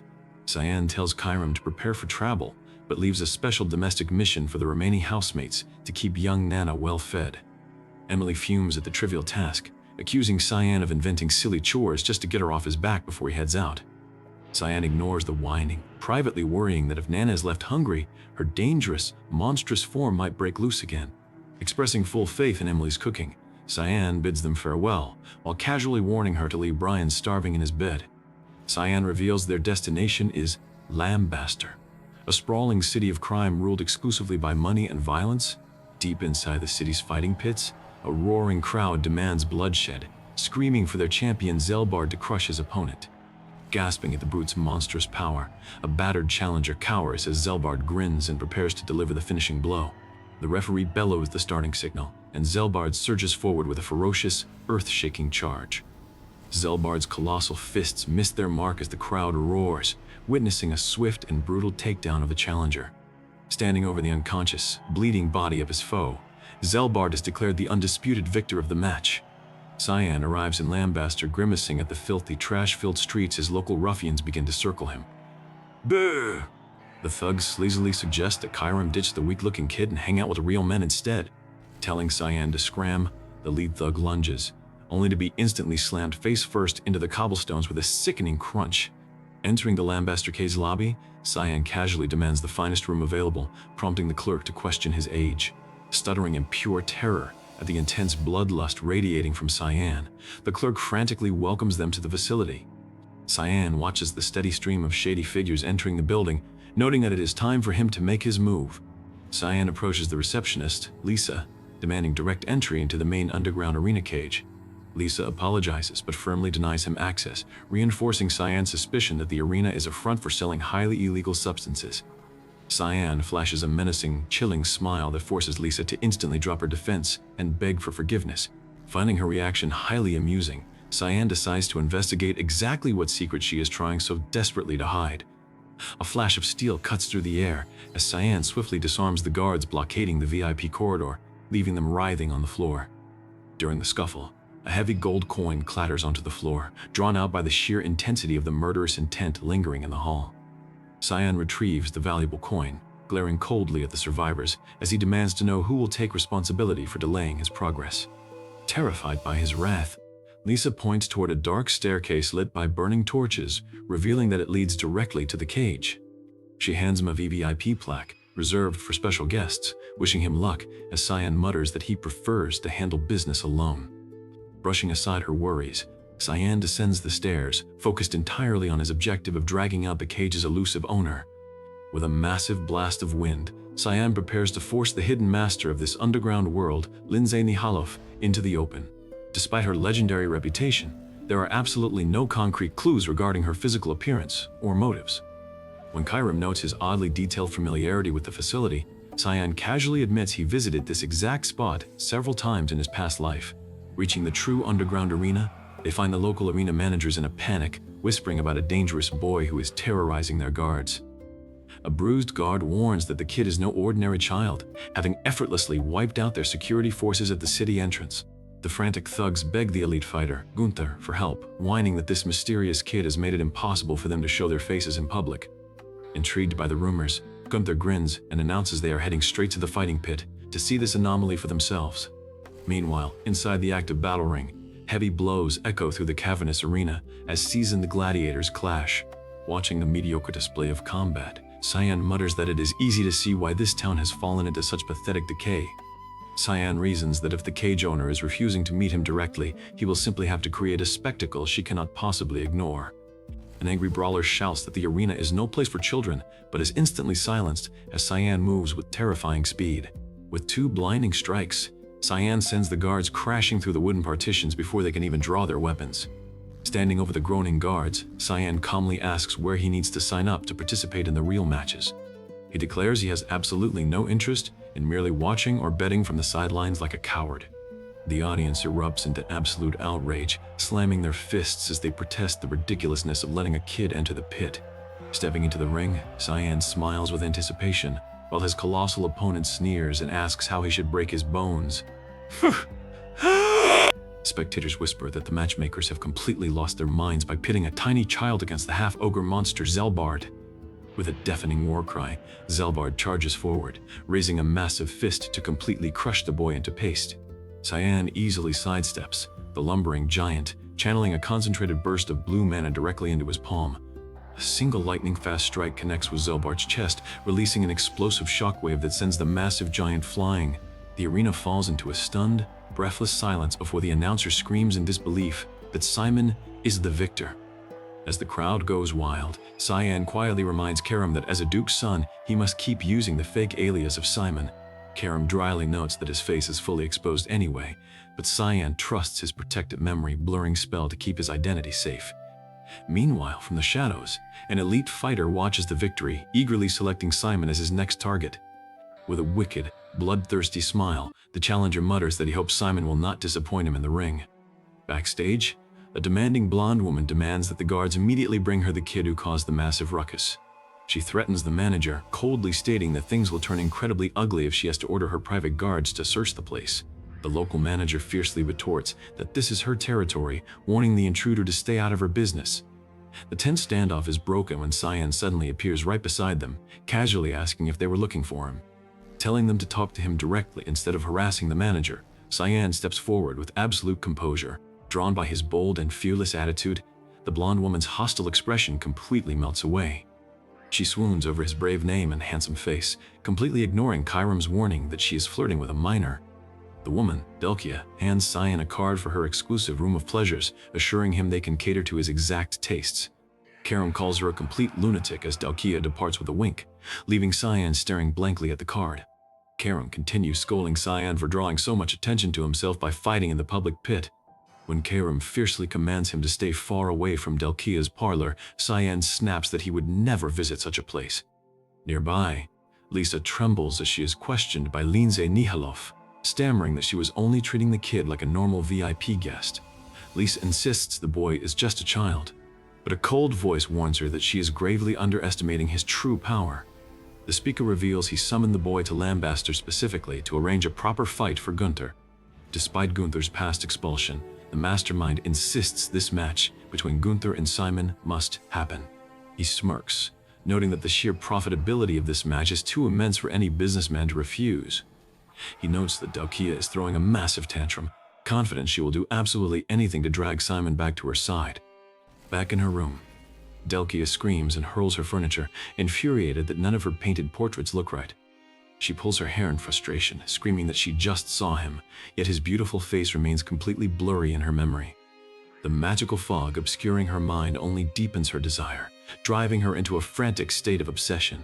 With wild eyes, she smiles and whispers that this mystery only makes her want Simon more than anything else in the world. Meanwhile, Cyan navigates the dirty alleys of Lambaster, firmly resolved to stay far away from the local vices. Shaking his head at the thought of the persistent Delkia, Cyan decides to search other neighborhoods for concrete clues regarding Lindsay. A crash nearby cuts his search short as a young girl collides with him, instantly dropping to her knees to beg for mercy. Cyan gently tells her to stand, checking to see if she is hurt as she desperately clutches a scattered box of cigarettes. She explains she is selling special merchandise from the Grey Merchant Union, though Cyan notes he has never heard of such a group. The girl explains she hopes to sell her entire inventory tonight in the alleyways west of the red light district. Realizing she cannot return home until they are all sold, Cyan drops a heavy gold coin into her hand despite his non-smoking habits. The girl is absolutely speechless at his generosity, while Kairam sighs and suggests Cyan should just open a charity instead. Cyan tells Kairam she will understand soon, just as a group of local thugs corners the young girl in a dark alley. The thugs accuse the girl of stealing, threatening her as she tearfully insists she obtained the gold coin honestly. Cyan steps out from the shadows, dryly asking why a bunch of grown men are resorting to stealing money from a helpless child. Before they can even process his presence, Cyan delivers a rapid succession of brutal strikes, breaking their bones instantly. The remaining thugs drop to their knees to beg for mercy, but Cyan simply smiles, noting that he finds great joy in life's smallest pleasures. Specifically, he explains that he takes immense joy in torturing irredeemable scumbags like them. Handing the gold coin back to the trembling girl, Cyan tells her to be much more careful next time. Clapping his hands, Gunther steps into the alleyway, thoroughly impressed by the swift display of violence. Gunther explains that only one person in this town has such terrifying skill, confidently identifying him as LeMaya's Simon. Cyan notes he wanted to interrogate one of the defeated thugs, but Gunther casually remarks that his broken underling is now completely useless. With cold-blooded efficiency, Gunther kicks his own pleading subordinate through a brick wall, discarding him like trash. Apologizing with a wicked grin, Gunther admits he is just overly excited because he finally has a chance to fight Simon. Realizing this lunatic actually knows Lindsay Nihalov, Cyan blocks a sudden heavy kick that rattles his forearms. Reeling from the raw force of the blow, Cyan braces himself as Gunther surges forward with another earth-shattering scream. The two fighters trade lightning-fast strikes, their clashing forces tearing the surrounding alleyway to absolute pieces. Gunther laughs hysterically as bricks crumble, screaming that there is absolutely no reason to wait for an official match. Dodging a rapid sweep, Cyan meets as Gunther praises his skills, begging Simon to keep entertaining him. A massive, blinding shockwave of raw aura erupts between them, shattering the pavement beneath their feet. Far beyond the mortal realm, an eerie, purple-lit pocket dimension thrums with divine, terrifying energy. A dark deity observes Cyan's progress, noting that the target of his current mission was never listed on their sacred altar.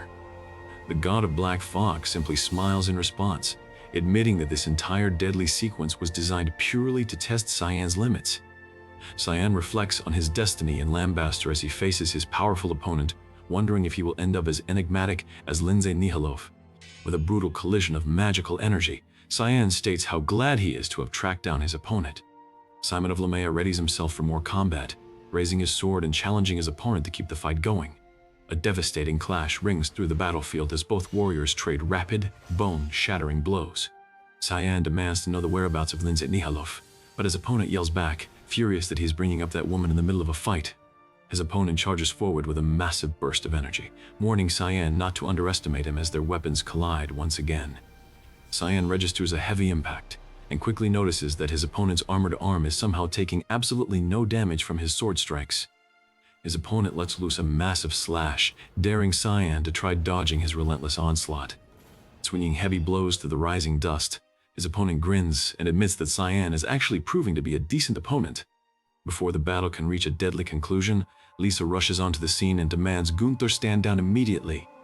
Lisa demands to know why Gunther is fighting their esteemed VIP customer, while a defensive Gunther points fingers and blames Cyan for starting the brawl. Gunther storms off in a rage, leaving Lisa to check if Cyan is injured, though he remains extremely displeased with how things turned out. Lisa nervously apologizes, reminding Cyan that he is a critical VIP they are strictly ordered to protect. Cyan agrees to let the matter go under one condition: Lisa must immediately hire Louise and give her a stable job. News spreads like wildfire throughout the streets that the notorious Gunther Lichtus is returning to the cage to fight Simon. Lambaster buzzes with anticipation for the upcoming grudge match as Cyan prepares himself by taking on fights across the city for a week. Under standard arena regulations, fighters are forbidden from using weapons, must fall back if an opponent surrenders, and are strictly banned from killing. All standard safety protocols are tossed aside as the announcer reveals the cage's owner has specially authorized a no-rules match. Gunther boasts that he has been desperately longing for this moment, ignoring the crowd's protests about the sudden, unfair rule change. The referee screams for the match to begin, and a massive shockwave erupts as both fighters instantly throw themselves into the fray. Gunther mocks Cyan for not being informed of the no-rules rule and tells him to go grab a weapon if he wants to survive. Unmoved by the mockery, Cyan sparks with energy and reveals that he already has a cunning battle plan in mind. Cyan lunges forward with a burst of magic, prompting Gunther to laugh as Cyan notes that this duel is rapidly turning into a deathmatch. Gunther brags about his bloody reputation, telling Cyan how much he loves the taste of killing humans. Gunther vows to gouge out Cyan's arrogant eyes, but a sudden counterattack sends him crashing violently into the arena floor. A lightning-fast exchange of steel and magic flashes across the arena, leaving the spectators gasping in pure shock at what they are witnessing. Before anyone can even comprehend the move, Gunther screams in agony as Cyan completely destroys his armored arm. An enraged Gunther curses his opponent, but Cyan coldly warns him that he needs to back down or he will end up dead. With Gunther silenced and unable to continue, the announcer declares Simon of Lamea the official winner of the bloody match. As the crowd stares in awe at the power of the demonic sword, Cyan realizes that someone deliberately hid the rule changes from him to set him up. Louise runs up to praise Cyan's spectacular victory before proudly mentioning she has officially started her new job as Lisa's assistant. Louise politely asks him to be nice to her, and Cyan warmly tells her to work hard at her new position. Lisa runs over to apologize profusely, but Cyan demands to know why she hid the fact that his fight was going to be a no-rules match. Lisa insists she knew nothing about the setup and promises to arrange a direct meeting with the cage's owner to clear things up. The conversation is suddenly interrupted as Morris of the Grey Merchant Union steps forward to address Cyan. Morris gets straight to the point, asking Cyan if he would be willing to sell his valuable weapon. Cyan feigns ignorance about his sword, but Morris tells him there is absolutely no need to hide the truth from him. Morris explains his deep background with the Albus Merchant Union and how he has worked independently since the death of Zycom and Albus. Morris boasts of his unmatched expertise in powerful weapons, explicitly identifying Cyan's blade as the demonic sword of the Dark Fog. Morris begs Cyan to name any price, but Cyan darkly notes that since Morris is the only one who knows this secret, he should simply kill him. Cyan instantly grabs Morris by the neck, prompting the hidden shadow assassins to spring forward and demand he release their client. Cyan chuckles at the assassins, instantly identifying them as the elite shadow squad from Sparnia. Cyan squeezes tighter and mockingly asks Morris if he truly believes these assassins can save him before his neck gets snapped. After effortlessly deflecting a swift counterattack, Cyan spits out a dismissive remark at the elite guard's pathetic power. Cyan throws Morris to the ground, and decides to spare his life this time, leaving the merchant shaken but still desperate to secure the blade. Morris backs off for now but tells Cyan that his incredibly generous offer for the demonic sword still stands. As the merchants retreat, Cyan reassures a worried bystander that he is completely fine and tells them not to worry about it. Cyan pulls Lisa aside and asks her for a personal favor, demanding a face-to-face meeting with the owner of the lambaster cage. Meanwhile, in a secluded room, Gunther flies into a destructive rage, screaming and thrashing about while his subordinates plead with him to calm down. Gunther screams Simon's name and declares that he will surely die of pure frustration if he does not find a way to kill him. Gunther racks his brain for a plan, desperately trying to figure out how to bring down the monster who humiliated him in the arena. Gunther collapses in frustration as the memory of the crimson tide of mana flashes through his mind. Gunther's eyes suddenly widen with malicious glee as he realizes he can use Louise to force Cyan into a trap. Under the cover of a dark and gloomy night, Gunther sneaks through the labyrinthine shadows of the city to execute his wicked plan. Louise hears her door slide open and turns around, wondering who could possibly be visiting her at such a late hour. Gunther steps out of the darkness with a menacing grin, greeting the terrified girl as she gasps in shock. The next day, Cyan is informed that the mysterious cage owner is not someone who can be easily met under normal circumstances. A companion warned Cyan that the owner, Lindsay Nihalov, has been personally keeping a close eye on him and was the one who set up the no-rules match. He gives Cyan a grim warning to tread carefully, as the owner is an incredibly dangerous player whose true alignment remains entirely unknown. Cyan rushes back to the cage's offices, only to find Louise's room completely trashed, prompting a search for who could have committed such a crime. Cyan picks up Louise's broken nameplate from the floor and tells the others to stay put while he goes to track down her captor. Fueled by absolute fury, Cyan storms out into the streets, fully aware of exactly who took the girl. Back in the entertainment district, Delkia is interrupted by an uninvited guest and demands to know who dared enter her room without permission. Her associate mockingly calls her a mess, bringing up her obsession with a mysterious boy whose face she cannot even recall. Cutting straight to the point, the associate presents Delkia with the most potent paralysis potion from the Garum Kingdom. He explains that he only wants a single item from the boy, leaving Delkia to wonder if that is truly his only goal. Meanwhile, Gunther waits in a ruined hideout, chuckling maliciously as Cyan finally arrives and demands to know where Louise is. Gunther mockingly tosses Louise's belongings as a souvenir, telling Cyan that he will have to fight to get the rest of her back. Cyan asks Gunther if he simply came here to die, and the madman happily challenges him to bring on his worst. Gunther screams for Simon to come at him as a brilliant flash of combat magic erupts between them. In her grand chamber, Lindsay Nihalov is asked if she believes the child can truly kill Gunther, to which she coldly replies that she lost all attachment to him long ago. As her subordinates gossip about her coldness, they wonder if anyone can even remember Simon's face. One of them explains that Simon possesses an authority of Eru, the god of darkness, which magically forces people to forget his face. They discuss the grave danger Simon poses, noting that his mysterious past seems to have finally caught up with him in Lambaster. Lindsay orders Lisa Lictus to treat their precious guest with the utmost respect.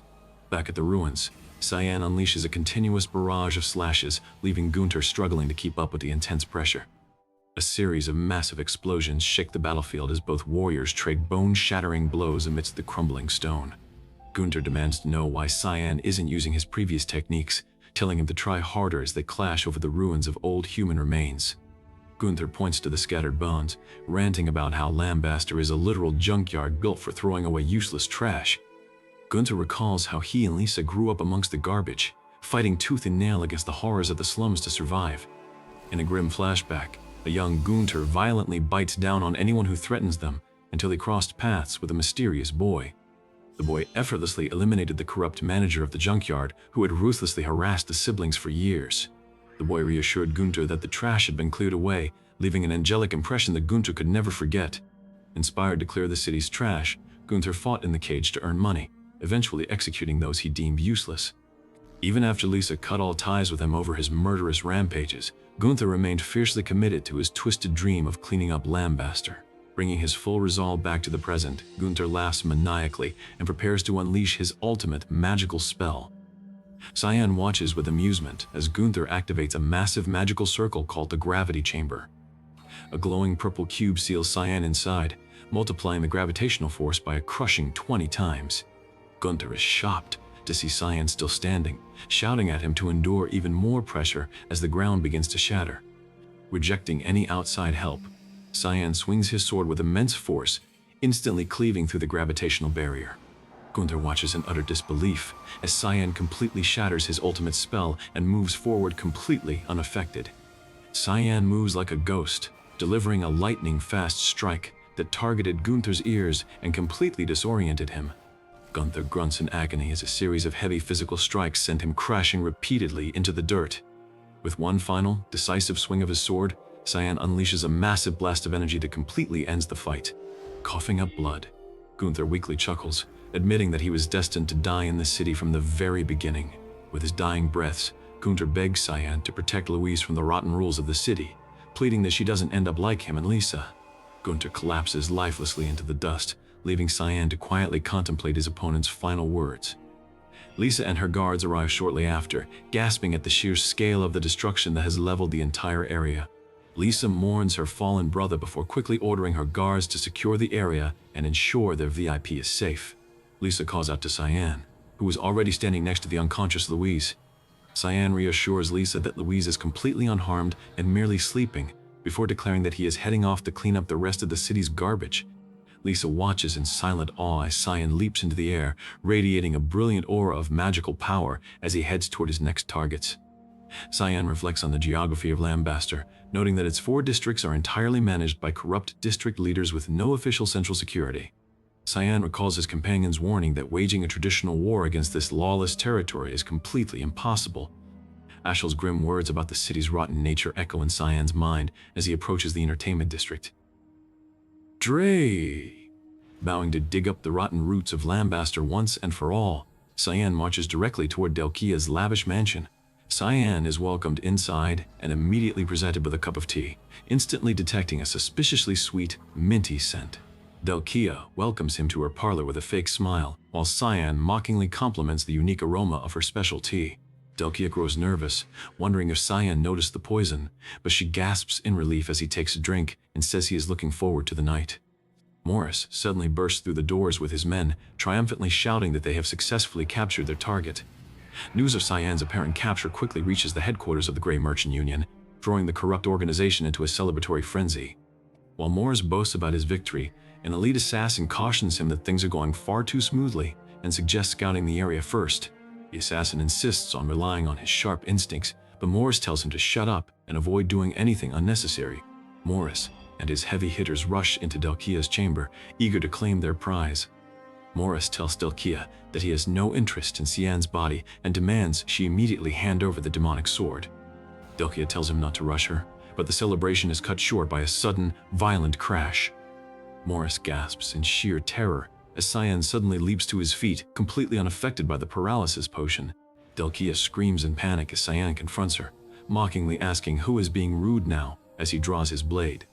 Cyan confirms that the legendary blade before them is indeed the demonic sword, sending Morris into a state of absolute shock. Cyan unleashes a massive shockwave that obliterates the room, telling his trembling victims that they simply know far too much. Morris frantically screams for his shadow assassins to save him, but Cyan effortlessly cuts them down and promises to send Morris to join them shortly. Cyan casts a powerful dark magic spell, invoking the cosmic authority of creation, space, and fog swamp to seal the room. Cyan accuses Morris of providing the gravity artifact to Gunther and the poison to Delkia, ignoring the merchant's pathetic, tearful apologies. Cyan coldly says goodbye, ignoring Morris's desperate screams for mercy as he prepares the final strike. A massive cloud of red blood magic fills the sealed space as Cyan unleashes his devastating execution technique. With one swift slash, the crimson energy detonates, completely vaporizing Morris and leaving his empire in ruins. Cyan turns his cold gaze toward the corner of the room, declaring that only Delkia is left to be dealt with. Delkia's massive beast-like bodyguard charges forward to protect its master, but Cyan easily deflects its strike. Cyan smiles menacingly at a hiding Delkia, telling her to prepare herself as he promises to slice her into 1,000 pieces. Delkia screams in absolute terror as Cyan closes the distance and prepares to put an end to her corrupt rule. Standing amidst the burning ruins of the mansion, Cyan suddenly pauses as he detects a familiar, powerful signature of mana. A massive burst of blue energy erupts from the ceiling, signaling the arrival of a dangerous new force. Simon gasps in shock as a massive fog domain expands around them, while Linza Nihiloff mocks his terrified expression and proudly introduces herself as a manager of Lambaster. The realization hits like a physical blow that the legendary veiled Lindsay Nihaloff was actually a member of the secret organization known as MIST. Lindsay muses that Sarika must have kept her a secret, prompting Simon to realize why she ruthlessly assassinated the other managers before thanking her for the clarification. Cyan mockingly wonders if he should address her as a senior colleague, but quickly corrects himself by labeling her a filthy traitor instead. A sudden, explosive clash shatters the tense standoff as Lindsay gasps in shock at the arrival of a third combatant. The mysterious fighter lets out a fierce battle cry, driving her opponent back as Lindsay casually asks if they are already acquainted. Lisa confirms Simon of Lemaya's identity before channeling her dark energy to completely erase him from existence. Simon groans under the heavy pressure, while Lindsay reiterates her query about their connection to Simon of Lamel. Lisa lunges forward with a lethal strike, but Simon deflects the blow with a heavy parry, roaring at her to get out of the way so he can settle his score with Lindsay. Steel clashes violently against steel, forcing Cyan to realize he must temporarily incapacitate Lisa by unleashing his secret technique, the Bloodthirst Wave. A massive shockwave of crimson energy erupts across the battlefield, but Lisa manages to hold her ground, proving she was thoroughly trained. Cyan is stunned that she survived the blast, prompting Lindsay to step out of the shadows and question why he hesitated to kill her, revealing she only wanted to test a student trained by Sarika. Cyan inwardly wonders how Lindsay knows Hallmaster Sarika, but his thoughts are cut short as she warns him to focus on the incoming threat. A rain of sharp energy needles descends upon Cyan, forcing him to block the rapid-fire onslaught as the ground beneath him shatters. Lindsay declares that, although she cut ties with Gunther, Simon must pay dearly for taking her last remaining family member, making Cyan realize their bond was much deeper than a simple acquaintance. Lisa's shadow subordination is forced into activation via a planted memory fragment, but Cyan capitalizes on the gap and rapidly closes the distance with a swift strike. With Lisa safely knocked unconscious, Cyan steps over her resting body and coldly tells Lindsay that they are finally alone. Lindsay proudly boasts that the fog domain itself is her very being, but Cyan counterattacks by calling her a traitor and a common thief. Cyan points directly at her hand, identifying her glowing artifact as Anbahri's ring, which allows her to absorb anything she targets. He explains that she is using it to absorb mana and divine authority, calling her a pathetic fake and driving Lindsay into a furious rage. Lindsay demands his submission as she unleashes her stolen power, completely unaware that she has walked right into Cyan's trap. The clash triggers a spatial rift, prompting Lindsay to smugly assume she has trapped Cyan inside a pocket realm only she can control. Lindsay bids him farewell as she gloats over his apparent helplessness, but her triumph is cut short when Karam suddenly breaks in, complaining about the pathetic size of the realm. Karam manifests in a burst of kinetic force, leaving Lindsay utterly horrified that a mere girl could tear open her realm with the strength of the black fog. God!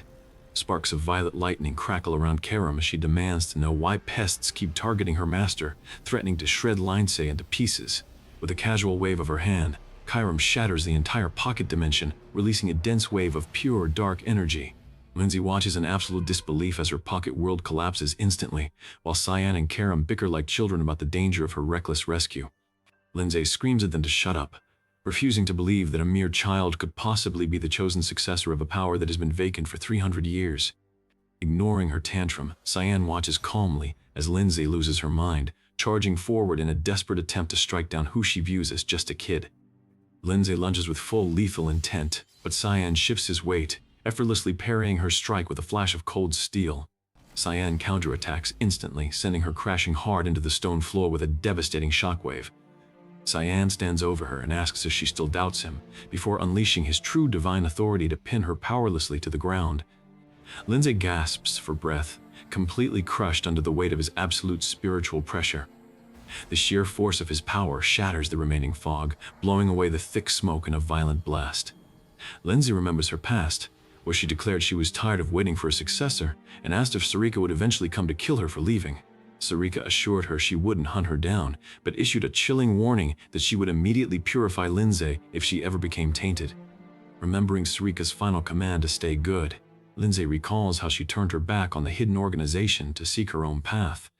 She wanted to build a new world where the strong were recognized rather than staying hidden away forever. Now bleeding on the cold floor, Lindsay bitterly wonders how she could fall so far after working so hard to achieve her dreams. Cyan stands over her and asks if she has any final words, to which she requests that he deliver a message to Sarika Negrithi. She simply wants her mentor to know she was wrong all along, realizing too late that nobody can truly predict their own tragic downfall.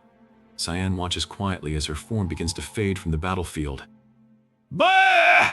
With a deafening rumble, the pocket domain collapses completely, depositing them right outside the hotel. As the spared manager questions why Cyan chose to keep him alive, the manager asks if Cyan intends to expose him, wondering what his next move should be now that his leaders are gone.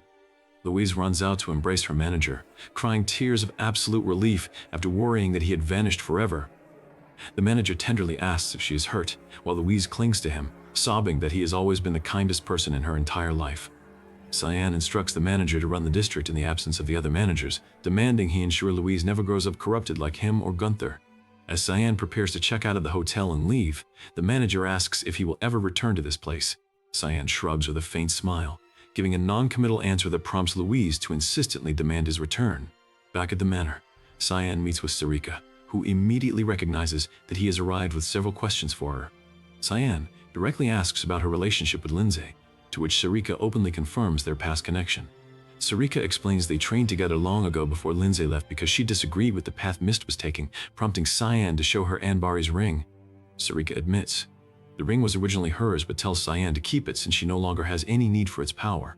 Sarika arrogantly boasts she is already strong enough without it, while Cyan wonders if his entire retrieval mission was actually a hidden test. Sarika claims she was simply fulfilling a promise, making Cyan deeply suspicious that she is testing him to see if he will be corrupted by the ring. Cyan mockingly asks if she is going to give him a cliché warning about becoming either a savior or a global disaster. Sarika counter-argues that such a test is perfectly normal, teasing him that Kyra might have made a massive mistake in choosing him. Meanwhile at the academy, anxiety grows among the students following Instructor Nella's sudden disappearance, while the dean welcomes a newly appointed replacement. The new instructor, Boris Lehelm, politely promises to be understanding toward the students, though his strangely distorted manner immediately draws concern. Sarika apologizes for her lateness as she enters the dean's office, locking eyes with Boris, who introduces himself as the newly appointed instructor. Boris bids her a polite farewell, but Sarika instantly notices that the polite gentleman absolutely reeks of fresh blood. The dean warns Sarika to keep a very close eye on him, noting that despite his excellent manners, his dangerous manner cannot be ignored. Sarika agrees to watch him, internally shivering as she notes his stench of blood is so heavy it feels like death itself is walking down the hall. Outside the academy gates, travelers are warmly welcomed to the beautiful city of Harmony, Lewin.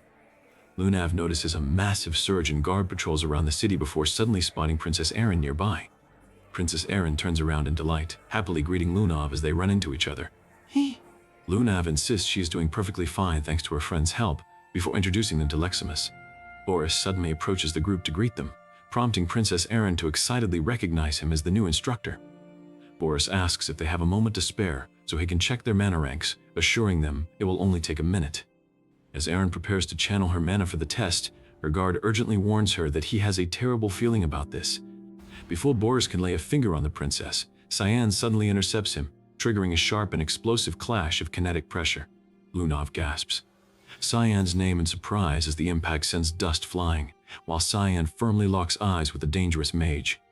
Boris grunts in pain as his arm is forced back, realizing with a start that this student is none other than Boris Lel's primary obstacle.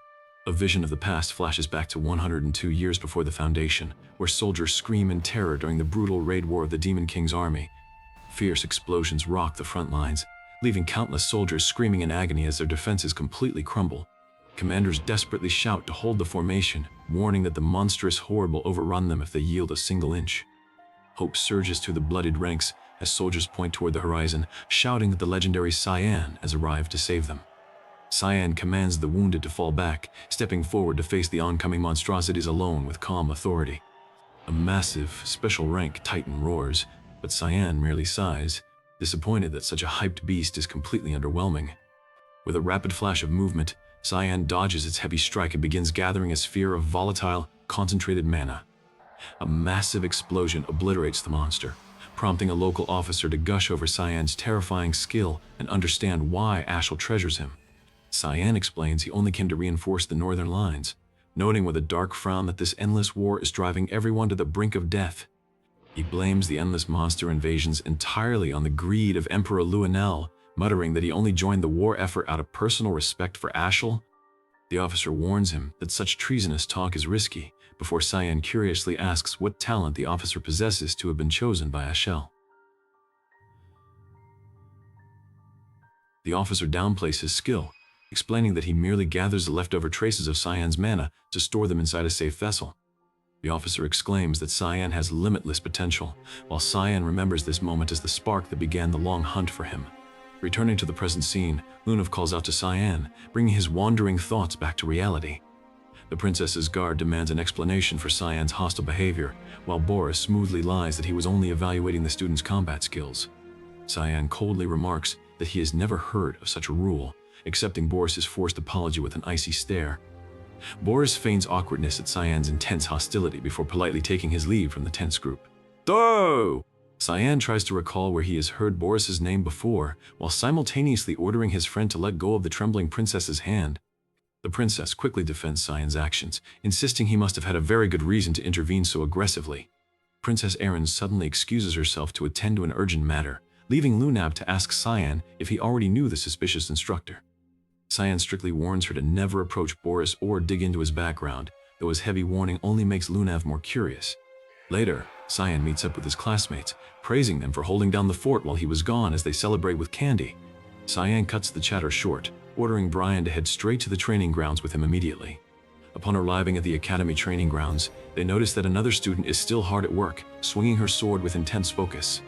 Brian gasps in awe as Leximus swings a massive claymore with perfect ease, while Cyan notes she is destined to become the continent's greatest swordsman.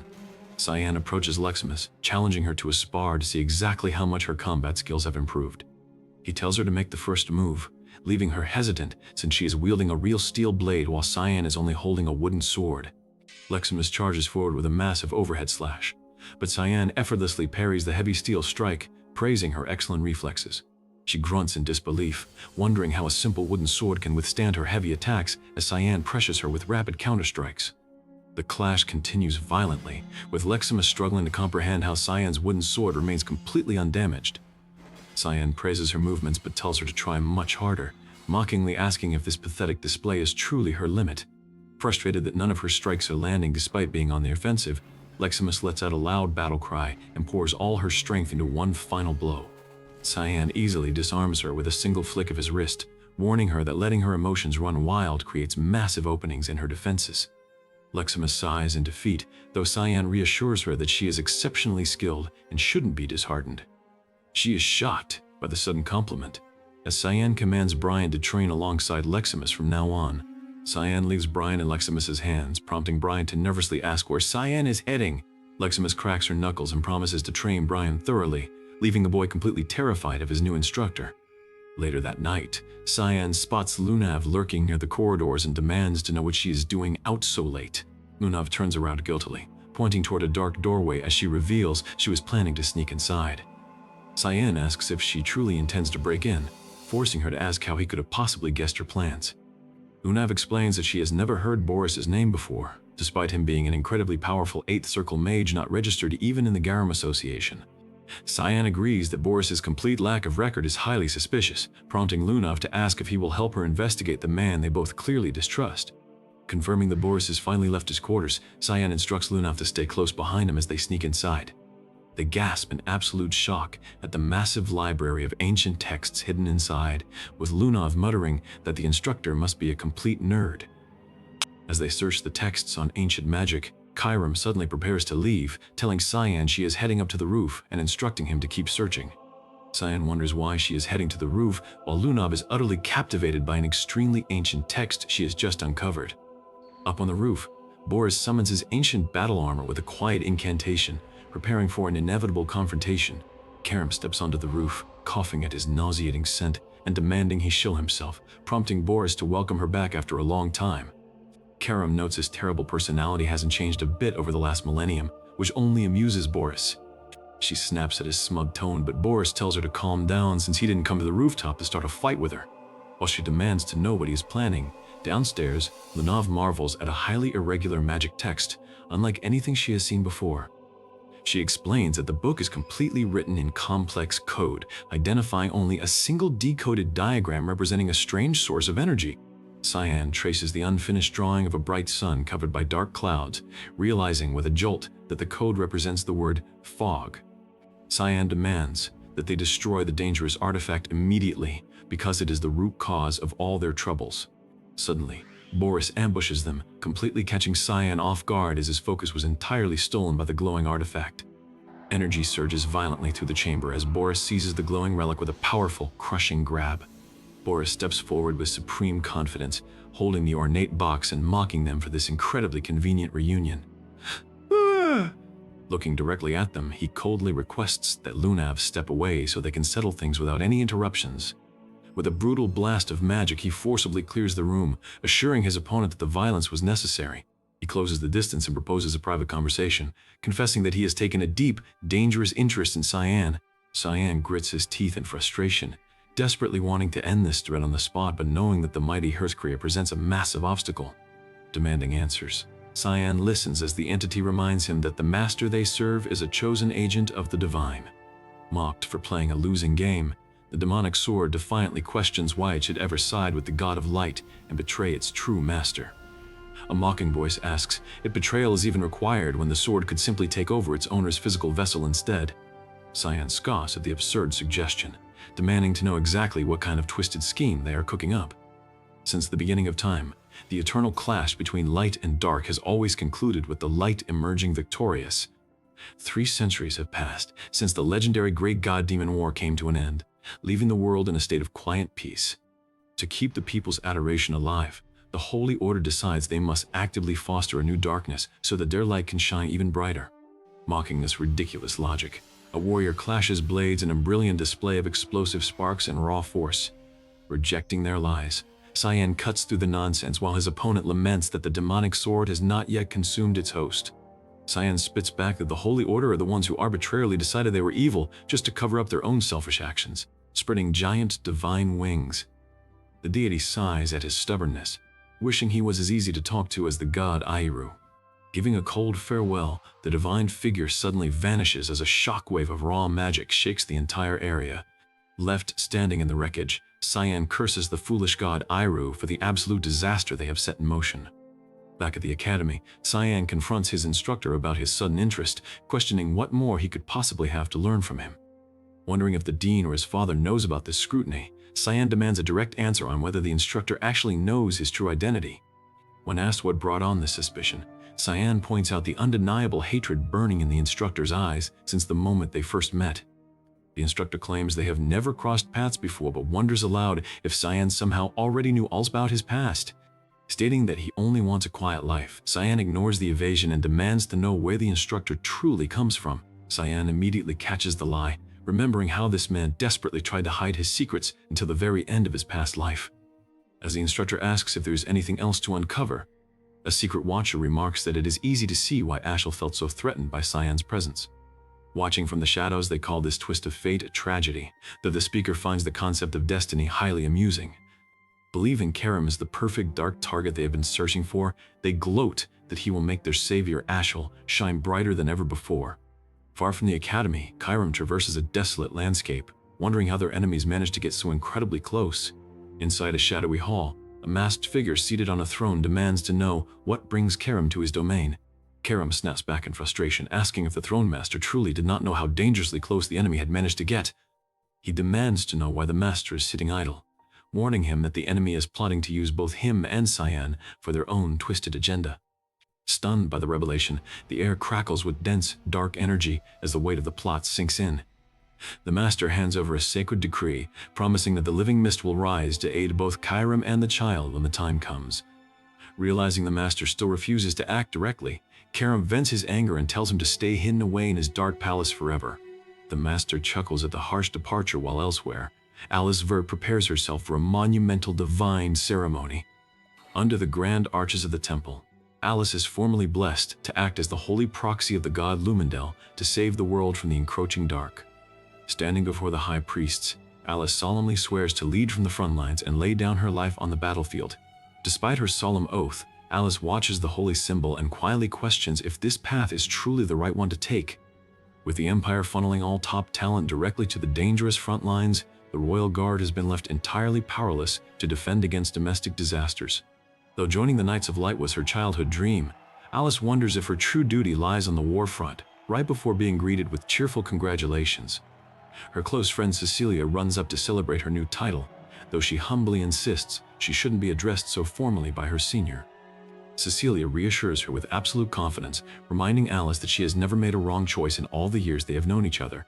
Haunted by the distant screams of war, Alice declares there is only one way to find her answers, inviting Cecilia to stand by her side at the front.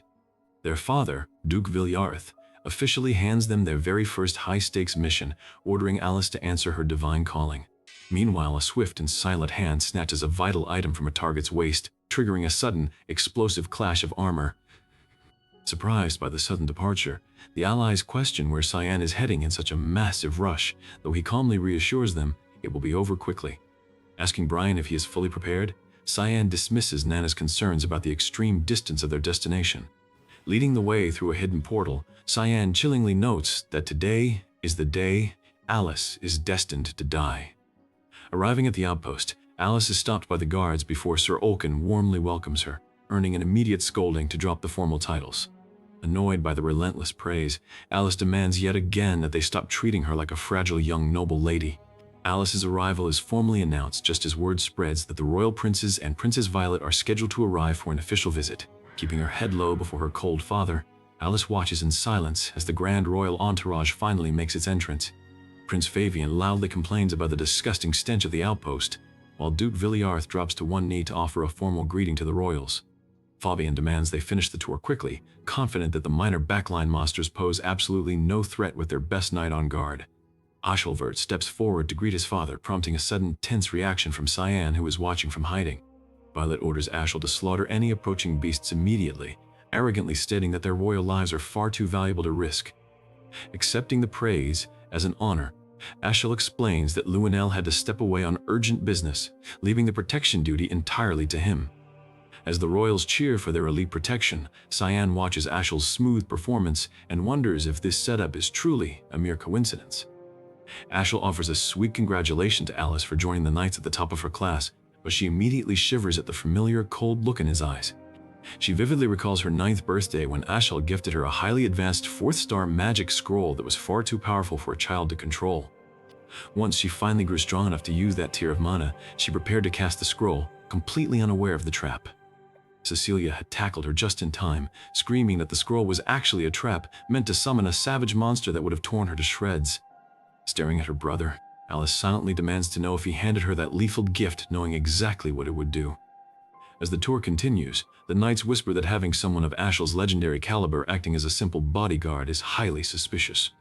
Before they can piece it together, a sudden, earth-shaking tremor ruptures the ground as an ambush throws the entire convoy into pure panic. Screams echo to evacuate immediately as the massive, high-ranking Earth Dragon Antarg roars from the dust. Heavy stone and debris crash down as the guards desperately scream for the royals to run for their lives. Fabian panics and runs blindly, while the knights try to maintain order and keep the scattered royals in a single defensive group. Ashel orders Violet to follow him to safety, prompting Violet to realize this chaotic monster attack was exactly what he wanted.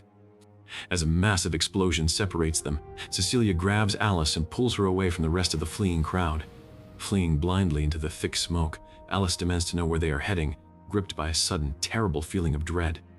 Suddenly, a hidden physical force strikes Alice hard, sending her crashing onto the stony ground with a painful groan. Back on the main battlefield, the knights frantically scramble to build a defensive wall, trying to keep the massive beast away from the royals. Fabian curses as the beast lunges, while the soldiers are ordered to back off and cover Ashel as he prepares to strike. In the quiet ruins, Alice struggles to her feet, while Cecilia looks on with a cold, unsettling expression that immediately raises alarms.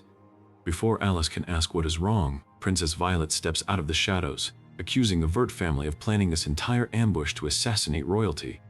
Dismissing Alice's pleas that this is all a misunderstanding, Violet declares she will not stand by and let herself be assassinated. Violet coldly draws her blade, telling Alice to save her useless excuses for the afterlife and mockingly asking if her god will save her now. Refusing to believe her best friend could betray her, Alice looks closer at Cecilia's glassy eyes and realizes she is under some form of mind control magic.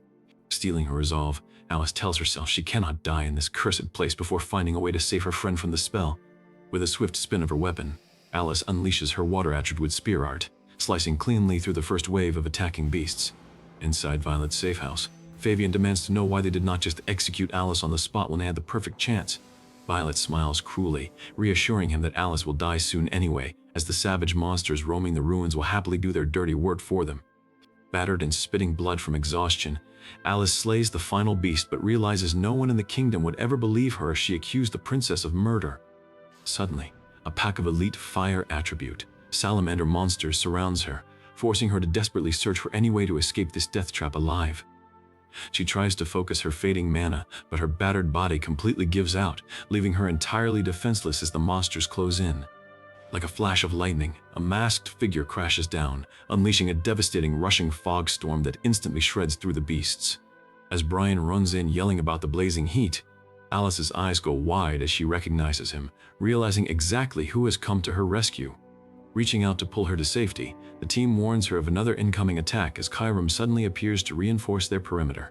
Cyan irritably mutters about the endless waves of monsters crashing into them, while his allies cheer him on as he draws his blade once more. Leaping into the air, Cyan executes his thick fog, third form, instantly trapping the remaining beasts inside a crushing void sphere. Lowering his mask, Cyan reveals his face to a stunned Alice, softly whispering that he is incredibly glad he made it to her in time. After learning that Cecilia was used as Princess Violet's personal spy, a heartbroken Alice calls herself foolish for failing to see the obvious trap. Cyan reassures her that the blame lies entirely on Violet, Cecilia, and their brother Ashel, prompting Alice to ask if Ashel plotted this whole nightmare. When Alice points out that their father ordered the mission, Cyan asks if she is finally ready to accept what kind of monster Ashel truly is under his perfect mask. Alice admits she always sensed something deeply sinister about Ashel, though their father and the rest of the world remain completely blind to it. Cyan explains that during their brief clash in the battle, he felt a bizarre, invisible power actively shielding Ashel from harm. Having felt it firsthand, Cyan confirms that this strange barrier was strong enough to effortlessly deflect even the legendary demonic sword. While Cyan ponders the only logical explanation, Alice insists they must rush back and warn their father before it is too late. Cyan silently recalls how, in his past life, Ashel was always the absolute center of adoration, earning the unquestioning trust of everyone, including Cyan himself. Looking back now, he realizes how bizarre it was that people treated his brother like an absolute holy savior without a single shred of doubt. Even their father, who ultimately met a tragic end, trusted Ashel blindly, forcing Cyan to ask what supernatural force made everyone so helpless to his charm. Finally, the truth clicks as Cyan realizes Ashel has inherited the absolute divine authority of the supreme god Lumendel, granting him literal god-tier mind control over the entire world. The battlefield erupts in complete chaos as a colossal, roaring threat lunges forward, sending the vanguard into a screaming panic as they brace for impact. Right as the beast unleashes a destructive shockwave of energy, Ashel steps up to block the blow, earning quick praise from his comrades.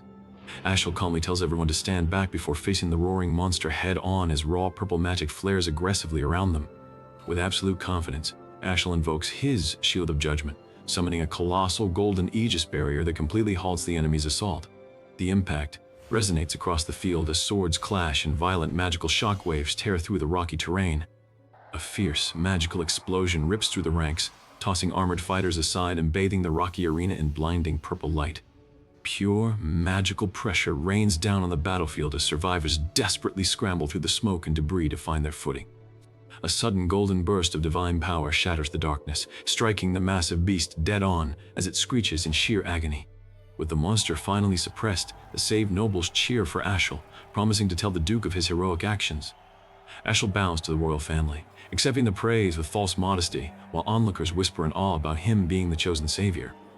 Scholars and priests quickly warn that because Ashel was chosen directly by the supreme god Lumendel, denying his title would be absolute sacrilege. Warned that doubting Ashel will turn every holy follower against them, Brian turns to Cyan and demands to know how he possesses such deep knowledge of these events. Cyan keeps quiet about his regression, prompting Brian to offer his complete trust and ask only that Cyan share the secret with him when the time is right. After thanking Brian for patching up his wounds, Cyan is asked about his next move as the team braces for the challenges ahead. Cyan declares he is tracking down Cecilia, prompting his companions to offer their help since the runaway maid cannot have fled very far. Using tracking magic, they locate Princess Violet's hidden safe house, but the sudden approach of an unknown force immediately alerts the guards inside. Inside the villa, the guard warns that someone is closing in, but before his commander can deny that anyone else knows this secret location, a massive explosion tears through the wall. Through the smoke of the shattered gateway, a glowing blade of pure destructive force catches the defenders completely off guard. The devastating strike leaves behind distinct traces of a teleportation scroll, confirming their target's desperate escape route. Finding shelter amidst the rugged mountains, the group begins to worry if Princess Violet is still safe after the violent breach. Ordering the main guard to stay behind and protect the princess, Cyan sprints off into the rocky canyons alone.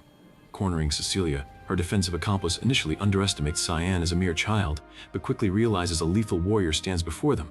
Blades clash with ferocious speed as the defender lunges at Cyan, attempting to overwhelm the young noble with a flurry of strikes. Shocked when Cyan effortlessly sidesteps the fatal blow, the assailant demands to know his identity and origin. Ignoring the questions, Cyan demands to know if they managed to keep Alice safe, but is met with cold, evasive silence. Losing his patience, Cyan promises to make his opponent scream as he activates Windwalker, charging forward like a bolt of lightning. Cyan blitzes the battlefield, severing defenses with twin strikes of pure azure energy that split the solid stone underfoot. The enemy masterfully retaliates with a series of quick parries, boasting that no simple child could ever hope to match their legendary speed. But panic sets in when Cyan teleports past another lethal lunge, proving his raw physical speed is vastly superior. Streaks of blue energy carve through the air, completely shattering the enemy's stance and sending them crashing into the dirt.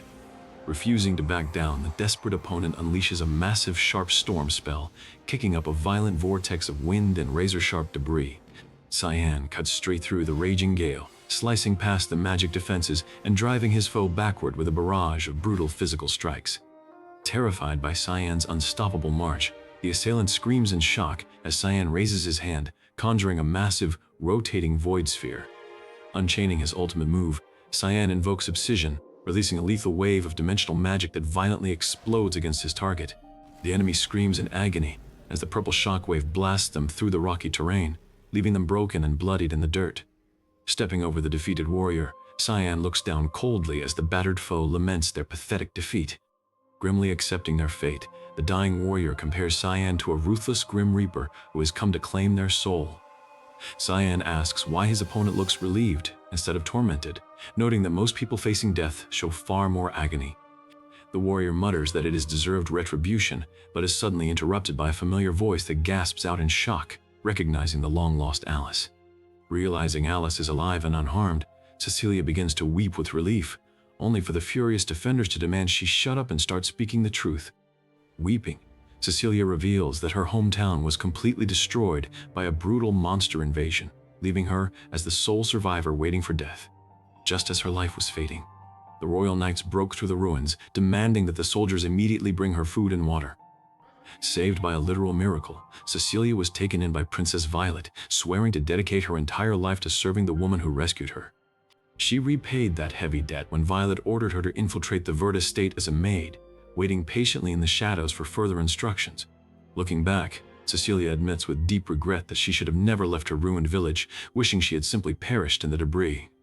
Everything changed on the fateful day. Her commander arrived, declaring that the time had finally come to act. Ordered to assassinate Alice Vert because she was deemed a dangerous threat, Cecilia struggled to understand why the innocent girl had to die. The alliance between first Prince Luenel and Ashiel had pushed Princess Violet into absolute paranoia, forcing her to target anyone with close ties to the family.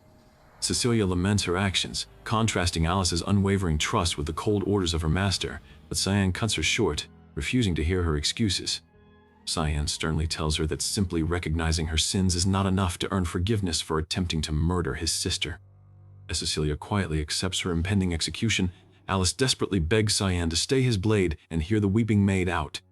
Despite Alice's protests, the defenders urge her to trust Cyan's judgment just as a violent magical tremor shakes the cavern. A colossal shockwave shatters the cavern walls, forcing the group to shield themselves as they yell out to identify the powerful intruder. Amidst the blinding dust and flying debris, the defenders realize Cecilia has vanished from her spot, taken by the mysterious attacker. High-level magic shifts the scene as the mysterious blonde intruder mocks Princess Violet, claiming he has come to escort her to her grave as rain pours outside. Cornering the princess in the dark, rainy night, The killer smiles as she demands to know how he managed to track down her ultra-secret hideout. Facing the executioner, Princess Violet notes his murderous intent, prompting him to casually admit that ending her life was indeed his original plan. He reveals that the grand plan was to have Avian, Nerovian, and Violet slaughtered by monsters, asking if they truly believe they could escape the consequences of their actions. Unleashing a massive god stinger spell, the assassin bathes the ruins in destructive flames, but the princess refuses to fall so easily. Golden, magical light pierces through the flame as she counters, calling him incredibly rude for assuming she would die without a fight. Recognizing Alice's blade in the killer's hands, the defenders demand to know her whereabouts, only for the assassin to mockingly boast that he had her killed because she was a liability. Smiling wickedly, the killer asks if Cyan plans on avenging his sister, but the young noble coldly replies that he is simply going to alter his battle strategy. Cyan launches himself forward, stating that eliminating anyone who raises even a shred of suspicion is the safest way to ensure victory. Shocked by Cyan's absolute coldness, the attacker wonders if the young master genuinely cares about his sister's life at all. The enemy suddenly proposes an alliance, but Cyan questions why he should partner with someone serving Prince Lionel, only to be asked who verified that claim. Skeptical of his lies, Cyan asks if the intruder is plotting to usurp the empire, stating he has no interest in assisting with a royal coup.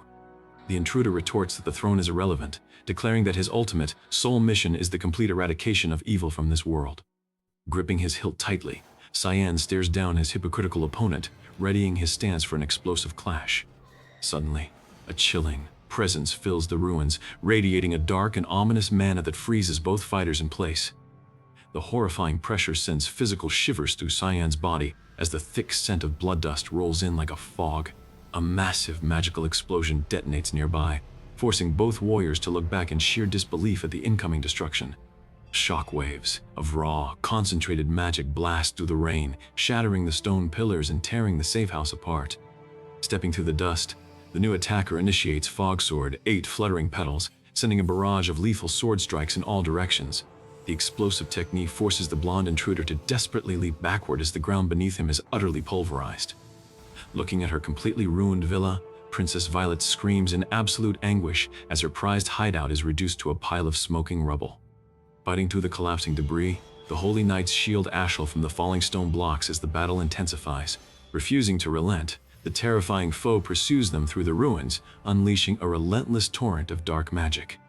Ashel counters by channeling Ascalon, unleashing a blinding beam of golden light that crashes against the incoming shadow. But the attacker instantly teleports behind them, prompting a curse as they realize he can seamlessly weave spatial magic into his swordplay. Cyan parries a near-fatal slash, but the explosive kinetic force of the block rattles his bones and sends him sliding across the wet pavement. Glaring through the dense smoke, Cyan notes that this opponent is far from ordinary, but confidently states that he will still emerge victorious. Stepping into the heavy downpour, Cyan calls upon Karam, demanding to know why his demonic sword's power is suddenly wavering. Karam mutters that the enemy's oppressive aura is suppressing her energy as the attacker taunts them, mocking Cyan for stopping his advance. Although Cyan is desperate to end his foe's life, he halts his charge, carefully analyzing the deadly extent of the spatial abilities. Spotting Cecilia's personal belongings on the ground, Cyan demands to know what they did to her, only for the cold killer to state he purified her. Realizing the killer belongs to the legendary assassin group, Mist, Cyan listens as they explain that their purification is dictated by cold, logical reason. As dark red energy pools on the wet ground, the attacker complains that too many meddlesome fools are getting in his way. Nursing their severe wounds in the pouring rain, Cyan's companions groan in agonizing pain from the mysterious magical decay. With their physical attacks failing to even touch the killer, Cyan reveals his trump card, Duran Dark's elemental stone, known as the Purity of Gods. He explains that using the divine relic is their only path to victory, prompting his surprised comrades to ask if he carried it this entire time for this exact emergency. Alice calls out in fear, but Cyan remains resolute, declaring that though the stone's power is incredibly dangerous, he has people he must protect. Vowing never to repeat his past failures, Cyan resolves that if his opponent is unreasonably strong, he will simply transcend his limits to match him. Handing over Marion's token, Cyan explains that because the spirit realm is restricted, this powerful artifact is required for safe entry. As the relic glows with brilliant energy, he tells Alice that this token will grant her passage into the hidden sanctuary of Fruina. Weeping tears of gratitude and sorrow, Alice clasps her hands together and bids her brave brother farewell. With a massive flash of magic, Alice is teleported away, prompting his companions to ask if it was truly wise to let her go. Cyan quietly explains that in his past life, the guilt of his actions completely broke him, but this time he has lessened that heavy burden. Knowing the stakes are incredibly high, the companions nod in agreement, swearing to keep their secrets safe from the prying eyes of the royal faction. A massive wave of magic is suddenly unleashed, obliterating the terrain and forcing their pursuers to scatter. Cyan orders his allies to stay in hiding until his call, leaving them to wonder if the young master can truly foresee the future. Swearing to repay the favor, the companions retreat into the shadows as Cyan meets up with his brother, who asks if he is feeling sick. His brother jokingly asks if he is on his deathbed before Cyan turns his attention back to Karam, asking if she successfully escorted their target. Thanking him for the rescue, the allies wonder aloud if the terrifying demonic sword will actually cooperate with them. Cyan clarifies that he and Karam only share a strict master-subject contract before the scene shifts to the grand towers of Lewin Academy. A personal letter to Dean Kundell is read aloud, explaining the author's decision to resign from the Holy Knights of Light. The letter warns that the knights are protecting corrupt nobles, and that the head of the household is actively allowing this rot to spread. Promising a future visit, the sender reveals deep concerns regarding Ashel and Prince Luenel, begging the dean to protect young Cyan. Laughing at how overprotective the sibling is, Dean Kundell welcomes Boris into his office, asking how his assignment at the academy is progressing. The dean confronts Boris directly, demanding to know why he hid the fact that he is secretly working for his grandson, Prince Luenel. Boris defends himself, claiming it does not interfere with his academy duties, but the dean presses him to reveal his true target. When Boris hints he has found the target, the dean sternly warns him to quit his mission immediately if that target is Cyan. Leaving the office, Boris reflects on the dean's hostile warning, noting that Cyan has incredibly powerful connections shielding him. Preparing his report, Boris notes that if any more powerful factions intervene, neutralizing Cyan will become far more difficult. Resolving to tear down Cyan's safety net, Boris meets with Hearthcrea and summons Sarika to his office to begin his trap. Boris thanks Sarika for coming, immediately steering the conversation towards Cyan's unusual academic truancy and immense combat skills. When Sarika asks if the young genius has caught his eye, Boris admits that while Cyan was his primary focus, he is now targeting those who surround him. Leaning in close, Boris drops a bombshell, calling Sarika by her true covert moniker, Mist. Realizing her cover is blown, Sarika's eyes flash with murderous red energy as she prepares a lethal defensive strike. Blades clash in a blinding storm of kinetic power as the office is instantly transformed into a deadly war zone. Unleashing a torrent of dark purple magic, Sarika invokes her fog domain to seal the entire space off from the outside world. Striking her defensive barrier, Boris notes in surprise that this specialized barrier completely hides her immense mana signature from detection. With a lethal leap, Sarika promises to grant his death wish, repeating her cold warning as she closes the distance. Her dark blade slices through the air, aiming straight for Boris's throat in a flurry of murderous speed. Boris deflects the strike, claiming it won't be that easy, while Sarika mockingly wonders how long his bravado will last. Calling him by his full name, Sarika conjures a massive circle of dark magic, promising to begin his final purification. Boris responds with a confident smirk, shouting that he is more than capable of taking down every last one of her shadowy constructs. The clash reaches its absolute peak as the room is consumed by a blinding, catastrophic, magical explosion. Cyan finally returns home and is immediately greeted by a joyful Nana shouting for her papa. An energetic Nana begs for something to eat with a dramatic crash, full of excitement to see him back. Cyan observes her with relief, noting that she has been holding up exceptionally well thanks to Sarika's intense training. To ensure the tragic banquet of blood never repeats itself, Cyan previously tasked Sarika with training Nana to control her unstable instincts. Though the Hall Master's training is notoriously brutal, Cyan knows she is unmatched when it comes to restraining wild impulses. Cyan warmly praises Nana for enduring the grueling training and doing such an amazing job. When asked about his next moves, Cyan reveals his plans to purify the academy instructor named Boris. After learning that Cyan already knows about the scripture and Hearthcrea, his ally demands to know when he was planning to share this critical information. With no time to rest, Cyan explains that they must act immediately because Boris's bloodline poses an extreme danger. Praising Brian for growing much stronger, Cyan decides he will head out into danger accompanied only by his demonic sword, Karam. To keep everyone safe, Cyan orders Brian to escort Nana and Emily to the city of Brno before things get too dangerous. Leaving the girl's safety entirely in Brian's capable hands, Cyan prepares for the upcoming confrontation. The quiet is shattered, as an explosive impact forces Cyan's allies to brace themselves for a sudden clash. Faced with overwhelming power, Cyan quickly deduces that the orchestrator of the bloody banquet is indeed behind this current attack. As Boris opens his mysterious spellbook, he smugly taunts Cyan, claiming this opening skirmish is merely the appetizer before the main course and dessert.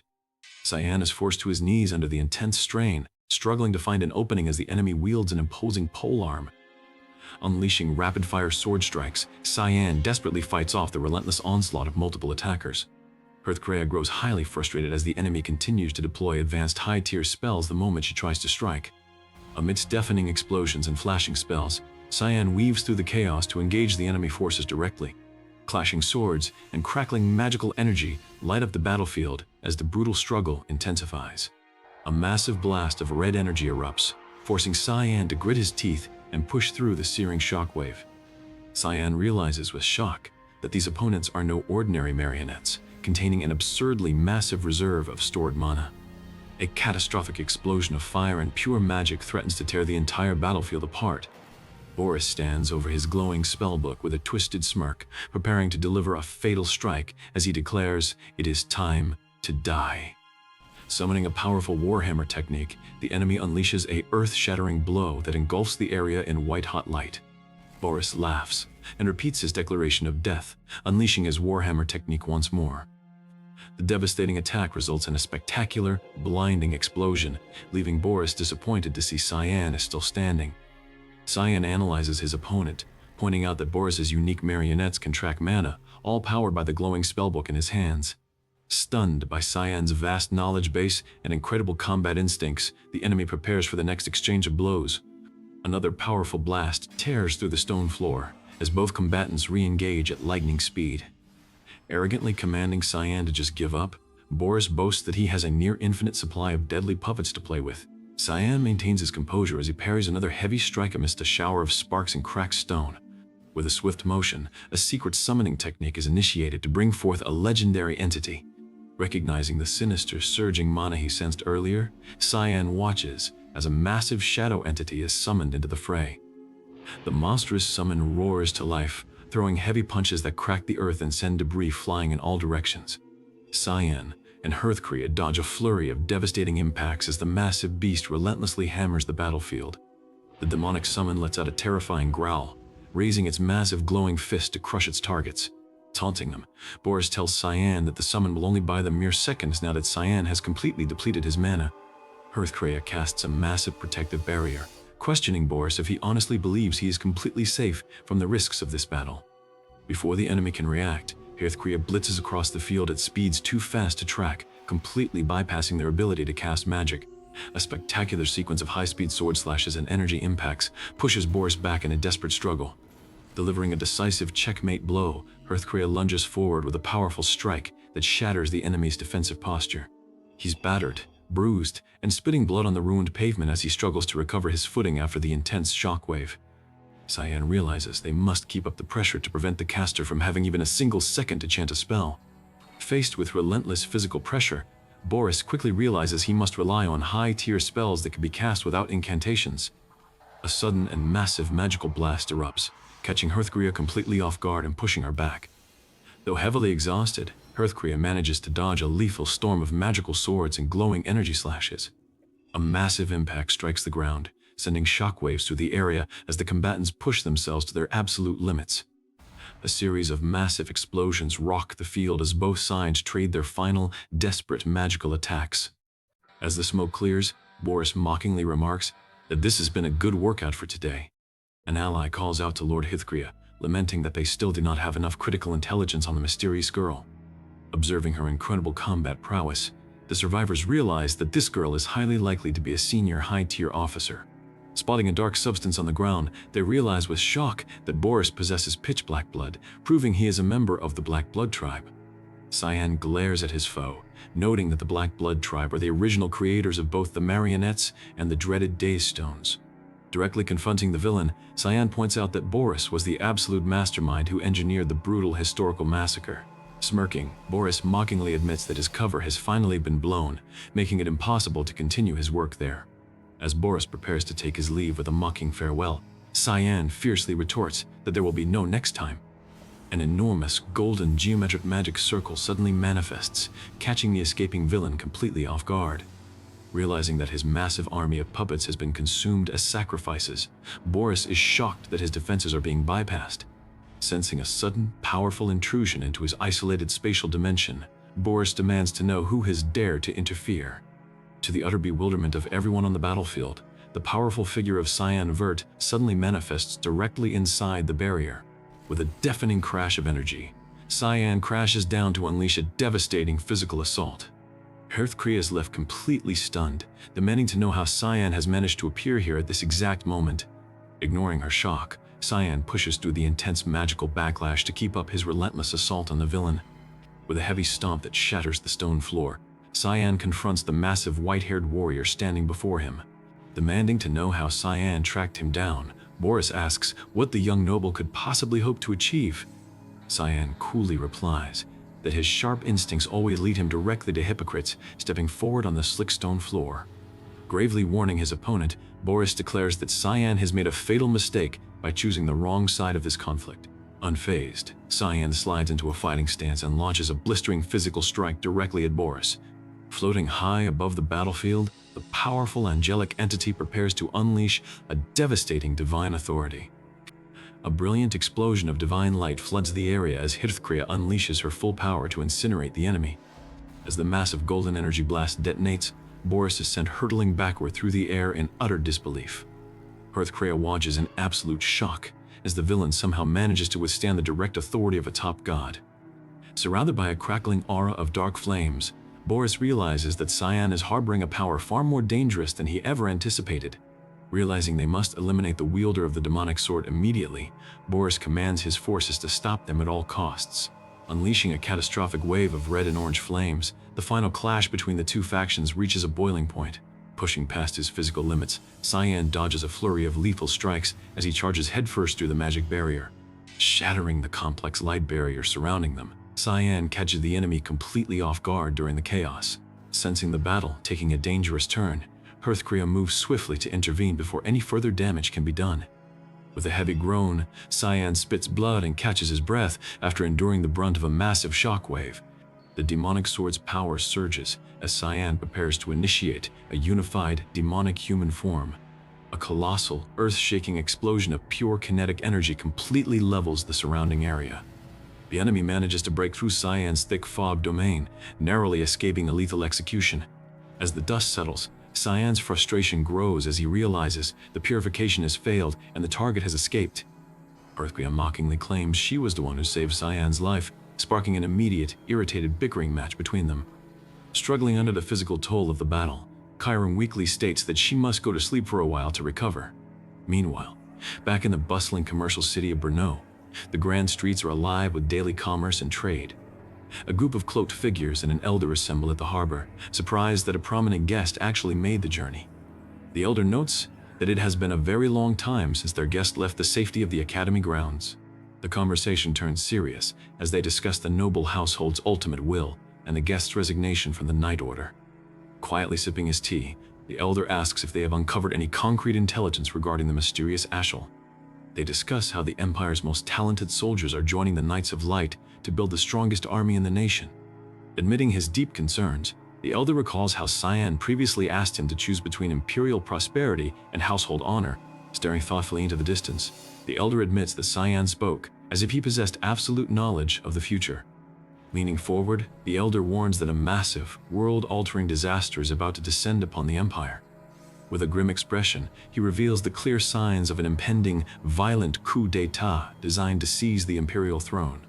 Meanwhile, in the vibrant markets of Brno, a bright-eyed Nana lets out a loud gasp of pure wonder at the bustling sights. Amused and bewildered merchants watch as the energetic girl points excitedly at the unusual fruits and strange people. With a polite apology, Brian hurriedly catches up to Nana to guide her safely through the chaotic harbor crowd. Peering from a nearby window, an ally wonders how Dean Kundal and Cyan could have possibly anticipated Ashel's treacherous rebellion.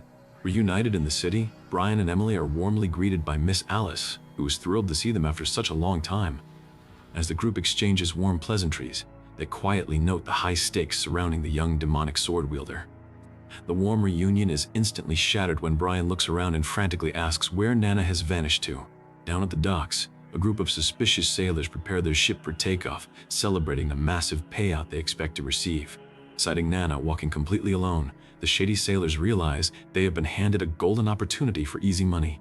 Sniffing the air with excitement, Nana points happily toward the ship, declaring she smells a very familiar and delicious scent. With a wicked grin, a beastly pirate lies to Nana, claiming they have a massive stash of delicious food waiting for her inside. Believing their sweet lies, an innocent Nana claps her hands and cheers for the free candy promised by the kindly sailors. Remembering Cyan's strict warnings about strangers, Nana pauses to think before eagerly nodding in agreement. The devious human traffickers wave her forward, ushering her into the dark cargo hold of their vessel. Stepping past the heavy steel doors, Nana remains completely oblivious to the trap as the pirates celebrate their easy catch. Peering through the dimly lit corridors, Nana's excitement fades as she spots heavily padlocked iron cages containing captured children.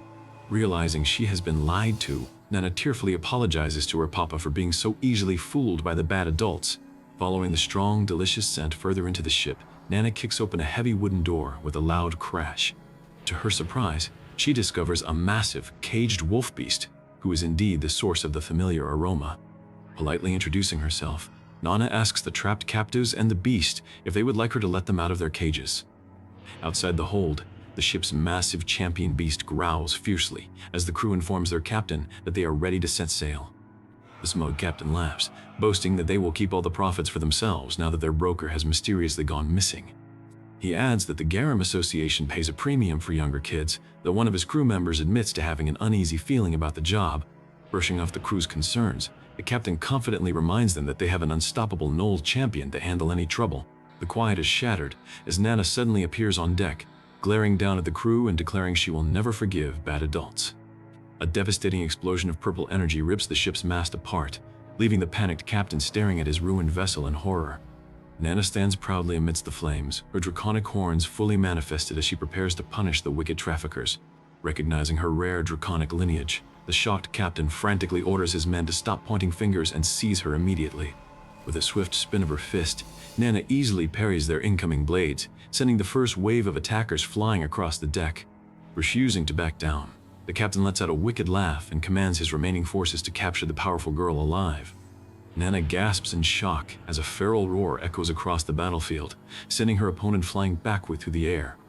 A violent explosion rips through the ground as one of the captors screams in absolute frustration at his partner's sheer incompetence. Nana freezes as a massive shadow looms over her, accompanied by a low, menacing growl that signals the arrival of something far more dangerous.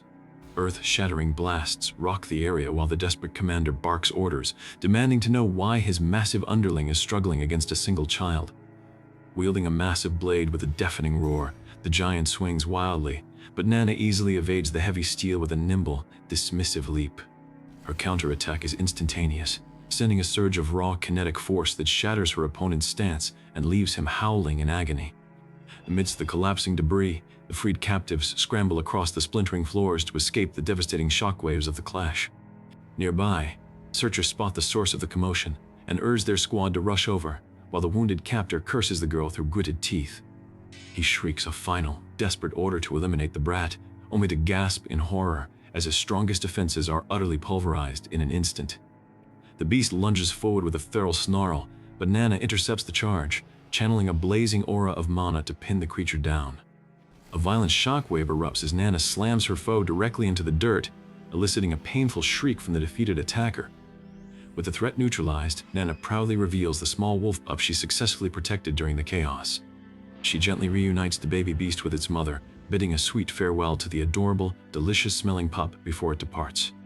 Nana admits how much she misses Cyan, ignoring the heartfelt gratitude of the rescued captives until she notices more familiar faces arriving.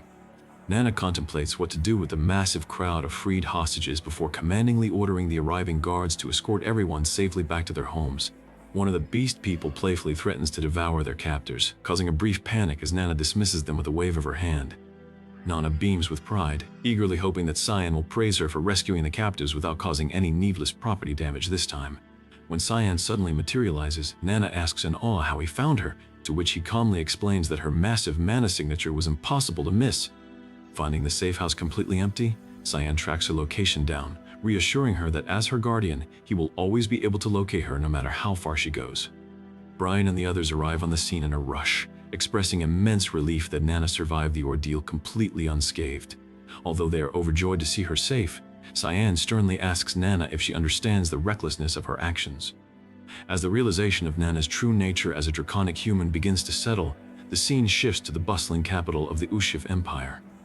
Inside a grand imperial hall, a bruised and exhausted guard weakly asks why an unexpected visitor has suddenly arrived at the palace.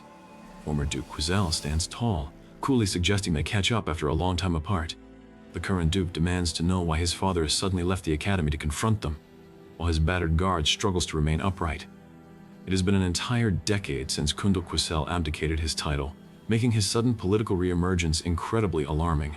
Kundal demands to know why estate revenues have plummeted, while payments to the imperial family have skyrocketed, forcing the current Duke to defend his desperate financial strategies. He argues that failing to pay these exorbitant sums will destroy their political standing, but his father remains entirely unconvinced by the excuse. Desperate to put Lunel on the throne, the current Duke pleads his case, only to be sharply cut off by his father's booming voice. Kundal mockingly asks if they plan to sacrifice another family member for power, just like they did when they married his deceased sister off to the Emperor. Refusing to waste any more words, Kundal turns his back and walks away, leaving his furious son yelling after him. Meanwhile, at the Velesvert estate, Ashel broods over his failing schemes, deeply concerned that the newly discovered owner of the demonic sword will ruin everything he has built. Although Alice leaving the knighthood was an unexpected setback, Ashel takes comfort in his superior claim to the dukedom while remembering the hateful glares he received. Ashel's frustrated thoughts are abruptly cut short when the distinct hum of teleportation magic suddenly vibrates through the air of his private chambers. Enveloped in a swirl of dark, crackling energy, the rogue instructor Boris Lel materializes and bows respectfully before Ashel.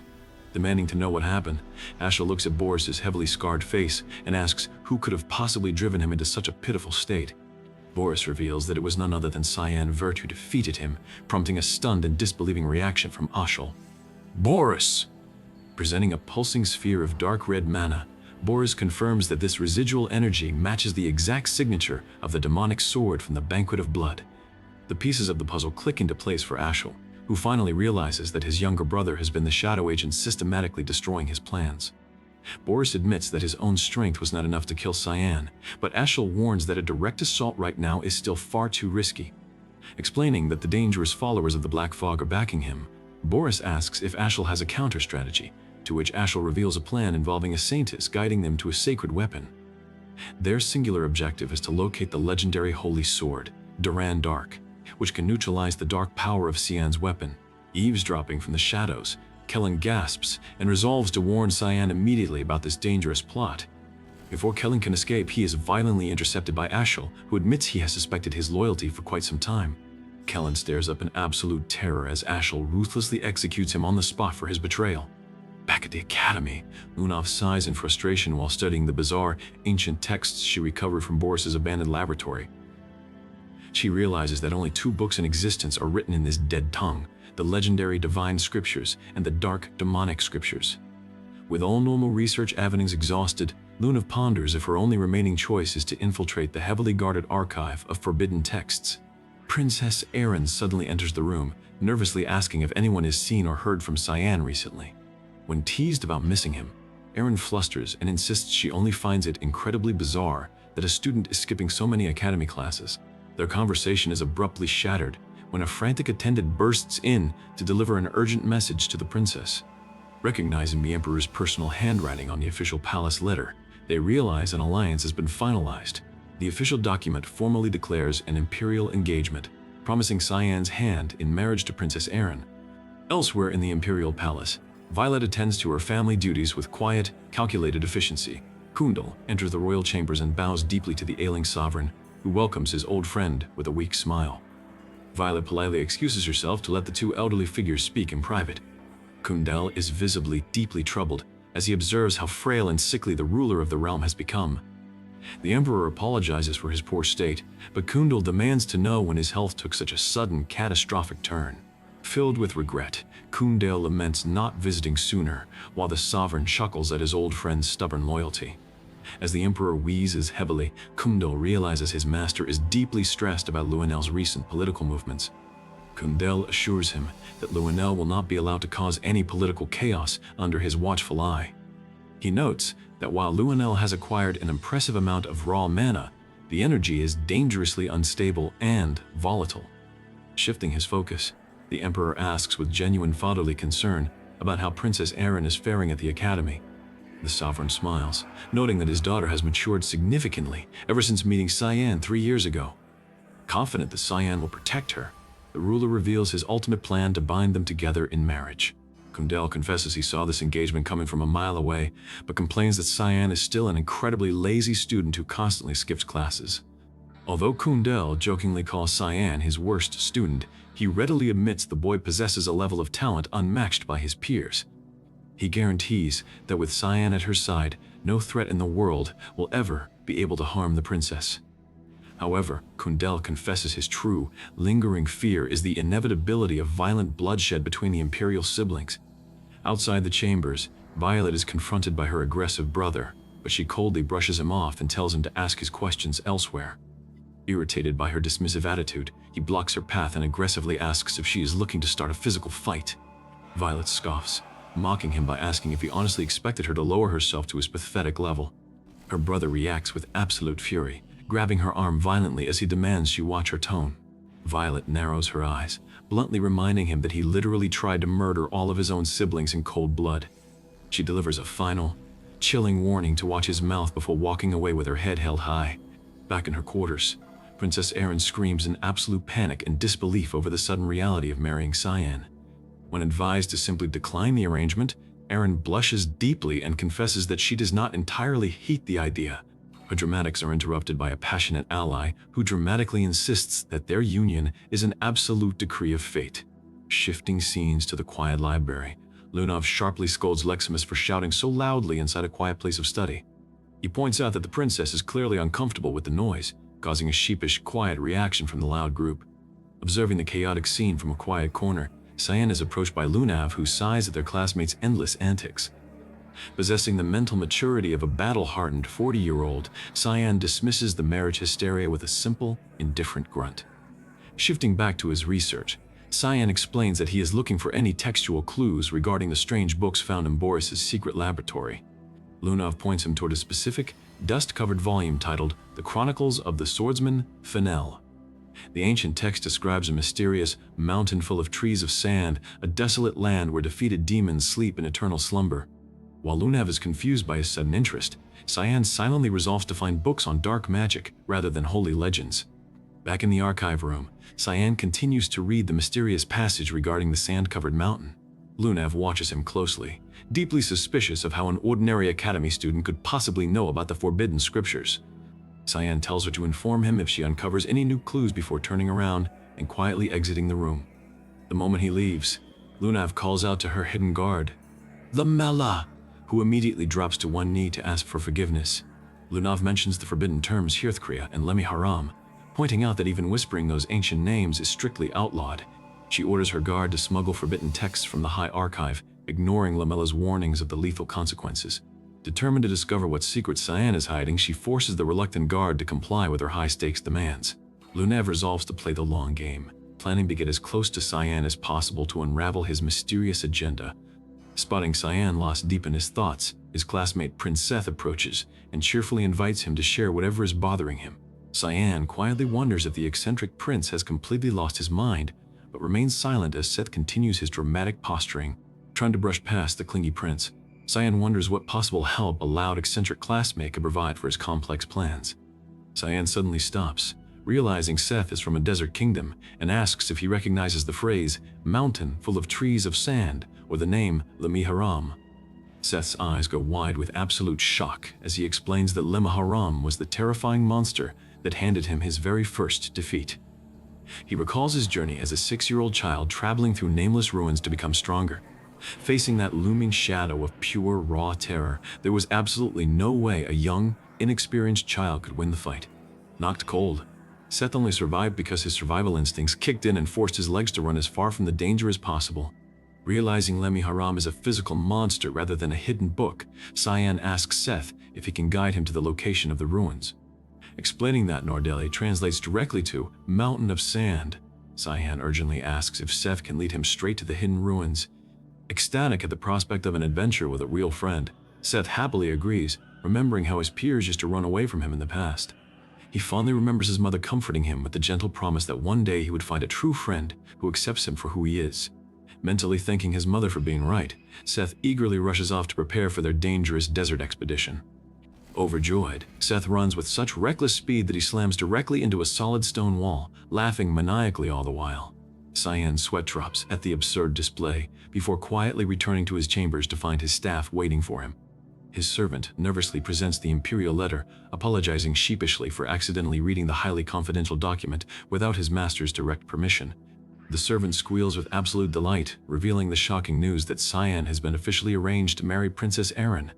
Cyan crumples the marriage notice into a tight ball, deciding to push the annoying political matter out of his mind for the time being. Before heading out, Cyan instructs his allies to take good care of Nana, flatly shutting down the little girl's eager questions about whether she is getting a new mother. When warned that ignoring an imperial decree is treason, Cyan darkly explains that his plans will inevitably end in bloodshed and he refuses to drag Princess Erin into his mess. His staff watches in silence as Cyan turns and makes his quiet exit, leaving them with heavy hearts. Brian rallies the household to do everything they can to support Cyan from the shadows, while Nana excitedly cheers that she wants to help out too. Brian quickly regrets his words, nervously sweating as Nana's chaotic energy threatens to derail their organized plans. Meanwhile, after a swift journey, Cyan and Seth successfully reach the sun-scorched Sparnia Kingdom, where Cyan dryly compliments Seth's flying carpet. Laughing proudly at his magical carpet, Alamut, Seth assures Cyan that he knows exactly how to navigate through the blistering desert. When a terrifying colossal sandstorm suddenly appears on the horizon, Seth simply laughs it off as a common occurrence in his homeland.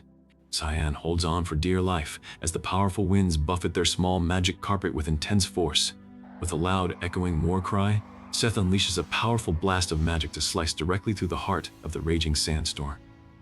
As the violent winds suddenly subside, Cyan blinks and slowly sits up, hearing Seth cheerfully ask if he managed to survive the rough ride.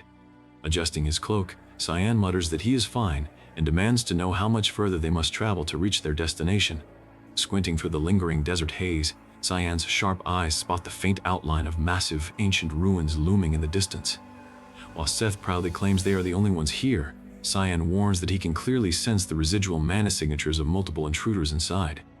Keeping his hand firmly rested on the hilt of his weapon, Cyan quietly cautions the group to keep their guard up as they enter. Before they can even formulate a proper plan, a deafening explosion suddenly echoes from deep within the temple ruins. Dodging a swift, lethal attack by a hair's breadth, Cyan glares intensely at the mysterious, armed assailant who stands in their path. Seth watches the tense confrontation unfold, muttering in absolute disbelief as the aggressive enemy dares to challenge them directly. Prince Seth Jaharkhan loudly declares his royal name and demands to know who the intruders are and why they have gathered in this forbidden place. Recognizing the royal troublemaker, Karen coldly declares that because they have discovered this secret location, he cannot let them leave alive. Karen immediately unleashes a surge of lethal blue electricity, aiming to vaporize Seth in a single, flashing strike. Karen gasps in absolute shock as Seth reverses the flow of magical energy, completely stopping the lightning attack in its tracks. Golden energy explodes outwards in a violent shockwave as the counterattack detonates against Karen's defenses. Seth clicks his tongue in deep disappointment, frustrated that his follow-up blow barely missed its mark. Infuriated by the boy's arrogance, Karen commands his subordinates, Asura, Moore, and Kendall, to stop standing around and join the fight. Karen charges forward with a massive burst of blue energy, screaming that he will never forgive them for this disrespect. A booming command to stop echoes through the chamber, causing the combatants to freeze as they recognize the voice. Lunov steps into the light and firmly declares that the intruders are with her, prompting a startled and apologetic bow from Karen's men. Seth eases up and teases Lunov playfully, while she rolls her eyes at his antics. The conversation shifts to polymorphing, with Seth explaining that a dragon named Nana is nearly of age to hide her true draconic form. Seth admits he is unsure of Nana's current status but hesitates to ask her directly because she has a fierce temper. One of the companions promises to make sure Seth actually attends his magic classes next time, lamenting how exhausting it is to constantly cover for him. When Seth proposes they enter the ancient ruins together, Karen immediately rejects the idea, warning that no one has ever returned from the cursed place alive. After the group proudly boasts that they are all above the 7th star, Seth casually reveals that he has already explored the ruins and walked back out. Karen calls bluff on his claim, but his skepticism is cut short by the realization that they have triggered high-level guardian monsters at the entrance. A low, guttural growl reverberates through the entrance hallway as a monstrous threat draws near. Savage lizard men spring from the darkness, their claws bared as they launch a ferocious ambush. The massive beast lunges forward with a deafening roar, forcing the group to raise their weapons and brace for a bloody struggle. As more lizard men charge, Lamella steps in front of Lunav, promising to lay down his life to keep her safe. Charging forward with crackling lightning, the group coordinates their strikes to push the savage vanguard back. Using a powerful freezing spell to lock the beasts in place, they realize the onslaught of monsters will never end unless they make a decisive move. Amid the chaos, Cyan quietly steps forward and unleashes a localized gravity distortion that warps the air around the remaining beasts. The entire party stands frozen in absolute disbelief as Cyan effortlessly obliterates every single high-ranked monster in a fraction of a second. Furious that his chance to show off was completely stolen, Karen screams at Cyan, demanding to know what kind of monstrous trick he just used. Cyan coldly ignores him, pointing out that this is no ordinary archaeological site, but rather a dungeon entirely constructed from pure mana. Stepping past the smoking remains, they stand before a massive, heavily reinforced double door blocking the inner sanctum. Recognizing that normal dispersal magic has absolutely no effect on the door, Karen steps up and prepares to blow it open with raw physical force. Karen strikes the door with his strongest thunder technique, only for his attack to bounce off harmlessly, leaving him looking incredibly foolish. Veins bulge on Karen's forehead as he curses Cyan's mocking attitude, his anger boiling over as the ground beneath them suddenly violently ruptures. Seth yells at Karen to start using his brain as a massive shadow beast rises from the dust, with Cyan swiftly claiming the target for himself. Unleashing a high-impact blast, Cyan tears through the creature's rocky hide, sending shockwaves rattling through the deep cavern walls. Moving deeper into the subterranean maze, the group encounters bizarre, undulating entities composed of pure, concentrated mana. As they reach another locked gateway, they realize the ancient mechanisms are reacting exclusively to Seth's Chaharkan blood. Seth explains he discovered this lineage connection in the archive of forbidden texts, teasing a flustered Lunav who accuses him of keeping secrets. Seth shifts his tone to a serious whisper, explaining that the Garum Association has been hunting the divine scriptures to empower their kingdom. He reveals his grandfather's fanatical belief that acquiring the divine armor will allow them to conquer the entire continent. Looking out into the darkness, Lunav asks Seth why he is so desperately searching for the demonic scriptures instead. With a dark grin, Seth admits he simply wants to retrieve the forbidden book to completely ruin his grandfather's grand plans. Cyan steps up and quietly promises to help Seth retrieve the scripture, though he advises a clinging Lunav to go to sleep. Walking away from the campfire, Seth mutters to himself about the absurdity of discussing world-altering secrets with a 12-year-old girl. The group finally arrives at the heart of the ruins, standing before a towering, glowing monument etched with ancient, pulsing runes. Standing on the threshold of the final chamber, Lamella warns everyone to keep their guard up as the air grows heavy with hostile intent. Staring at the bizarre, floating relic that looks nothing like a traditional book, Cyan confidently steps forward to lead the way. Suddenly, a violent tremor shakes the room as a colossal pressure manifests, revealing a horrifying, morphing entity. The beast lets out a primordial roar, unleashing a blinding wave of blue magical energy that engulfs the chamber. Shaking off the impact, Seth realizes with horror that the beast has completely warped the fabric of space, trapping them inside a pocket realm. Trapped inside the pocket dimension, the group struggles to find their footing against the shifting gravity of the boss's arena. The terrifying entity lunges downward, slamming its massive limbs into the stone floor and shattering the ground beneath them. Shaking off the debris, Karen looks up at the towering monster, forced to admit that its scale is absolutely monstrous. Lamella surges forward in a streak of blue light, swinging his electrified blade in a series of rapid, flashing slashes. The monster barely flinches from the electric onslaught, retaliating with a devastating blow that sends the fighters scrambling for backup. Coordinating their magical elements, the swordsmen combine their skills into a single, blinding elemental fusion that strikes the beast's chest. The beast shrieks in pain as the elemental blast staggers it, giving the group a brief, desperate hope of victory. Channeling her ice magic, Lunav completely freezes the monster's legs, screaming for Lamella to deliver the finishing blow. Lamella leaps high into the air, unleashing his ultimate sword art as a massive crescent of energy cuts through the darkness. A blinding flash of white light fills the arena, but Lamella gasps as his blade fails to pierce the creature's dense hide. The furious beast retaliates instantly, slamming its massive fists down and blowing the entire party backward into the stone walls. Dodging a lethal swipe, Seth charges back into the fray, screaming that he has come to put a definitive end to this ancient struggle. Seth unleashes a burst of explosive golden light, throwing his entire weight into a desperate sword thrust to shield Lamella. Bruised and bloodied, Lamella struggles to his feet, reassuring a worried Lunav that he is still capable of fighting. The beast lets out a deafening roar as it prepares to crush the weakened defenders once and for all. Seizing the moment of distraction, Cyan steps in and unleashes his terrifying void magic, cleaving through the monster with a dark crescent wave. The massive beast is sliced clean in two, leaving Cyan to casually mutter about how disappointingly easy the fight actually was. Karen grinds his teeth in absolute humiliation, sickened that Cyan easily resolved a fight that nearly claimed all of their lives. Swearing under his breath, Karen coldly commands his remaining subordinates to focus on protecting Lunav instead of worrying about him. Suddenly, the sky of the pocket realm fractures as a massive, pulsing surge of blue magical energy threatens to collapse the space. A violent explosion tears through the floor, separating the party and burying Cyan and Seth beneath a massive pile of falling ruins. Lunav desperately screams out Cyan's name as dust and debris completely swallow the area where he stood.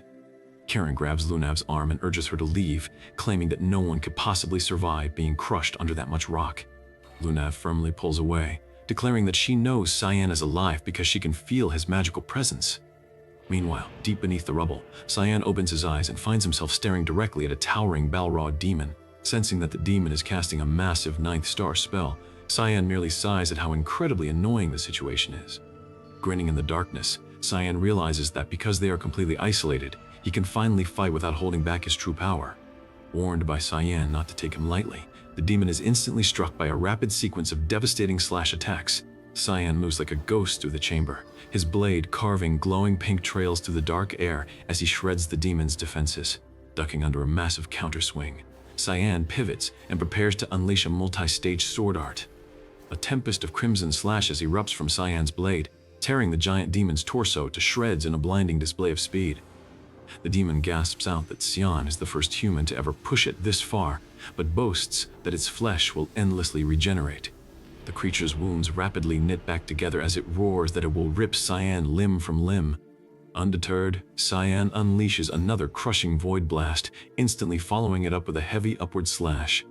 As the demon's body begins to repair itself yet again, Cyan smiles darkly, stating that a regenerating target is perfect for a prolonged fight. Cyan's eyes glow with a lethal red light as he prepares to completely dismantle the beast's core. Outside the barrier, Lamella and the survivors desperately bombard the ruins with their strongest spells, but their magic bounces off the powerful wall of mana. Realizing that only Seth's bloodline magic can alter the barrier, Lamella despairs just as Karen approaches Lunav once more. Karen begs Lunav to let him guide her out, but she flatly refuses, repeating that Cyan is still alive beneath the collapsed stones. Snapping under the pressure, Karen screams at her, demanding to know why she is so utterly obsessed with Cyan Vert. Falling to his knees, Karen points out that his entire squad just died in front of him, asking if she intends to make their sacrifice completely meaningless. Believing they are fated to be together, Karen declares he will take her by force, but Lunav dismisses his delusional confession with absolute disgust. Karen roars that he does not care if she mocks his feelings, lunging forward with his hand outstretched to kidnap her. Lamella quickly draws his blade to step in between them, but Karen sneers that erasing his existence will be child's play. Karen unleashes a massive, lightning-charged strike that blasts Lamella backward, leaving him screaming in agonizing pain. Standing victorious over Lamella, Karen advances on Lunav, whispering that they are finally alone. Meanwhile, in a dark, dreamlike dimension, Seth slowly opens his eyes and wonders where he is and how he survived the collapsing ruins. Seth recalls getting hit by the monster's initial attack, only for a mysterious dark-haired figure to suddenly appear and greet him as the Chaharkan heir. The ancient figure notes that Seth has likely forgotten him over the centuries, explaining that he preserved his life just as he was about to perish. Before Seth can process the explanation, the dark entity pulls him close and leans in to seal their pact with a kiss. Back in the pocket realm, Cyan drives his sword forward in a series of rapid slashes, forcing the regenerating demon to scream in agony. Noticing the glowing, marble-like core pulsing within the demon's chest, Cyan targets the artifact to permanently end its regenerative cycle. With a devastating downward swing, Cyan shatters the core, sending the demon into its final screaming death throes. The beast disintegrates into ash, leaving the pocket dimension to slowly fracture and dissolve around the victorious assassin. Standing in the crumbling void, Cyan sighs over the fact that he went through all this trouble for nothing, wondering why the dimension still has not collapsed. Suddenly, the sound of rushing wind echoes as a familiar figure emerges from the smoke, leaving Cyan to call out Seth's name in surprise. Cyan's eyes narrow instantly as he realizes the crushing, malevolent energy radiating from the boy is completely alien. A massive, crimson wave of pure bloodthirst explodes outward from Seth's body, threatening to flatten everything in its path. Lamella gasps in terror, realizing that this dark, suffocating mana is completely different from the prince's original energy signature. The possessed. Seth turns his gaze toward the survivors, demanding to know why they tried to harm the child before promising to slaughter them all. Cyan steps forward to shield his companions, realizing with grim certainty that they are now facing the true, ancient Lemmy-Haram. Knowing there is no room for error, Cyan tightens his grip on his daggers, resolved to capture the entity and seize the secrets of the ruins. The possessed prince lunges with blinding speed, his dark attacks clashing violently against Cyan's void-infused blades. Lemmy-Haram sneers at the human's insolent resistance, completely ignoring the shallow cuts on his flesh. Bracing himself for a legendary clash, Cyan smiles back, ready to push his regressed powers to their absolute limit. Cyan demands submission, asking his opponent for a final response right before a massive explosion rocks the battlefield. Cyan mocks his opponent's pathetic squeals as the final words of a dying man while slashing through the air with violent, energy-infused strikes. After receiving a word of thanks, Cyan confronts Lemmy-Haram, who calmly explains that he is merely observing him. Shocked by this bizarre interest, Cyan demands to know what the observer means, only for Lemmy-Haram to point out Cyan's unique physical constitution.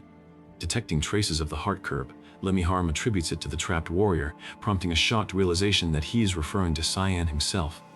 Noticing their close relationship, Lemmy-Haram listens as Luna frantically asks if Cyan is going to be all right. Though it seems already too late to save him, Cyan accepts full responsibility for the situation, but Sabalom reveals there is still a way.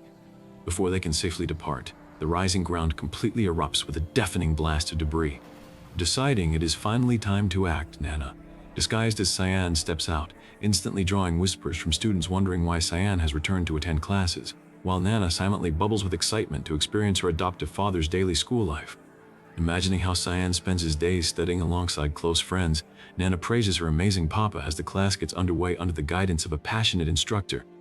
Terrified after getting caught red-handed, Nana panics over how scary the instructor is, breathing a massive sigh of relief that the dean is not around to witness her trickery. Just then, a nervous classmate approaches to ask if Cyan has some spare time to talk, causing Nana to panic internally over the absolute worst timing of this request. Routing her classmate forcefully, Nana demands they head to Cyan's room immediately, leaving the student completely shocked and flustered by the sudden command.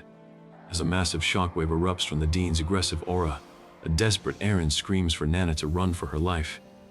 Whispering for the students to forget everything they are about to see, Sarika unleashes his secret technique to breach the barrier, finding Nana finally calmed down amidst the fading magic.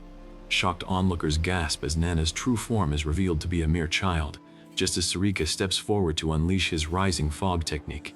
Observing the bizarre festival, Cyan admits he has no idea what the descending goddess is scheming, which completely surprises his companion.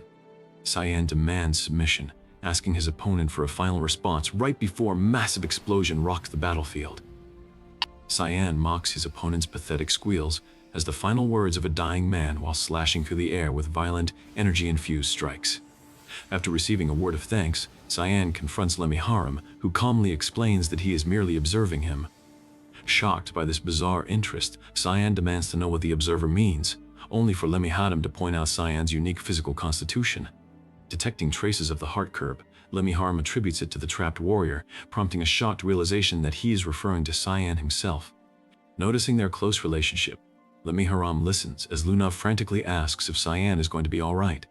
Though it seems already too late to save him, Cyan accepts full responsibility for the situation, but Sabalom reveals there is still a way. Sabalom offers to gladly share his truth on one simple condition. Instantly, A ferocious exchange of blows erupts as magic flashes and heavy impacts tear up the ground. Cyan clicks his tongue in frustration as sharp sword strikes clash against high-speed attacks, cursing the foolish prince who has pushed beyond human limits. Realizing Seth has completely surpassed normal human boundaries, Cyan braces himself as explosive collisions shatter their surroundings. With Seth's mana and physical stats dramatically boosted, Cyan spits out blood as he struggles to withstand the raw power of the onslaught. Gritting his teeth through the exertion, Cyan launches a counterattack that triggers another massive shockwave across the battlefield. Ground-shattering impacts kick up columns of sand as both fighters reposition in a high-speed dance of death, pushed to his absolute limits. Cyan struggles to catch his breath as he barely manages to deflect the unrelenting barrage of strikes. To Cyan's horror, his opponent takes flight, commending Cyan as the first human to survive this long before deciding to skip the warm-ups for the real battle. Cyan is caught off guard as the opponent addresses him as the heir and unleashes the terrifying power of the sand god, Apophis. Amidst the deafening roar of the summon, a groggy voice begs for some sleep, prompting a startled Cyan to realize Kerem has finally woken up. Gritting his teeth through the pressure, Cyan welcomes the awakening entity, who grumbles about feeling perpetually exhausted no matter how much he sleeps.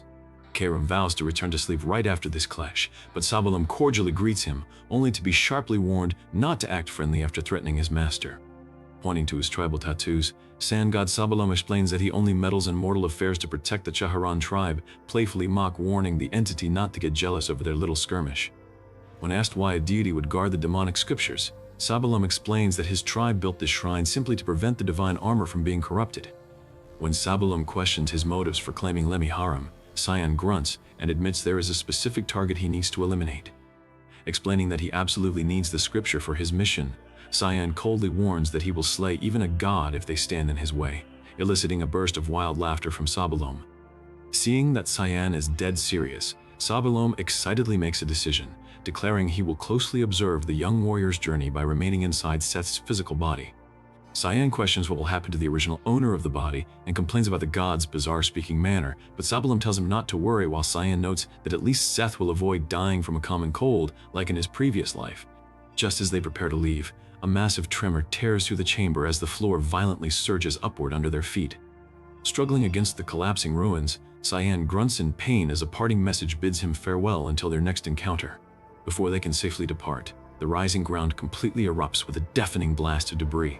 As the structural collapse intensifies with a massive explosion, a final voice echoes out, promising they will meet again. Escaping the disaster, Sabalom greets Cyan upon their return, though Seth suddenly wakes up completely disoriented and wonders what happened to Lemmiharam. Relieved to see each other unharmed, Cyan greets Lunav, who happily replies, only for Cyan to suggest that she should have worried more about her own safety. Wondering about the cause of the temple's destruction, Cyan attributes it to Lemmiharam, explaining that the scriptures were successfully secured after a chaotic series of events occurred during their absence. Sensing the imminent danger, Lunav urges Cyan to escape immediately, just as Seth complains about a mysterious female voice constantly whispering in his head. Seth frantically asks if they can hear the painful voice warning him of the temple's total collapse, which is triggered by the fact that the demonic scriptures have been taken. Realizing the sanctuary no longer has a reason to exist, they panic as Cyan warns that the distance to the exit is far too great for standard escape magic. Declaring there is no time to explain, Lunav prepares to cast a spell, leaving the others wondering if she is attempting a high-level spatial transfer. Amid a deafening roar and crackling magical energy, the intense spatial transfer spell is successfully activated. A massive shockwave signals their departure as they are instantly warped away from the doomed temple. Back at Lewin Academy inside Cyan's dorm room, Nana hums in quiet satisfaction, declaring her preparations to be absolutely perfect. Deciding it is finally time to act, Nana, disguised as Cyan, steps out, instantly drawing whispers from students wondering why Cyan has returned to attend classes, while Nana silently bubbles with excitement to experience her adoptive father's daily school life. Imagining how Cyan spends his days studying alongside close friends, Nana praises her amazing papa as the class gets underway under the guidance of a passionate instructor. Looking on in confusion, a nearby student wonders if Cyan is feeling unwell and hesitates over whether she should try to strike up a conversation with him. Declaring the experience to be perfect, Nana finds attending classes vastly superior to merely watching the world through a window, excitedly planning to sneak into other classrooms as well. Terrified after getting caught red-handed, Nana panics over how scary the instructor is, breathing a massive sigh of relief that the dean is not around to witness her trickery. Just then, A nervous classmate approaches to ask if Cyan has some spare time to talk, causing Nana to panic internally over the absolute worst timing of this request. Routing her classmate forcefully, Nana demands they head to Cyan's room immediately, leaving the student completely shocked and flustered by the sudden command. Meanwhile, back in the desert, massive magical shockwaves detonate as the party continues battling through the unstable terrain. Following a violent surge of dust and debris, Cyan finally pauses to look around and asks if they have successfully escaped the temple. After thanking Luna for saving them, Cyan turns to ask Seth if he recognizes their current location, only to be told that they have arrived at the City of Outsiders. Seth identifies the city as Nordeli, just before they are confronted by an older resident whom Seth recognizes with surprise. Sabalum boisterously laughs and greets the elder, but Barnithy bitterly notes the long passage of time and desperately begs the disruptive visitors to turn back. Barnithy pleads with them not to destroy the hard-earned peace of their community, but Sabalum merely laughs off the warning while Cyan silently reflects on how long it took for the local people to rebuild. As Barnithy continues begging them to leave, Seth asks in surprise if they weren't close friends in the past, only for the elder to flatly deny it. Barnithy reminds them of Seth's youth, recalling how the reckless prince broke his front teeth just because he wanted to train with him, which Seth quickly dismisses as a mere childhood playground fight. The elder lists further grievances, accusing Seth of destroying the village wells and demolishing building walls, which the prince shamelessly defends by claiming they were simply in his way and snapping at them to use doors instead. Cyan silently sighs at how much of a nuisance Seth has been since childhood, while the local guards firmly block their path, declaring they will never allow them inside. Stepping forward, Sabalom claims ownership over Seth, demanding that the guards stop treating his host body so harshly, which leaves the locals completely baffled. Introducing himself as the legendary Desert Crosser, Sabalom commands the village to accept the great honor of hosting him in their town. Cyan internally mocks the absurd pairing of an attention-seeking deity and a foolish prince, just as Seth yells out about the annoying woman's voice continuing to ring in his head. Recognizing their god, the villagers immediately beg Sabalom for forgiveness, while back at the academy, Princess Erin smiles to herself, feeling as though something wonderful is about to happen. Chatting with a classmate, Erin expresses relief that the intimidating instructor Sarika isn't currently around, though she is surprised to find that Cyan doesn't seem to have a fever despite his strange behavior. After shouting for Cyan to wait, Erin panics over accidentally rejecting him, frantically reminding herself that they are officially engaged and she shouldn't be acting so distant. Begging him not to run away, Erin brings up their engagement, which delights Nana, who, disguised as Cyan, calls it absolutely wonderful. When Nana enthusiastically declares that she likes her and happily supports the engagement, a stunned Erin asks if she is truly serious, only for Nana to joyfully confirm she likes her even more than Candy. Overjoyed by the realization that Cyan seemingly likes her back, Erin silently admits her own deep feelings for him, though she remains slightly puzzled by his sudden behavior. Meanwhile, Dean Kundell returns to the campus, quietly reflecting on how foreign the academy feels after his long absence. Erin's suspicions are finally confirmed as she looks at the disguised student and flatly points out that she is actually Nana polymorphing. Nana quickly apologizes for the deception, but when she playfully threatens to tell Cyan everything Erin just confessed, a highly flustered Erin begs her never to do so. Expressing gratitude that the trick helped her realize her own true feelings, Erin offers to share a secret if Nana promises to keep it safe, eagerly asking her to polymorph back into Cyan. Nana proudly transforms back into Cyan to show off her perfect disguise, allowing Erin to softly confess her love to the proxy image of her fiancé. Reminiscing about the day they first met, Erin pleads with the disguised Nana not to let Cyan vanish without warning again, and asks if he can always stay by her side. After strictly warning Nana never to tell Cyan about her confession, Erin is interrupted when a guard suddenly warns her that an extremely powerful presence is rapidly approaching.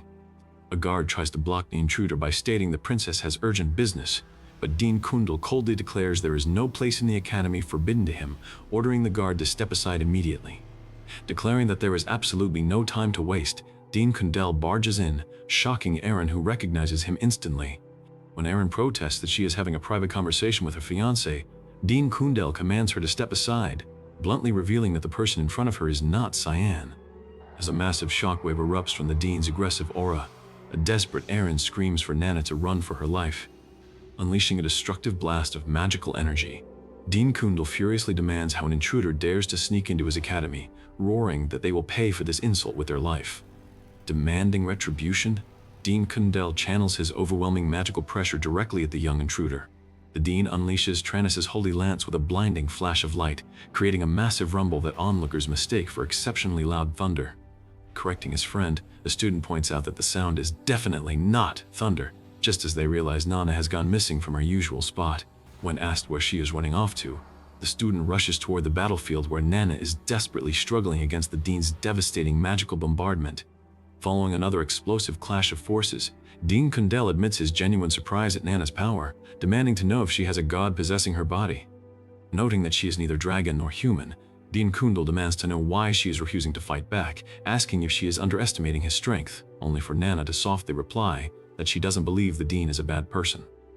When the dean demands how she could possibly judge his character, Nana explains that her teacher taught her to only use her power to punish bad people, prompting the dean to mockingly ask to hear more about this teacher.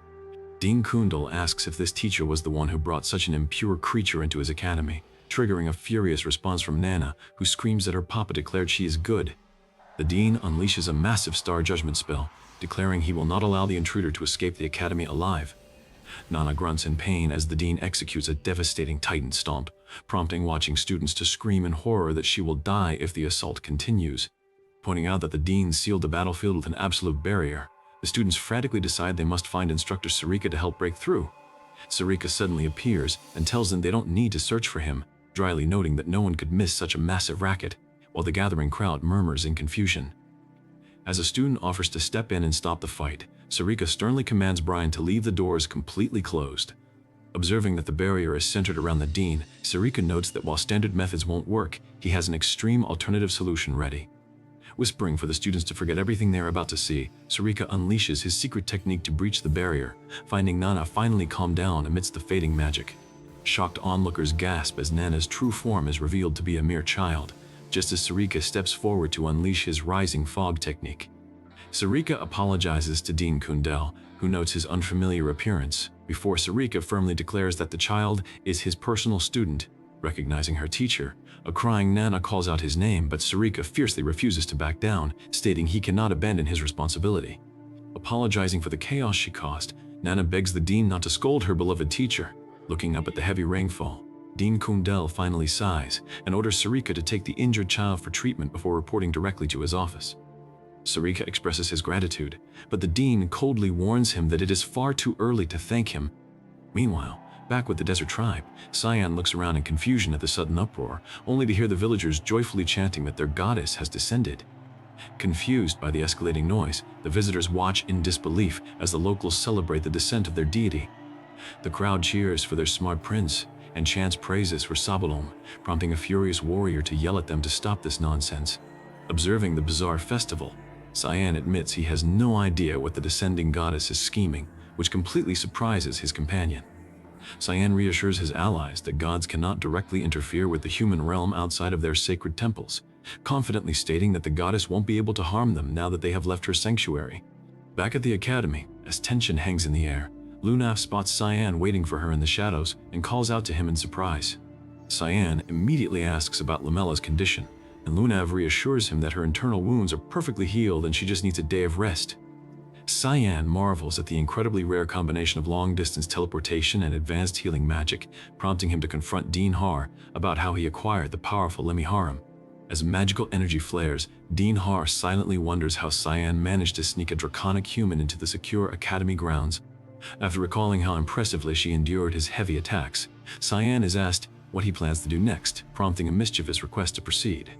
Dean Har barks for silence, sternly questioning if Cyan truly intends to abandon his path and quit. The dean lectures Cyan that the boundaries of good and evil are already firmly established by society, warning him that using ominous, forbidden power will only make him an outcast. Dean Har acknowledges that Cyan used his dark power to protect his companions, but Cyan coldly retorts that being an open member of the assassin group Mist is far better than acting like a hypocrite. Deeply startled by the revelation, the instructor gasps, as Dean Har warns them that a massive threat is looming over the Empire. Dean Har commands them to fulfill their duties at the Academy when the crisis hits, but Cyan makes it clear that he must immediately leave to handle things on his own.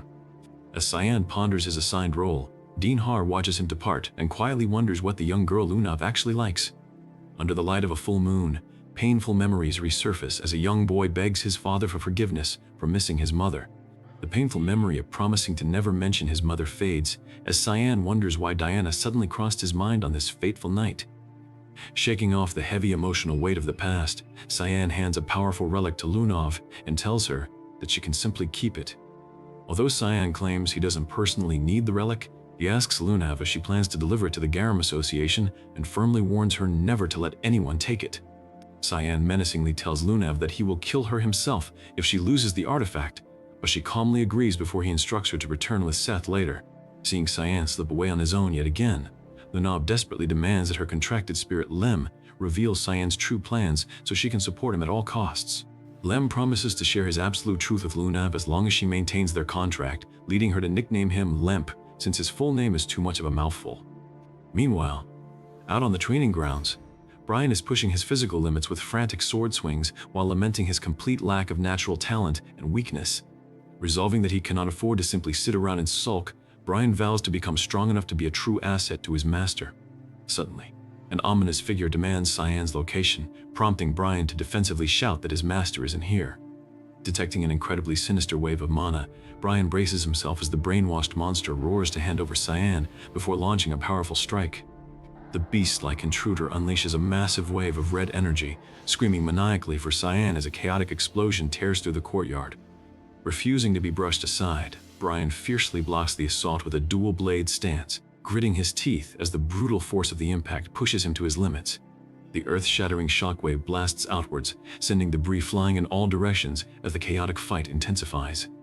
Another blinding magical explosion rocks the training area, leaving the defenders in utter disbelief at the attacker's non-human resilience. Screaming that the young master belongs strictly to him, the relentless beast charges forward with a massive punch, forcing Brian to dodge backward in a desperate maneuver.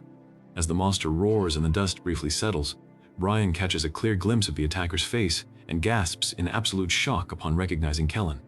Despite the shock, Kellen remains completely locked in his trance, ignoring Brian's words and repeating his singular command to hand over Cyan. Deciding it is time to move, Cyan prepares to depart the academy, leaving instructions that Lunov can follow with Seth once Lamella has recovered. When warned that leaving without telling Lunov will deeply upset her, Cyan coldly brushes it off, stating that he simply finds annoying kids unbearable. Suddenly, a massive magical impact erupts right on the academy grounds, catching Cyan completely by surprise as he turns back. Seeing the danger, a battered Brian frantically yells for his master to watch out as the chaotic battle crashes directly toward them. Kellen bursts through the dust with insane speed, roaring in triumph as he finally locks his crazed gaze directly onto Cyan. Sighing at the lack of a peaceful break, Cyan immediately unleashes his powerful fog sword technique, summoning a rushing fog storm to clash with the beast.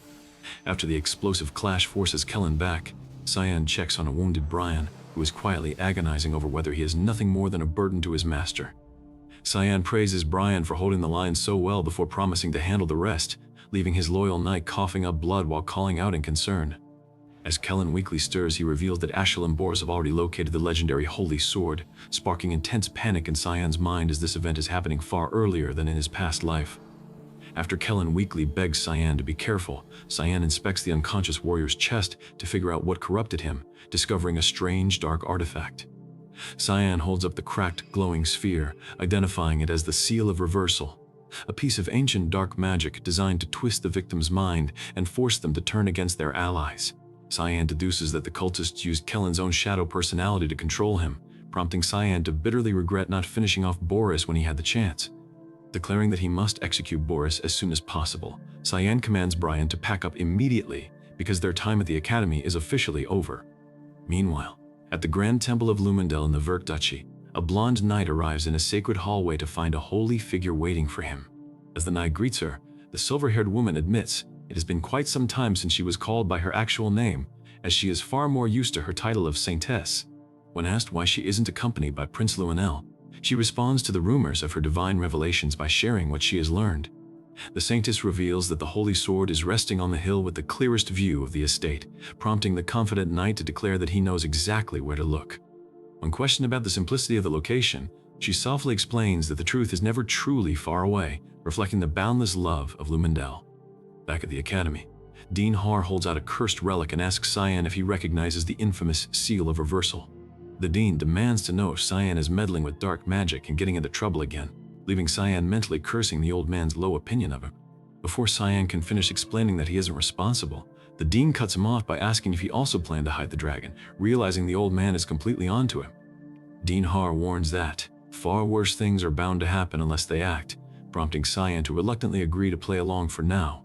Dean Har comments on Cyan's unusual obedience before Cyan explains that the creator of the Seal of Reversal is none other than the mastermind behind the Banquet of Blood. To make things more interesting, Cyan holds up the corrupted relic and asks the dean if he knows how closely it resembles the legendary Daze Stone. The dean instantly connects the magic to the elusive Black Blood tribe, noting that rumors suggest only a handful of them remain alive today. Dean Har raises his voice, declaring that the 100-year peace is being directly threatened, and urges Cyan to fulfill his sacred duties. Assuring the dean that he will handle his own role, Cyan is met with parting advice that nothing pleasant awaits him on this dangerous path.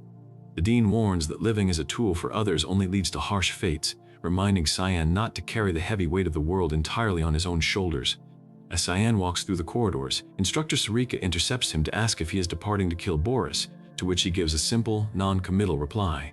When Cyan asks if she will join him, Instructor Sarika declines, explaining that her place is to remain at the academy to fulfill her duties as an instructor. Sarika wonders if the dean has discovered Cyan's true identity as an assassin, leading Cyan to admit that the old man is incredibly sharp and likely has his own grand plan. Sarika leaves the task of hunting Boris to Cyan, asking him to deliver a simple message to go to hell, which Cyan promises to make a brutal reality. Meanwhile, near the Verd estate, Ashel stands in absolute awe as he looks at the surrounding landscape.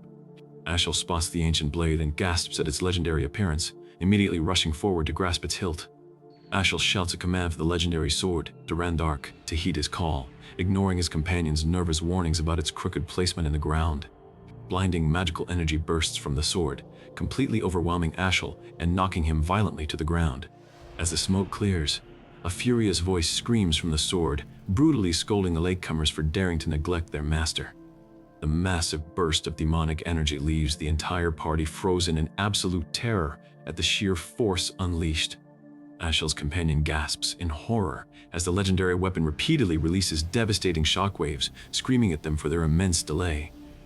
The entity possessing the sword, taking the form of a small child, glares in pure rage and declares that it will never forgive the foolish mortals. Crying with tears of frustration, the entity blames everything on Cyan, furiously wondering how he could have possibly predicted their exact move. Screaming in absolute humiliation, the child entity curses the owner of the demonic sword for completely stealing its ancient powers. Back at the Lune Academy dormitory, Cyan quietly reflects on how much Lunav has grown, having survived a fierce battle against the continent's strongest mage. Brian hangs his head in deep shame, declaring that he doesn't deserve to be Cyan's knight, but Cyan simply tells him to stop complaining and improve his skills. Once the packing begins, Brian looks up in confusion, asking his master exactly where they are heading. Cyan tells his companions that he will join them later, prompting them to enthusiastically accept the plan while acknowledging how much Nana has grown. Handing over final instructions, Cyan praises Brian for a job well done before stepping out of the room to begin his solo hunt. As Cyan hurries past, his servants watch in confusion, wondering why their young master is leaving the estate in such an extreme rush. Out in the ancient ruins of Nordeli, Regans reflects on the massive, shattered ambitions of the fallen cultist before demanding a hidden presence to show itself. With a brilliant flash of magical light, the summoned entity manifests and bows, announcing that it has successfully responded to the calling. Regans demands to know the location of the demonic scripture, only to fly into a blind rage upon hearing that it vanished alongside Lunav. Realizing that Cyan was actively searching for the demonic scripture with Lunav's direct assistance, Regans grits his teeth in shock. After confirming the rumors with a violent burst of frustration, Regans angrily dismisses his informant and commands them to leave his sight. Gathering his dark forces, Regans furiously orders his followers to track down Lunav and bring her to him immediately. Deep in the Exilum underground, the mutated beastmen mine the glowing veins, remarking that the intense mana from the stones would instantly kill any normal human. One miner reminds the others of how this cavern became the city of the dead, snapping at them to stop talking and dig faster since Boris is waiting. Suddenly, a loud explosion rocks the tunnels as the miners gasp in shock, recognizing Toby's signature power tearing through the entrance. Blinding flashes of magical energy sweep through the caverns, sending the guards screaming as an intruder completely demolishes their defenses. Kiara shouts a warning to stand firm, as Cyan effortlessly slices right through their active magic spells and charges deep into their ranks. Unleashing his devastating fog sword technique, Cyan delivers a sweeping horizontal slash that shatters the stone pillars and blows his enemies away. Standing triumphantly over the injured miners, Cyan coldly demands to know the exact whereabouts of Boris, since they clearly work for him. Recognizing him as the infamous Cyan Vert, the lead defender smirks and instantly detonates a massive fire spell right at Cyan's feet. A massive explosion fills the entire frame with blinding light, leaving Lunov to desperately cry out Cyan's name in sheer panic. Meanwhile, out in Nordeli, Lunov gets distracted from her thoughts, clearing her throat as the local guides offer to show her their ancient heirloom. The guide presents the legendary Arawat relic, boasting that its incredible teleportation power can instantly send them straight back to the academy. When the companion points out that they also possess such a device, they remind everyone that Lunov hails from the prestigious Garum Association. Knowing the Garum Association's reputation for collecting legendary relics, the guides admit that an artifact like the Arawat is incredibly common to someone like Lunov. Suddenly sensing an extremely powerful and dangerous energy signature, Lunov is overcome with urgency and runs forward. Back in the burning ruins of Exilum, Cyan, coughing through the heavy smoke, admits he did not expect the defenders to detonate a literal suicide bomb right in their own tunnels.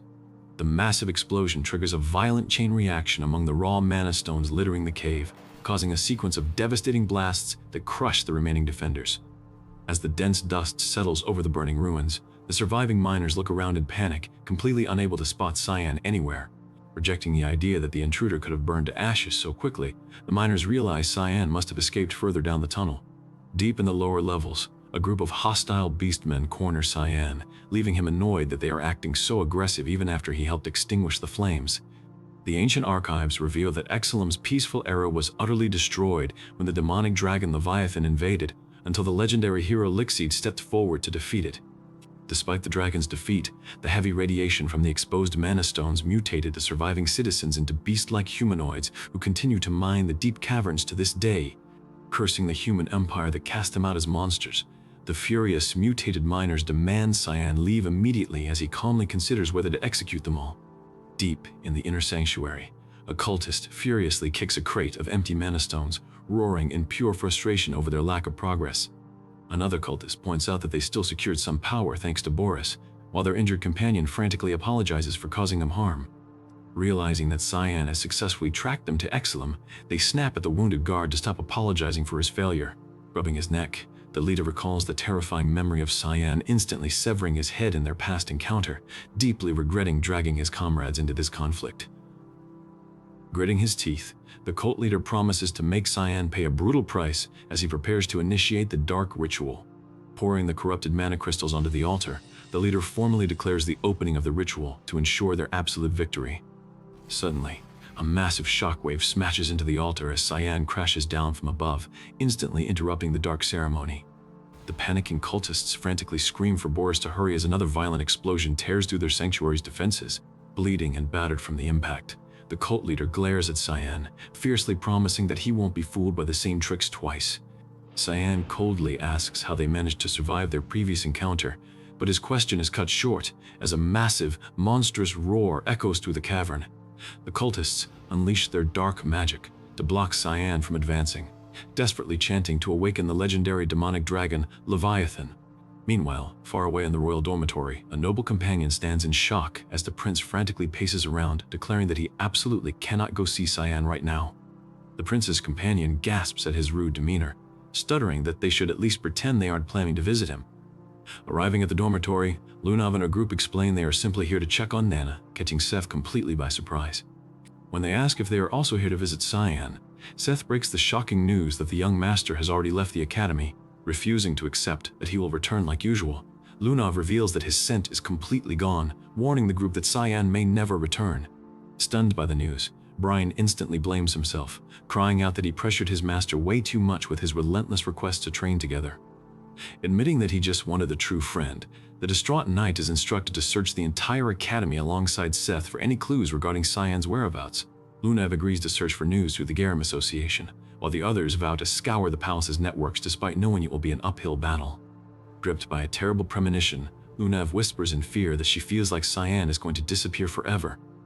Back in the dark depths of Exilum, Cyan smashes a mutated guard into the dirt, coldly asking the surrounding cultists if they are even alive. When a mutated defender complains that humans treat them like monsters, Cyan scoffs and points out that they are acting as mindless marionettes under Boris's control, with no true will of their own. The desperate survivors cry out in defense of their savior, claiming Boris changed their damned curse into a glorious blessing. Outside, a quiet safe house near Lewin, Cyan's companions wrap up their chores, relieved to have found shelter while wondering if their young master knows their location. Although Sarika reassures them that Cyan is aware, a lingering sense of unease hangs in the air, especially since Sarika was left sleeping when he briefly visited. Determined to take action, Brian searches for a way to contribute, even as others warn him that some tasks are simply beyond his reach. Nana worries that her papa ran away because she got into trouble, but Brian quickly comforts the young pink-haired girl, promising she has nothing to fear. Gently patting Nana's head, Brian reassures her that they just need to be good and wait for Cyan's return, though Nana still huffs and calls her papa stupid. Meanwhile, Cyan's blade slices cleanly through the air, clashing violently against his enemies in a flurry of explosive steel and blinding magical energy. The enemy struggles to regain their footing, shouting in triumph as they unleash a blazing pillar of fire to consume the young assassin. Cyan effortlessly deflects the searing flames, leaving his opponent utterly shell-shocked as a massive wave of pure sword aura erupts directly in front of them. A devastating shockwave rips through the battlefield, launching the stunned cultists backward as they scream in disbelief at the young master's absurd power. Terrified by the monstrous force bearing down on them, the enemies scramble to find a blind spot, desperately trying to coordinate a counterattack. Cyan easily reads their predictable movements, muttering that their narrow-minded attempts to find his weaknesses only leave them completely exposed. Blurring forward like a phantom, Cyan's demonic blade bites deep into his target, tearing through their defenses and leaving them coughing up blood on the cold ground. When a desperate mage attempts to intervene, Cyan summons a swirling purple void sphere that hungrily devours the incoming magical spells, triggering a panic-fueled scream from the caster. Crashing down with the weight of a mountain, the relentless pressure of Cyan's strikes forces a massive explosion that obliterates the surrounding terrain. Despite the enemy believing their counterattack connected, Cyan effortlessly evades the strike, leaving his opponents screeching in terror as pink energy slashes close in around them. With a swift flick of his wrist, Cyan executes a rising fog strike, cleaving right through his foe with terrifying precision. Battered and recognizing the absurd chasm in their power, the bleeding cultists lament their defeat, only for Cyan to mockingly point out how ridiculous it is to hear complaints from monsters who survived decapitation. The dying cultists smirked, admitting they never intended to defeat him in the first place, right before a massive tremor shakes the chamber as the dark ritual reaches its zenith. Cyan grunts in surprise as the crimson energy swirls wildly, signaling that Boris's dark plan is finally ready to bear its monstrous fruit. Although Cyan anticipated Boris was up to no good, he never expected the madman would go so far as to resurrect the legendary Leviathan as a brainless puppet. The monstrous Leviathan lets loose a deafening roar, forcing Cyan to brace himself against the intense pressure of the freshly awakened beast. From atop his monstrous puppet, Boris fanatically proclaims that the world which abandoned and insulted his kind is finally coming to an end. As the ground cracks beneath the weight of his giant construct, Boris screams that this is the dawn of their revolution and that absolutely no one can stop them. Warning his allies to watch out, Cyan lunges forward as a sudden, massive explosion tears through the battlefield. Cyan watches in grim fascination as the cultists realize their leader is sacrificing them to fuel the ritual, realizing even he did not foresee such a heartless betrayal. Pointing to his glowing tome, Cyan explains that Boris is sacrificing his own men to heal the damages on the divine scriptures, triggering desperate screams from the betrayed cultists. While Boris mockingly laments the tragedy for the greater good, Cyan snaps back that his wicked grin completely betrays his fake sympathy. The giant beast unleashes a terrifying breath attack, prompting panicked screams from the survivors as they scramble to escape the incoming inferno. Boris commands the survivors of Exlum to repay their debts, prompting Cyan to charge directly through the crossfire to put an end to the madman. Amid the roaring explosions, Boris cold-bloodedly mocks his loyal subordinate Kiara for her weakness, expressing faux disappointment that their supposed friendship had to end this way. Spitting a final curse, the betrayed follower vows to wait for Boris in hell as a devastating explosion swallows the platform. Activating his supreme predation magic, Cyan unleashes a swirling vortex of purple energy that devours the incoming dark forces. Boris screams in fury, challenging Cyan to see how long he can hold out, only to be cut off by a searing slash that tears into his flesh.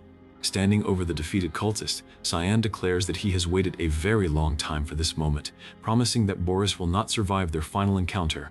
Traveling in a carriage toward Lewin Academy, Ashel demands to know who they are visiting, learning they are going to demand the dean's cooperation in tracking down Cyan. The companion explains that Cyan not only executed Boris, but is also the master of the demonic sword and an operative of the assassin guild known as Mist. Realizing how thoroughly his younger brother has deceived them, Ashel mutters that everything finally makes sense, furious that Cyan has been fooling them this entire time. Back inside Lewin Academy, Lunav is shocked to find her grandfather waiting for her in the hallway, having traveled all the way from the association headquarters. Sternly demanding answers, her grandfather asks point blank if she traveled to the ruins of Nordeli with Cyan to steal the demonic scriptures. When Lunav defiantly feigns ignorance, her grandfather releases a crushing wave of gravity mana to forcefully bring his rebellious granddaughter to her knees. Surprised that Lunav is successfully resisting the oppressive gravity of his mana, the elder yells that she must not let herself be controlled by weak emotions. Shouting that she is completely sick of his manipulation, Lunav shatters the mental binding, determined never to let her grandfather control her again.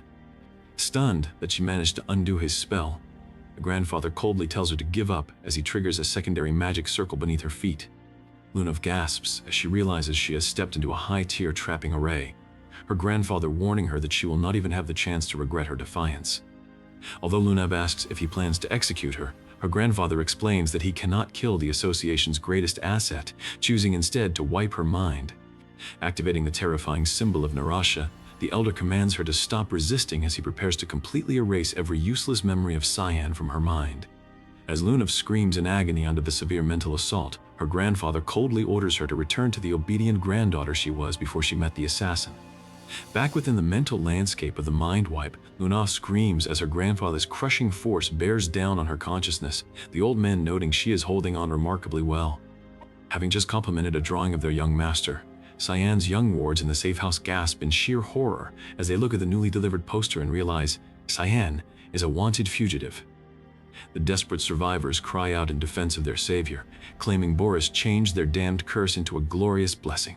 Outside, a quiet safe house near Lewin, Cyan's companions wrap up their chores, relieved to have found shelter while wondering if their young master knows their location. Although Sarika reassures them that Cyan is aware, a lingering sense of unease hangs in the air, especially since Sarika was left sleeping when he briefly visited. Determined to take action, Brian searches for a way to contribute, even as others warn him that some tasks are simply beyond his reach. Nana worries that her papa ran away because she got into trouble, but Brian quickly comforts the young pink-haired girl, promising she has nothing to fear. Gently patting Nana's head, Brian reassures her that they just need to be good and wait for Cyan's return, though Nana still huffs and calls her papa stupid. Meanwhile, Cyan's blade slices cleanly through the air, clashing violently against his enemies in a flurry of explosive steel and blinding magical energy. The enemy struggles to regain their footing, shouting in triumph as they unleash a blazing pillar of fire to consume the young assassin. Cyan effortlessly deflects the searing flames, leaving his opponent utterly shell-shocked as a massive wave of pure sword aura erupts directly in front of them. A devastating shockwave rips through the battlefield, launching the stunned cultists backward as they scream in disbelief at the young master's absurd power. Terrified by the monstrous force bearing down on them, the enemies scramble to find a blind spot, desperately trying to coordinate a counterattack. Cyan easily reads their predictable movements, muttering that their narrow-minded attempts to find his weaknesses only leave them completely exposed. Blurring forward like a phantom, Cyan's demonic blade bites deep into his target, tearing through their defenses and leaving them coughing up blood on the cold ground.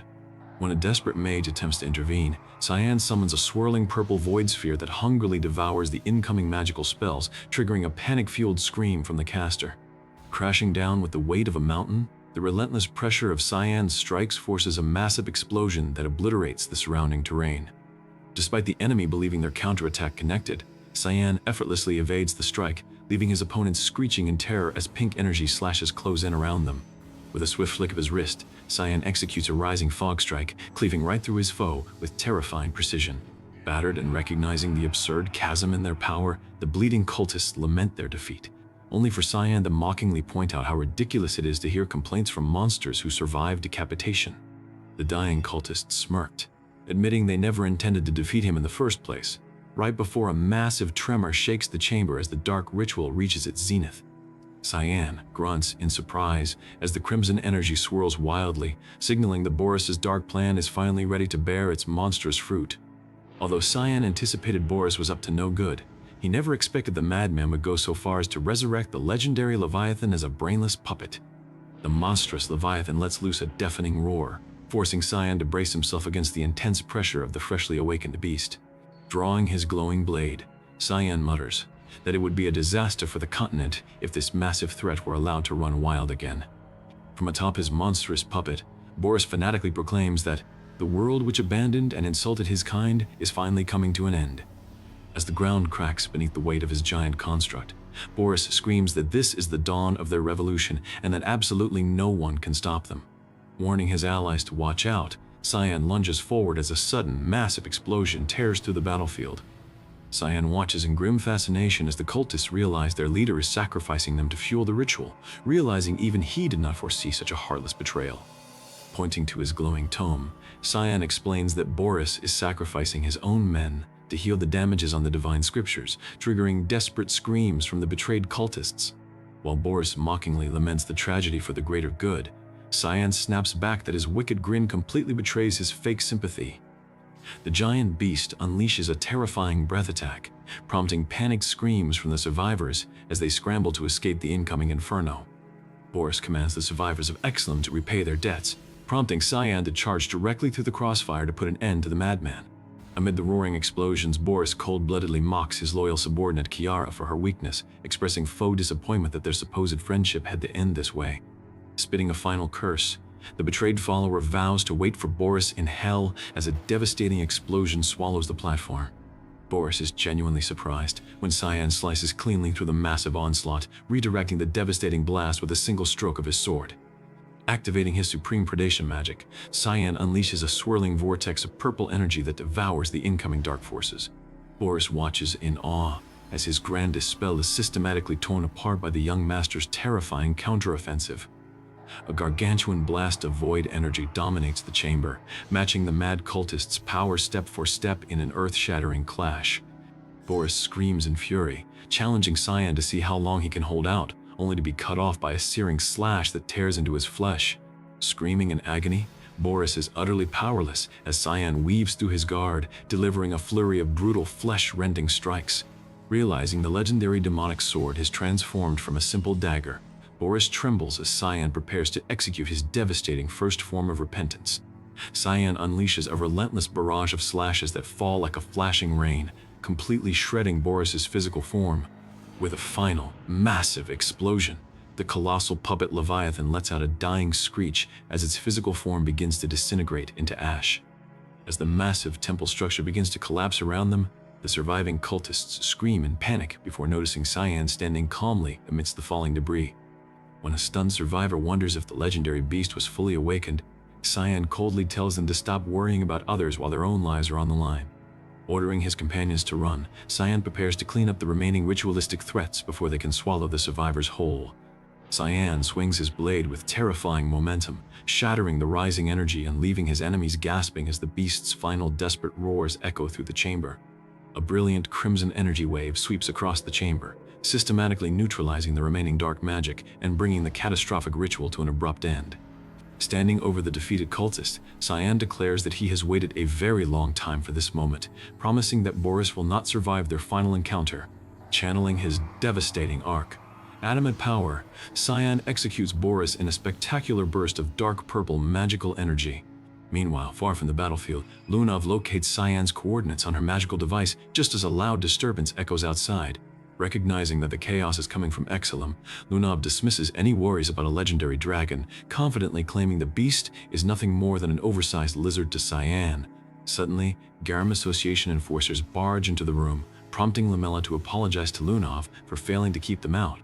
When the enforcers announce that the association president has summoned her, Lunov turns to Lamella, questioning why she is secretly helping her instead of siding with her grandfather. Reminding Lunov that she previously saved her life, Lamella urges her to flee immediately while she promises to relay an urgent message to Princess Erin.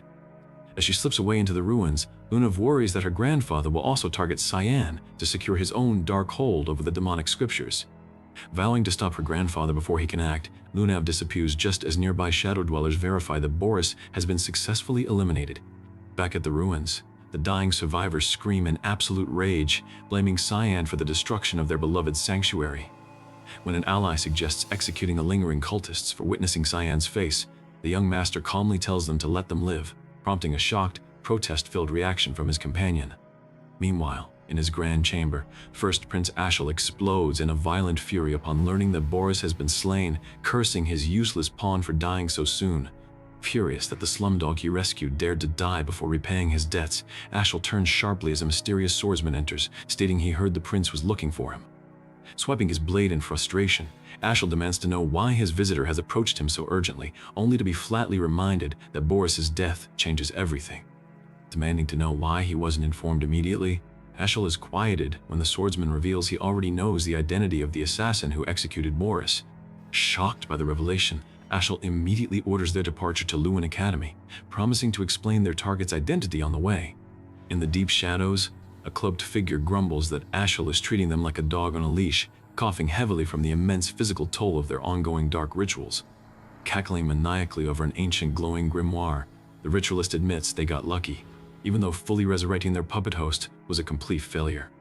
Shaming his demonic cohort for failing to fully manifest, the ritualist laments that he could have easily restored his own decaying body if things had gone according to plan.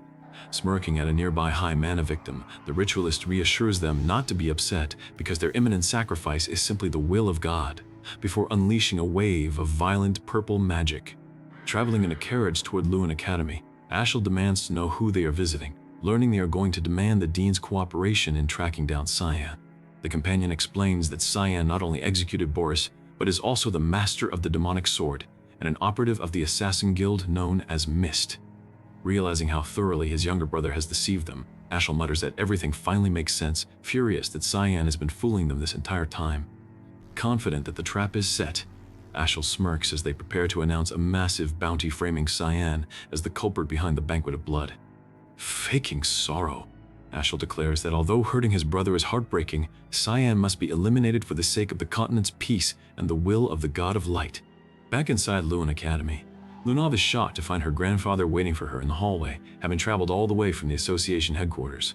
Sternly demanding answers, her grandfather asks point blank if she traveled to the ruins of Nordeli with Cyan to steal the demonic scriptures. When Lunav defiantly feigns ignorance, her grandfather releases a crushing wave of gravity mana to forcefully bring his rebellious granddaughter to her knees. Surprised that Lunav is successfully resisting the oppressive gravity of his mana, the elder yells that she must not let herself be controlled by weak emotions. Shouting that she is completely sick of his manipulation, Lunav shatters the mental binding, determined never to let her grandfather control her again. Stunned that she managed to undo his spell, the grandfather coldly tells her to give up as he triggers a secondary magic circle beneath her feet. Lunav gasps as she realizes she has stepped into a high-tier trapping array, her grandfather warning her that she will not even have the chance to regret her defiance. Although Lunav asks if he plans to execute her, her grandfather explains that he cannot kill the association's greatest asset, choosing instead to wipe her mind. Activating the terrifying symbol of Narasha, the elder commands her to stop resisting as he prepares to completely erase every useless memory of Cyan from her mind. As Lunav screams in agony under the severe mental assault, her grandfather coldly orders her to return to the obedient granddaughter she was before she met the assassin.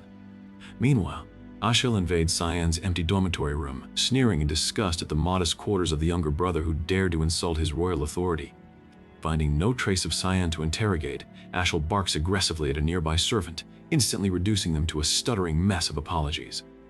Relieved that the Imperial Guards have been mobilized to hunt Cyan, Ashiel signs off on the official hunt orders, confident that they only have to wait for the trap to spring. Elsewhere in the academy, Princess Erin approaches the association president with a cold greeting, calling out to her grandfather with a distinct lack of warmth. When the old man mockingly asks why she is glaring at him with such intense hatred, Erin sharply tells him to stop playing dumb.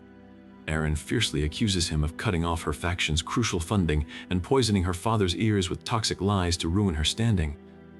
Ashiel steps into the room, loudly warning that Erin and her allies are desperate to steal the Imperial throne by any dirty means necessary, earning him a swift insult from the elder. The association president sternly reminds the bickering royal siblings that their father worked tirelessly to secure this fragile peace, only for Ashiel to scoff in mocking disbelief. Turning back to the primary target, Ashiel demands to know the whereabouts of the dean's favorite student, Cyan Vert, warning the old man not to defend the assassin. Erin clarifies that she also arrived to inquire about Cyan's safety, demanding to know what her vile brother is doing there before Ashel aggressively tells her to get lost. Incensed by the elder's cold treatment, Ashel loudly claims his royal authority as the first prince, demanding to know if a simple princess has priority over his inquiries, reminding Ashel to show some proper royal manners. The old dean keeps his promise to Eren, prompting a furious, petulant yell from the young prince who reiterates that Cyan is a threat to the Empire. Demanding the dean's full cooperation in tracking down Cyan, Ashel is interrupted by Eren, who demands to know why on earth Cyan would be considered a threat to the Empire. Ashel formally declares that Cyan has been exposed as the terrorist mastermind behind the Banquet of Blood and the Exilum attacks, triggering absolute shock and disbelief from his sister. Covering her mouth in total horror, Eren screams that it must be an absolute lie, even as whispers of Cyan's framed crimes begin to spread like wildfire among the Academy students. Staring quietly at his own newly printed wanted poster, Cyan chuckles softly with his companion, noting with mock satisfaction that he actually looked better in the drawing than in real life. Pulling his hood over his face, Cyan confidently declares that Ashel will come searching for him now, desperate to secure the most expensive trophy in the entire Empire. Far to the north in the freezing plains of Fruina, Alice's relentless training is interrupted when Cecilia frantically runs toward her with urgent news. Demanding to know why she is in such a hurry, Alice's blood runs cold as Cecilia hands over the wanted poster framing Cyan for the infamous massacre. Alice suddenly realizes Cyan forced her to leave because he foresaw this exact framing, calmly telling the panicked patrollers that she fully trusts her master to handle it. Vowing to focus entirely on becoming stronger so she can truly stand by Cyan's side, Alice earns a warm nod of approval from her fierce training mentor, Marion. Back within the mental landscape of the mind wipe, Luna screams as her grandfather's crushing force bears down on her consciousness, the old man noting she is holding on remarkably well. Screaming in absolute defiance, Lunov desperately conjures her own magical shields to block the encroaching brainwashing forces. Her grandfather fanatically yells that he will purge Cyan's existence from her mind entirely, but Lunov grits her teeth, vowing she will not lose this mental battle. The grandfather gasps in sudden shock as the mental landscape warps into a different realm, a booming, monstrous voice demanding to know who dares trespass in its territory. Realizing the ancient spirit of the demonic scriptures, the Miharam, is actively protecting Lunov, the grandfather trembles as the colossal entity asks if the mortal knows no fear. Breathing heavily, the elder attempts to strike back, sparking a spectacular, chaotic clash of pure mental and spiritual energies. Calling the mortal an inferior creature, Lemiharam unleashes a devastating wave of spiritual energy that forcefully ejects the elder from Lunav's mind. Reeling backward from the intense psychic feedback, the elder clutches his head in agony as the mental linkage completely collapses. Gasping for air on the real-world floor, Lunav thanks the grimoire spirit for the rescue, only for Lemiharam to dryly reply that she shouldn't play dumb since this was her plan all along. Urging her spirit companion to hurry so they can warn Cyan, Lunav rushes out of the academy, completely unaware that a dark shadow is tracking her every move. Staring back calmly, Lunav continues her frantic escape, completely unaware that her exit has triggered an immediate crisis at Cyan's safe house. Having just complimented a drawing of their young master, Cyan's young wards in the safe house gasp in sheer horror as they look at the newly delivered poster and realize Cyan is a wanted fugitive. Royal knights completely flood the streets, hunting for Cyan after he is suddenly framed for crimes he did not commit. Brian Kendrick ignores the protests of his allies and unsheathes his blade, declaring that he will stand his ground to honor his sacred oath to Cyan. Driven by desperation, his companions resolve to join the fray, bracing themselves to unlock the doors and face the oncoming assault. Amidst the chaos, Cyan's worried companions finally reunite with him, crying out in sheer relief at his safe return. Tears flow freely as the young girls embrace their families, knowing their trust in Cyan was fully justified all along. Cyan warns his allies that his wanted status makes this hideout incredibly dangerous, especially with Ashel currently wielding the legendary Holy Sword. With a flick of his wrist, Cyan summons a dimensional rift and commands his allies to step inside to keep them safe from the impending search. Knowing the entire Empire is about to become his enemy, Brian Kendrick steels his resolve to fight alongside Cyan to the bitter end. As his companions tease Brian for being overly serious and urge him to hurry, Cyan looks out into the distance, glad to finally have the distractions out of the way. A sinister presence remarks that there is a highly anticipated task waiting to be completed, building an intense and exciting anticipation for the conflict ahead. Meanwhile, back at the Lewin Academy, a frustrated voice curses aloud upon realizing that Cyan does not actually possess the legendary demonic scriptures. The heavily injured guard kneels in shame, coughing up blood as he weakly apologizes for the catastrophic loss of his squad. A booming laugh echoes through the halls as they realize Lune has the demonic scriptures, meaning their hunt for Cyan will inevitably lead them straight to her. Suddenly, the doors burst open as Cyan calmly steps into the grand hall, mockingly noting that he heard they were all gathered just to capture him. Cyan eyes the surrounding forces with a calm, analytical gaze, completely unfazed by the dozens of weapons aimed directly at his chest. The atmosphere grows, incredibly somber, as the abandoned academy halls echo with lonely cries. A distressed student asks if Cyan is ever coming back, while another looks on in silent, painful realization.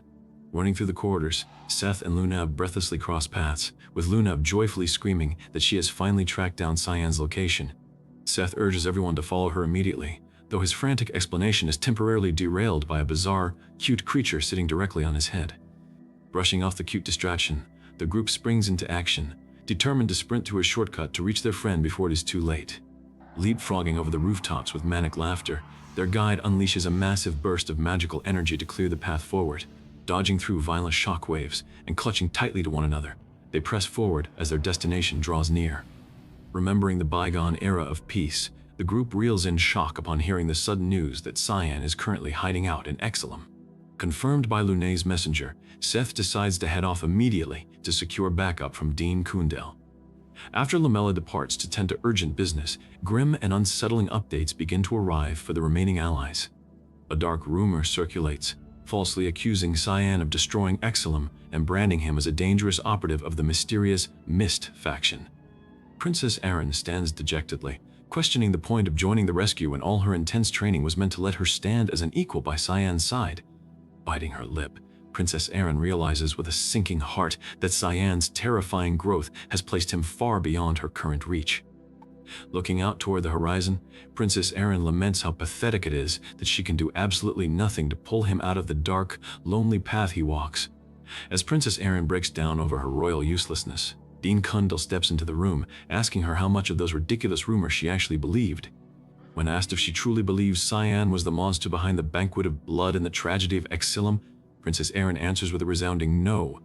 Dean Kundel smiles warmly and urges her to move quickly, noting they have no time to lose if they want to save him.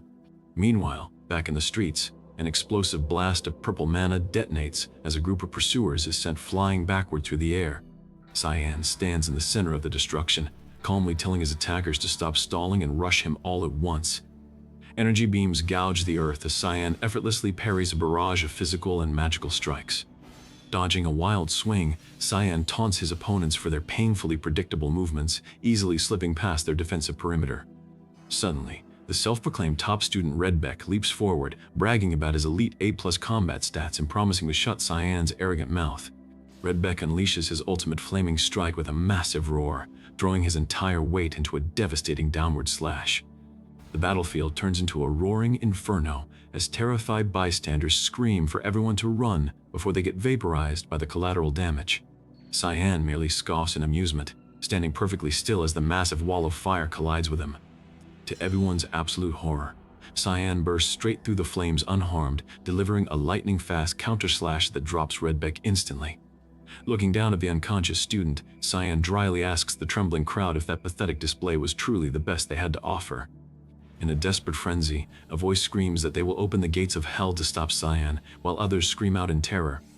A massive explosion rocks the district, sending plumes of smoke into the sky as scouts spot the shifting combat zone. Feeling Cyan's immense aura radiating from the city, Lunov urges her companion to move faster as she desperately tries to close the distance. Imperial commanders frantically scream to redirect reinforcements to Square B, leaving Cyan to smirk at how easily he has thrown them into utter panic. Deciding to exploit the mass confusion, Cyan slips away toward his true objective while the soldiers chase ghosts in the opposite direction. Cyan curses his hypocritical brother Ashel, furious that the man is using the Imperial forces to hunt him under a false banner of justice. Suddenly, a powerful physical strike crashes down from above, which Cyan barely parries as a smug voice praises his quick reflexes. Cyan glares at the powerful intruder, who chuckles softly and remarks that Cyan probably does not know his face. The man introduces himself as Riggan's Rainreaver, the powerful president of the Garm Association, and demands to know what business brings Cyan to the Empire. Riggins notes that Cyan shares his father's stubborn attitude, before suddenly dropping a bombshell proposal by telling him to marry his granddaughter Lunav. The absolute absurdity of the marriage demand leaves Cyan completely stunned, his mind blanking as he mutters a confused question in disbelief. Rygans reiterates his loud demand over the sounds of combat, leaving no room for negotiation regarding his granddaughter's hand. Cyan angrily demands to know where this madness is coming from, but Regents retorts that Cyan is responsible for sabotaging their highly lucrative smuggling operations. Regents accuses Cyan of being the mastermind who single-handedly severed their vital connections with the dragons. Adding that Lunav genuinely likes him, Regans extends his arms and commands Cyan to yield, join the Garam Association, and accept his destiny. Regans warns him that he has absolutely no choice in the matter, only for Cyan to instantly shut him down with a cold refusal. Cyan mocks the power of a 9-star great sage who cannot even manage his own affairs, declaring there is no way in hell he would ever join them. Pointing his blade, Cyan deduces that Regans is merely trying to exploit both him and Lunav to achieve some sinister hidden agenda. Realizing Cyan cannot be reasoned with, Regans' expression turns murderous as he prepares to unleash his full power. Regans roars that if Cyan will not join him, he will personally make sure that no one else can ever have him, launching a catastrophic attack. Meanwhile, inside the palace, nobles panic over how a mere child could easily defeat the entire Royal Knight Order, frantically urging the royal court to calm down. News arrives that members of the Garam Association have suddenly joined the fray, leaving the Imperial Command baffled and desperate to understand why. Believing this to be an open act of war from the Garam Kingdom, the Imperial General orders his troops to kill every last intruder. As officers scramble to call for reinforcements, Princess Erin berates them for their absolute foolishness in falling for such an obvious trap. Princess Erin coldly states that reinforcements should already be on their way, leaving the Imperial Court stunned by her sudden assertiveness. Out in the streets, Regans continues his relentless assault, demanding to know if Cyan is truly prepared to die for his stubbornness. Suddenly, Princess Erin arrives with a royal decree announcing that the Lewin Academy is officially taking over the search to assist her fiancé. Regans sneers at the princess, openly questioning the legitimacy of the royal decree she holds. Dean Kundal steps forward to confirm its validity, explaining that because the king's health has rapidly declined, he was directly ordered to support Princess Erin. Turning a sharp gaze to the opposing general, Dean Kundal threatens to investigate why unauthorized military forces are actively trying to incite a war. Cursing under his breath, the general commands his personal guard to attack, but Dean Kundal instantly raises a massive, shimmering barrier to block them. As the shockwave knocks the soldiers back, Regans commands his grandson Luanel to step aside, demanding to know if he is actually planning to fight him. Regans roars in sheer frustration, demanding to know why his own blood is so desperately trying to stop his plans. Luanel tearfully replies that, because he is his grandson, he simply cannot bear to watch him sabotage himself and destroy their family. Seizing the distraction of their argument, Cyan triggers a massive teleportation circle, leaving the guard screaming in vain as he vanishes into thin air. Rygans' subordinates weakly apologize for letting Cyan slip away, leaving their leader to curse the sky in absolute fury.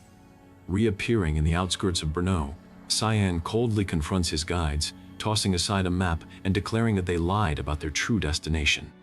Laughing off the accusation, his guide shrugs when asked why they are helping him, keeping their true motives shrouded in mystery. With a playful smirk, the guide remarks that they simply want to see what the future holds for a boy who constantly gets on their nerves. Deep in the night, a series of violent explosions rock the area, drawing Cyan's attention to a nearby district. Cyan leaps onto a nearby roof, squinting through the rising dust and smoke as he spots an active battle unfolding below. Seth suddenly halts his blade, screaming for his allies to stop as he realizes the figure they are fighting is an imposter and demands to know where the real Cyan is. The mysterious figure chuckles darkly, their body morphing and expanding as a terrifying surge of dark energy explodes outward. Introducing herself as the personified spirit of the demonic sword Karam, she leaves the blonde fighter completely dumbfounded as he screams that Cyan has somehow turned into a woman. Karam smirks and remarks that while the original plan went slightly awry, their timing is absolutely perfect. Sensing a colossal surge of mana nearby, they realize Regans has already caught up and is actively locking down the entire district. A massive shadow beast materializes, prompting Karam to command everyone to climb aboard to escape the incoming sensory net. The beast roars as it leaps into the night, leaving the arriving Imperial scouts to frantically investigate the massive blast radius. A sudden tremor violently shakes the ground, making the Imperial soldiers stumble in panic as they point toward a terrifying shadow rising in the sky. The shadow beast decimates their front lines with a single swipe, leaving the surviving knights screaming in absolute terror. Watching the destruction from a high cliff, Ashelvert coldly points toward the smoke, declaring his own younger brother to be a treasonous monster. Ashel rallies his elite holy knights, reminding them that their sole duty is to purge the world of such absolute evil. Raising his glowing holy sword, Ashel commands his men to follow his light and begin the official hunt to execute Cyan. The knights roar in unison as they charge forward, though a counselor whispers in Ashel's ear to ensure he does not fail his primary objective. Ashel quietly mutters that he needs the power Cyan stole from him, while hidden onlookers whisper about the sheer ruthlessness of a Vert willing to slaughter his own flesh and blood. The onlookers quickly hush each other as they overhear terrifying rumors circulating about the ultimate goal of their march. A knight whispers that the march will not end with Cyan, revealing active rumors that Ashel plans to lead a military coup directly into the royal palace. Terrified of the treasonous implications, the soldiers desperately hope the rumors are false, noting the eerie, dead silence of their commanders. Back in the city ruins, a group of pursuing knights is violently slammed into the stone walls, their armor shattering on impact. The surviving guards scream in terror, demanding to know how Cyan can fight continuously without showing a single hint of exhaustion. Cyan coldly invites anyone left standing to step forward, provoking their commander to rage over being insulted by a mere child. Regan suddenly appears in the sky, admitting that Cyan's sheer strength explains why Lene was drawn to him, which only strengthens his resolve to execute him on the spot. Regans unleashes a catastrophic barrage of purple magical meteors, completely vaporizing the surrounding streets in an instant. Terrified soldiers scream for their lives, scrambling in every direction to avoid being vaporized by their own commander's collateral magic. Cyan easily avoids the falling magic, frowning in disgust at how little Regans cares for the lives of his own loyal subordinates. The sheer scale of the magical bombardment forces the remaining knights to take cover behind reinforced structures just to survive. Amidst the smoke, a massive fist crashes through the barrier, catching the soldiers completely off guard. Cyan commands his allies to scatter, narrowly avoiding a localized shockwave that shatters the pavement beneath his feet. Regans pours an immense amount of mana into his spells, turning the entire district into a swirling vortex of destructive energy. Cyan easily weaves through the magical storm, muttering that his opponent is far too slow as Lunav spots him through the dust. Rygans yells that the battle is far from over, weaving his hands to condense the swirling mana into a single, lethal point. Cyan counters by compressing a massive sphere of void energy, unleashing a dense pressure wave that cracks the surrounding air. With a cold shout, Cyan detonates the void sphere, creating a massive explosion of antimatter that tears through Regans' magical construct. Regans laughs in genuine admiration at Cyan's rare and brilliant mastery of the void sphere, though his amusement is cut short as Cyan blitzes forward. Their weapons collide in a deafening shockwave, sending violent ripples of white and purple sparks cascading across the battlefield. Raising his glowing wrist, Regans boasts that Cyan's void sphere is completely useless against the absolute neutralizing power of Caligorna's bead. Cyan calmly acknowledges the legendary artifact, before Regan smirks and activates its second, far more terrifying magical function. Suddenly, Lune steps into the clearing, pleading with her grandfather to stop and offering her own demonic scriptures as bait. Lune demands that her grandfather face her instead, grinding her teeth in anger at his absolute disregard for family. Cyan smirks and reveals he has picked up some excellent bait of his own to completely shatter Regans' focus. Hearing that Cyan is nearby, his allies rush forward to join the fray, eager to support their comrade. A powerful ally leaps to the front, promising to hold off the surrounding guards while Cyan handles the primary threat. Suddenly, Karam announces she is departing, leaving her companions completely baffled by her abrupt departure. Regan scoffs at her eccentric personality, declaring there is absolutely no way he will allow any of them to escape his grasp. Cyan merely smiles and quietly whispers for the seeds of restraint to fully manifest within Regans' mind. Regan suddenly grasps his head in agony as the latent mental trap detonates, forcing his body to freeze in place. Screaming in pure agony, Regans drops to his knees as glowing blue chains of pure mana materialize to bind his limbs.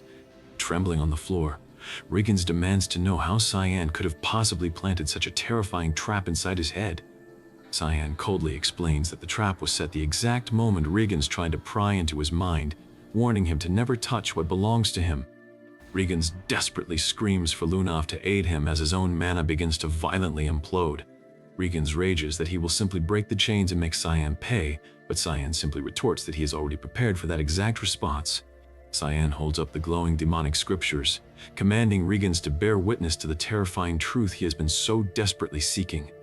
With Rygans paralyzed and screaming for help, the absolute authority of the demonic scriptures begins to warp the very fabric of the area.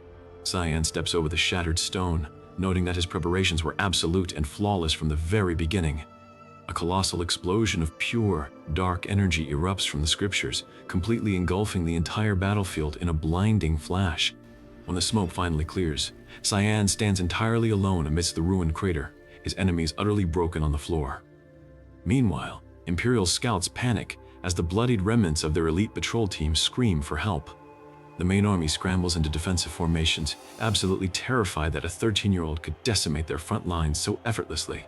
Officers desperately scream for their men to hold the line, warning them that Cyan wields a legendary demonic sword.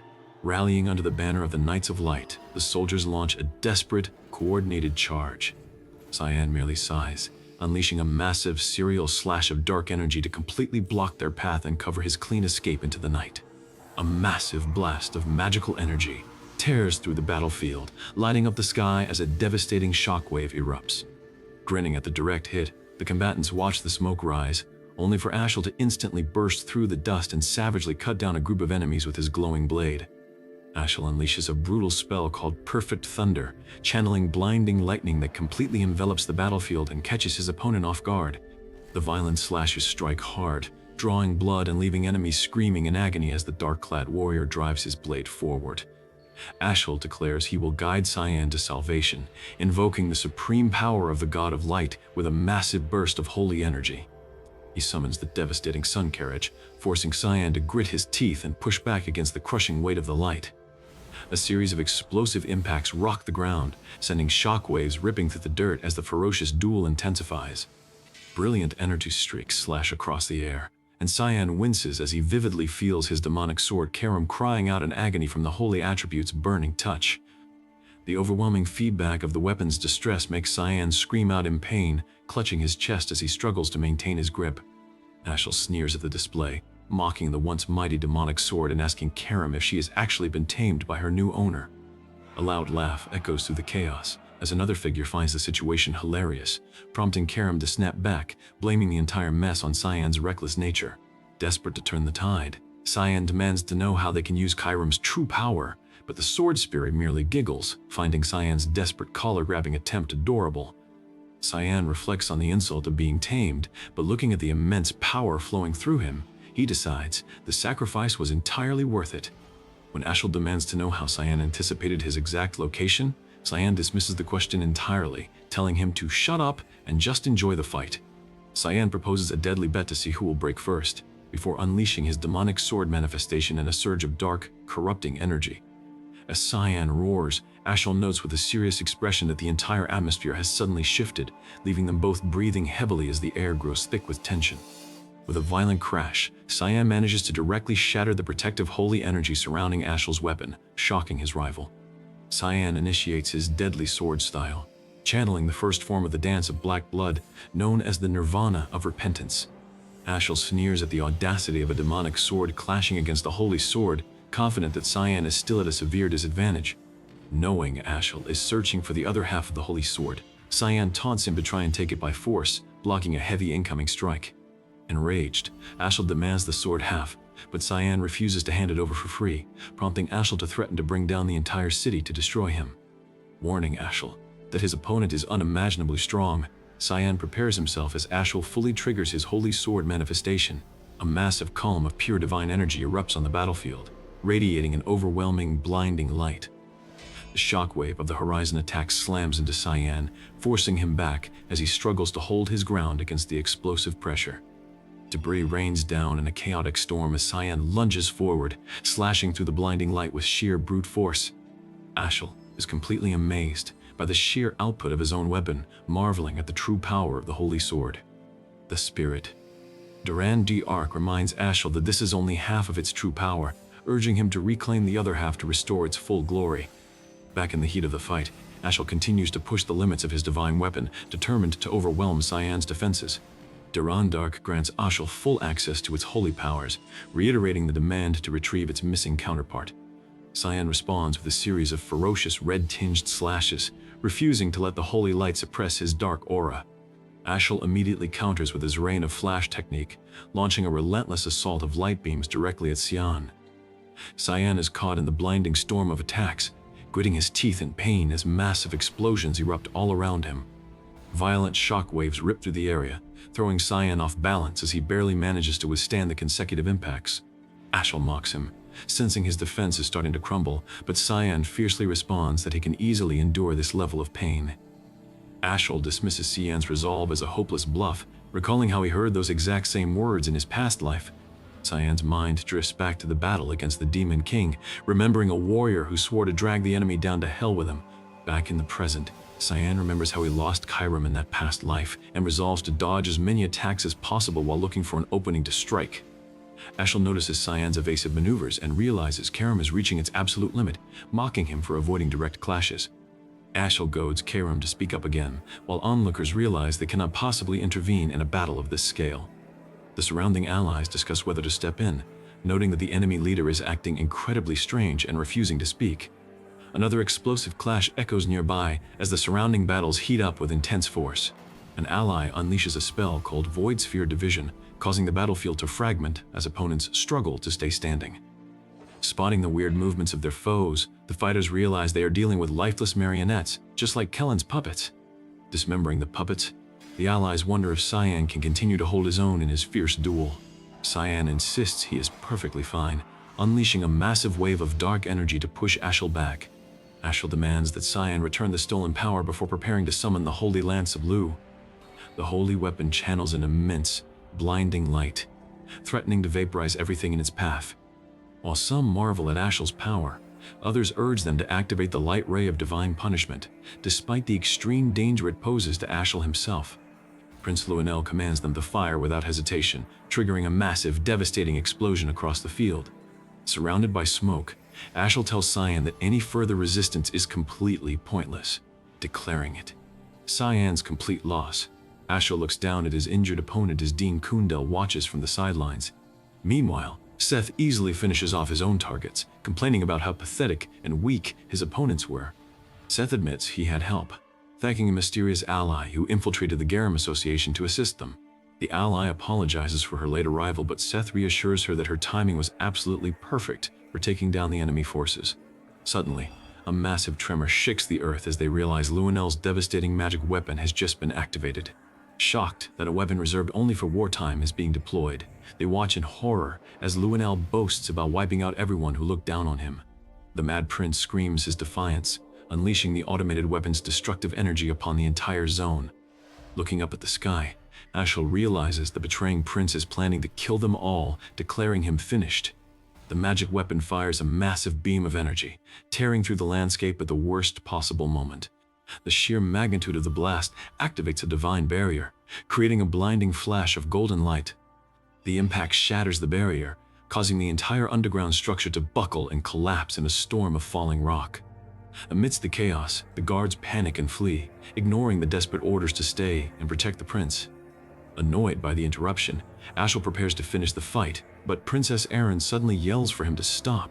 Princess Erin steps in, declaring that she is taking custody of Cyan under her supreme authority as the fifth princess. She commands Ashel to disarm immediately, using her royal status to halt the deadly duel. Ashel pauses in frustration as Princess Erin stands firm between the two fighters. Phew! Dean Kundel mocks the enemy forces, pointing out that their puppet-like soldiers prove Ashel and Luenel are tied to the sinister banquet of blood. Screams echo as Dean drives his blade through the remaining puppets, completely tearing them apart. Ashel ignores the accusations, coldly asking Dean if he truly intends to go against the literal will of God. A massive spike of holy energy manifests as Ashel prepares a highly destructive technique. Ashel unleashes the God Stinger, prompting a warning scream for Dean, who is asked if he has a death wish. Ashel's ally insists he is protecting his fiancée, but Princess Erin coldly responds that she never once agreed to their engagement. Believing Erin has been brainwashed by his sibling, Ashel vows to save her by force, channeling the God of Light's supreme authority. Ashel unleashes the Halo Burner, the god-slaying ultimate skill of Lumendel that Cyan remembers dying to in his previous life. Despite Erin's desperate pleas to stop, Ashel declares he cannot defy God's will, releasing the cataclysmic attack. Cyan grunts in pain, but instead of fleeing, he smiles, revealing he has actually been waiting for this exact moment to strike. Asura is shocked to see Cyan smiling in the face of his ultimate power, realizing too late that his opponent has a trick up his sleeve.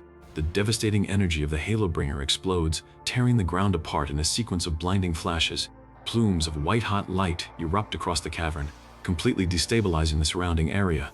Screaming through the roaring light, Cyan pushes his limits to absorb and counter the divine spell.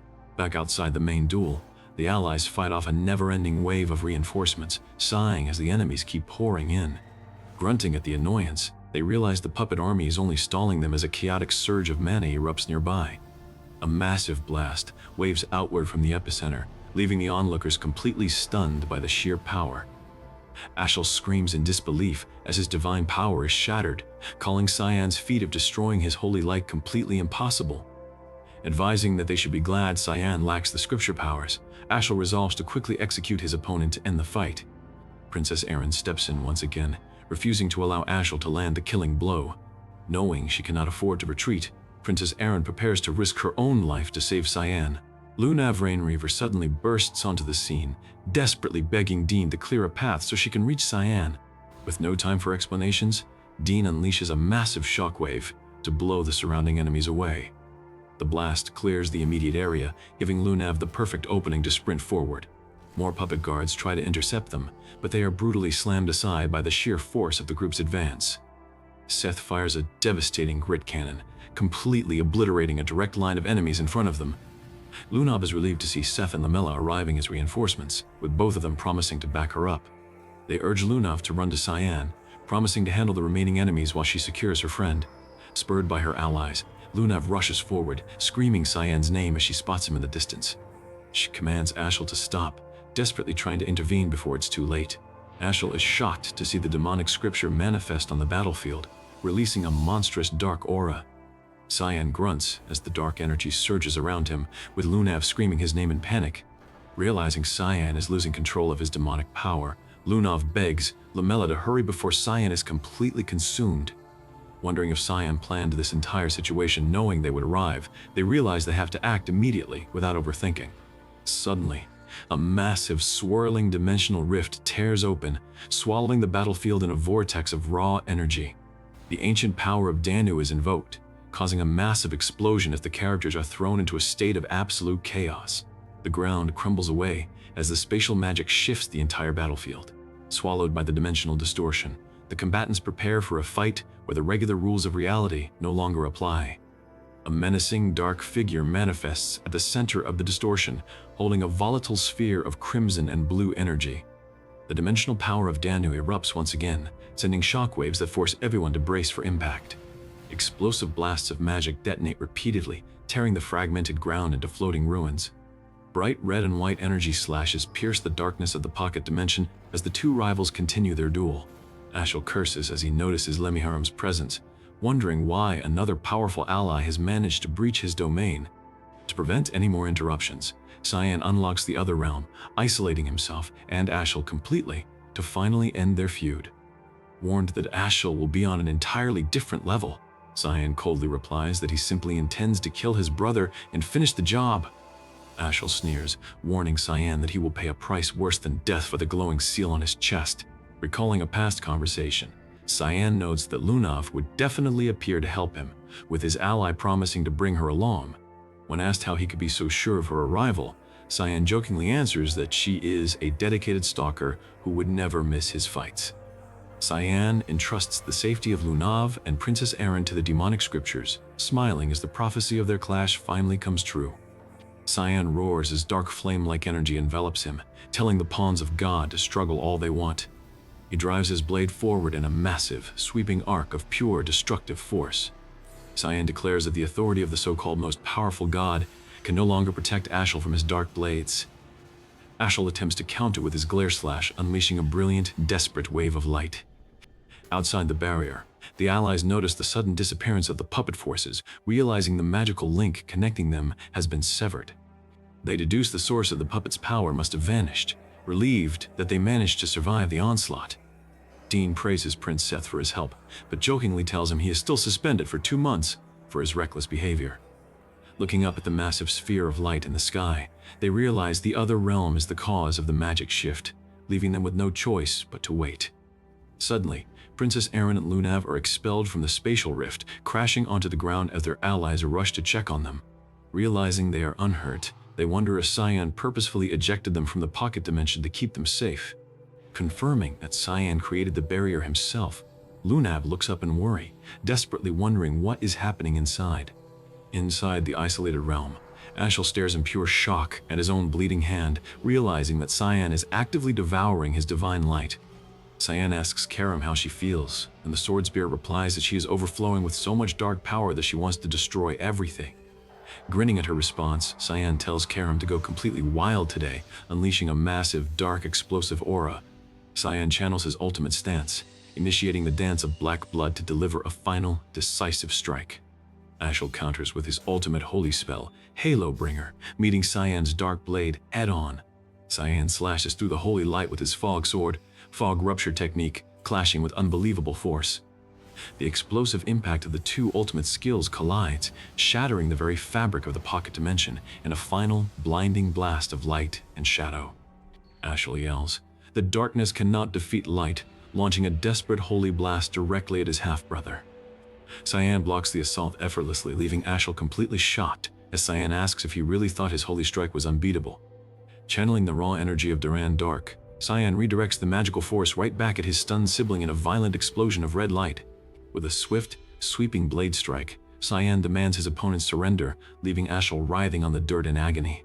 Screaming in frustration, Ashel desperately clings to his delusion of being a divine savior, recalling the promises his mother used to tell him as a child. He remembers how his mother claimed to receive an oracle from God about his massive talents, only to be executed as a witch right in front of his eyes. Though his father caught and executed the killers in a furious rage, Ashel realized that simple revenge was not enough to fill the void of his loss. In his twisted worldview, Ashel believes the poor and desperate will always fall to evil to threaten the wealthy, just as they took his mother away from him.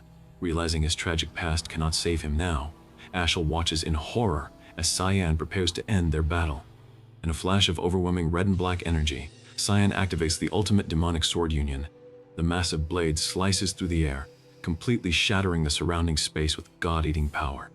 A brilliant pink explosion erupts across the field as Ashel is thrown back, screaming in agonizing pain as his defenses are utterly demolished. The violent shockwave tears the earth apart, leaving nothing but absolute destruction in its wake. Standing amidst the smoldering debris, Ashel bitterly asks Cyan how he was always able to anticipate every move, acting as if he knew the future itself. Ashel laments how Cyan constantly ruined his grand plans, from taking the holy and demonic swords first to disrupting the banquet of blood. Admitting his deep-seated malice, Ashel wonders why he never noticed Cyan's true potential sooner, always dismissing him as a useless idiot. Cyan coldly tells his brother that he should have killed him when he had the chance, admitting that he has always loathed Ashel's arrogant way of thinking. When Ashel weakly asks if they were ever truly close, Cyan recalls their past lives, confirming there was once a time when they stood together. With a fierce thrust of his sword, Cyan declares that Ashel was the one who destroyed that bond forever. Refusing to back down, Ashel stands back up and warns Cyan that he has made a massive mistake. With a desperate lunge, Ashel swings his weapon, attempting to catch Cyan off guard. A thick, pitch-black fog suddenly erupts, completely swallowing the remaining light and obscuring the entire area. Seeing the battlefield disappear into darkness, Brian and Nana panic as they realize Cyan is in grave danger. Nana ignores Brian's warnings, screaming hysterically that she must go help her beloved father. Brian tries to hold Nana back, reminding her that Cyan specifically ordered them to stay put for their own safety. With a single, commanding word, Nana is ordered to sit, leaving Brian completely stunned as she actually obeys. Cheering that she listened, their companion resolves that they will all head out together to retrieve Cyan. Before they can move, a series of colossal explosions shatters the landscape as Nana's overflowing rage begins to tear the local pocket dimension apart. Seeing the entire realm collapse under her power, their companion curses in terror as the walls of reality break open. Meanwhile, on the fracturing battlefield, Cyan desperately calls Chiron back to his blade, realizing a powerful seal is acting against him. Giant golden beams of divine light pierce the sky, signaling the imminent arrival of a terrifying threat. Cyan clutches his chest in pain, cursing as colossal figures materialize right before his eyes. Ashel makes one final desperate charge, clashing with the massive summoners of light in a flurry of sparks. The battlefield becomes a chaotic storm of golden energy as the colossal giants overwhelm the fighters with effortless power. In a blinding flash, the giants of light seize Cyan and vanish as quickly as they arrived, leaving his companions with only the painful memory of his disappearance. With Cyan gone, both Prince Luenel and Ashel are officially declared missing from the ruined harbor. Back at the harbor city, the great trade hub of Brno is entirely reduced to a smoldering pile of ash and stone. At the Imperial Palace, Leximus watches as the recovering princess slowly wakes up, asking where she is. She frantically asks about Cyan, but her companion can only bow in deep regret, apologizing for failing to protect him. Leximus assures them that it is fine because he had other tasks for them, noting that the Emperor's health is rapidly deteriorating. Meanwhile, Duke Vert kneels at the Emperor's bedside, apologizing for neglecting his own children while distracted by the front lines. The Duke laments that his eldest son stole the Holy Knights for his personal greed, while his youngest has been labeled the era's worst murderer, offering to pay for these sins with his life. Though Ashel and Cyan faced similar tragedies starting with their mother's death, the two brothers chose entirely different paths in life. The tragic results of those choices leave the grand city of Brno in complete ruins and the Vert family bloodline at risk of extinction. When the Duke asks about Alice's whereabouts, a report reveals she was last seen fleeing through the northern gates. Leaving her noble life behind, Alice chose a quiet path and became a humble monk. Princess Violet arrives shortly after, presenting what she claims is a special medicine to help her ailing father recover. Violet presents the medicine tray to the guards, expressing her deep desire for the Emperor's swift recovery. The Duke praises her attentiveness for personally delivering the cure during these exceptionally difficult times. Saying she only wishes for her father to regain his former strength, Violet politely excuses herself from the room. Left alone, Violet smiles wickedly and whispers that she will take excellent care of the Empire. Deep in the palace, a battered and bleeding Prince Luenel groans in agony as Violet reminds him that she sent him to his death first. Slumped against the stone floor, Luenel angrily curses his failed allies for being unable to kill a single child. Violet enters the chamber with her guards, mocking the ruined prince and noting how incredibly hard he is to kill.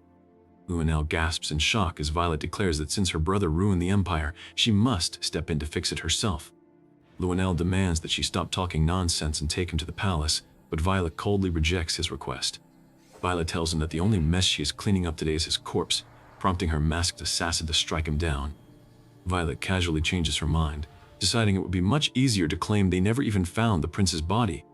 Luenel screams in absolute fury, cursing the princess as the assassin moves in to finish him off. After the bloody deed is done, the knight asks the advisor what he thinks about the second princess's mysterious medicine. The advisor calls the elixir highly suspicious, noting that while its bottle resembles a holy sanctification cure, its mana is identical to the demonic realm. The commander orders his men to report any further suspicious activities immediately, regardless of how busy they are on the front lines.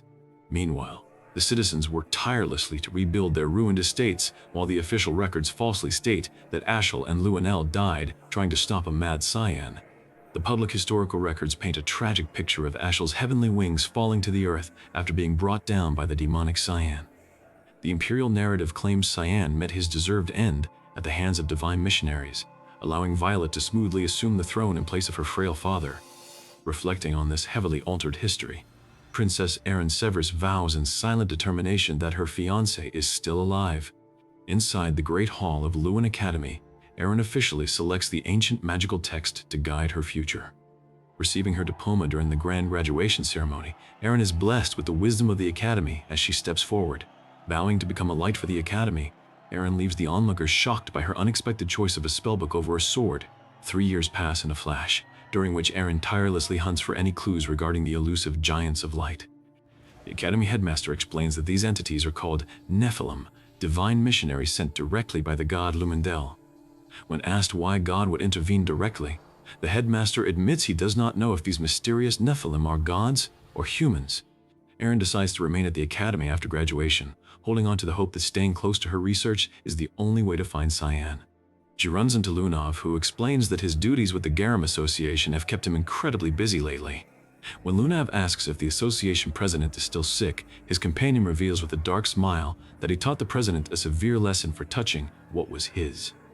When asked about the search for Cyan, Lunav admits there has been no progress other than identifying the Nephilim, but he passionately vows never to give up. His companion encourages him to try harder, but privately resolves that he will be the one to find Cyan first. Meanwhile, in a desolate divine dimension, the booming voice of a god echoes down, accusing Cyan of crossing a line no creation should ever cross. The deity declares that Cyan has no right to live in the world he plans to descend upon, unleashing a massive magical bombardment. Cyan gasps for breath as a booming, unseen voice demands he suffer through pain greater than any human has ever experienced. Cyan runs across the barren, rocky landscape as a brilliant beam of holy energy threatens to incinerate him. The voice of the god commands him to struggle and suffer as another earth-shattering blast tears through the ground. Cyan screams in pain as he sprints through the absolute chaos, asserting that he will prove himself to be the strongest. He crushes a flurry of holy sword strikes, clicking his tongue in frustration as the endless divine attacks continue to rain down. Noting that his divine opponent recovers instantly from any damage, Cyan prepares a counter-strategy. Cyan unleashes his Void Sphere division, only for the god to mock his efforts, stating that no mortal power can ever transcend a deity. Suddenly, a massive, muscular warrior leaps into the fray, shouting for Cyan not to worry because his ally has finally arrived. The warrior swings a colossal blade, manifesting a powerful protective barrier to shield Cyan from the divine onslaught. Cyan gasps at the immense, overwhelming aura radiating from this newcomer, wondering how such power is even possible. The massive warrior easily deflects a divine strike, stepping forward to challenge the light. The muscular combatant furiously demands how these halflings dare to touch his precious child, asking if they have a death wish. The warrior releases a massive wave of golden energy, completely blowing back the front lines of the divine army. The Sand Goddess's successor declares that the prophecy has been fulfilled, telling Cyan that the enemy has absolutely no chance of winning this fight. When Cyan asks why they are helping him and what benefits they hope to gain, the warrior responds that they do not care about benefits. The warrior reminds Cyan of his own promise, asking if he forgot his vow to kill God. When Cyan confirms that he will kill even God if he gets in his way, the warrior tells him to escape immediately while they hold the line. As Cyan struggles to move, a familiar voice screams out, demanding the enemies stop bullying her father. Cyan gasps in pure shock as Nana suddenly crashes into the battlefield, unleashing a devastating wave of dark magic. Cyan frantically asks Nana why she did not stay put as he ordered, but she yells back that she absolutely hates waiting. Nana proudly declares that she is going to help her father too, leaving Cyan to wonder if she is simply going through a rebellious phase. Brian arrives alongside her, telling Nana to focus on protecting the successor as he launches a fierce physical attack. Knowing their current efforts will not be enough to hold off the endless horde, Cyan realizes he cannot move a single finger while Chiram remains asleep. He calls out to Nana, who immediately lunges forward to shield him from an oncoming attack. Clashing wildly with the divine entities, Nana orders Aru to open the pocket realm so they can escape. The warrior watches them vanish into the portal, wondering what they are supposed to do with the remaining giants of light. Back in the human realm, the news of Cyan's sudden escape reaches the nobles, who panic that the seal on his body must never be exposed to the public. They agree that Cyan must be framed as a traitor to the Empire to keep the secret hidden, just as Princess Violet enters the room. Violet announces she wants to introduce a powerful mage who will assist them, prompting the lords to wonder if the headmaster is returning. The candidate flatly states that he has no intention of being used for Violet's sick political ambitions, leaving the princess completely taken aback. He warns her that if she leaves his allies alone, he will let her write history however she pleases, grinding his teeth in frustration. Knowing she cannot change his mind, Violet simply introduces another perfect candidate, leaving the lords shocked as they recognize a man they thought was dead. The newcomer introduces himself as Boris Lelm, claiming he narrowly survived his encounter with the demonic Cyan.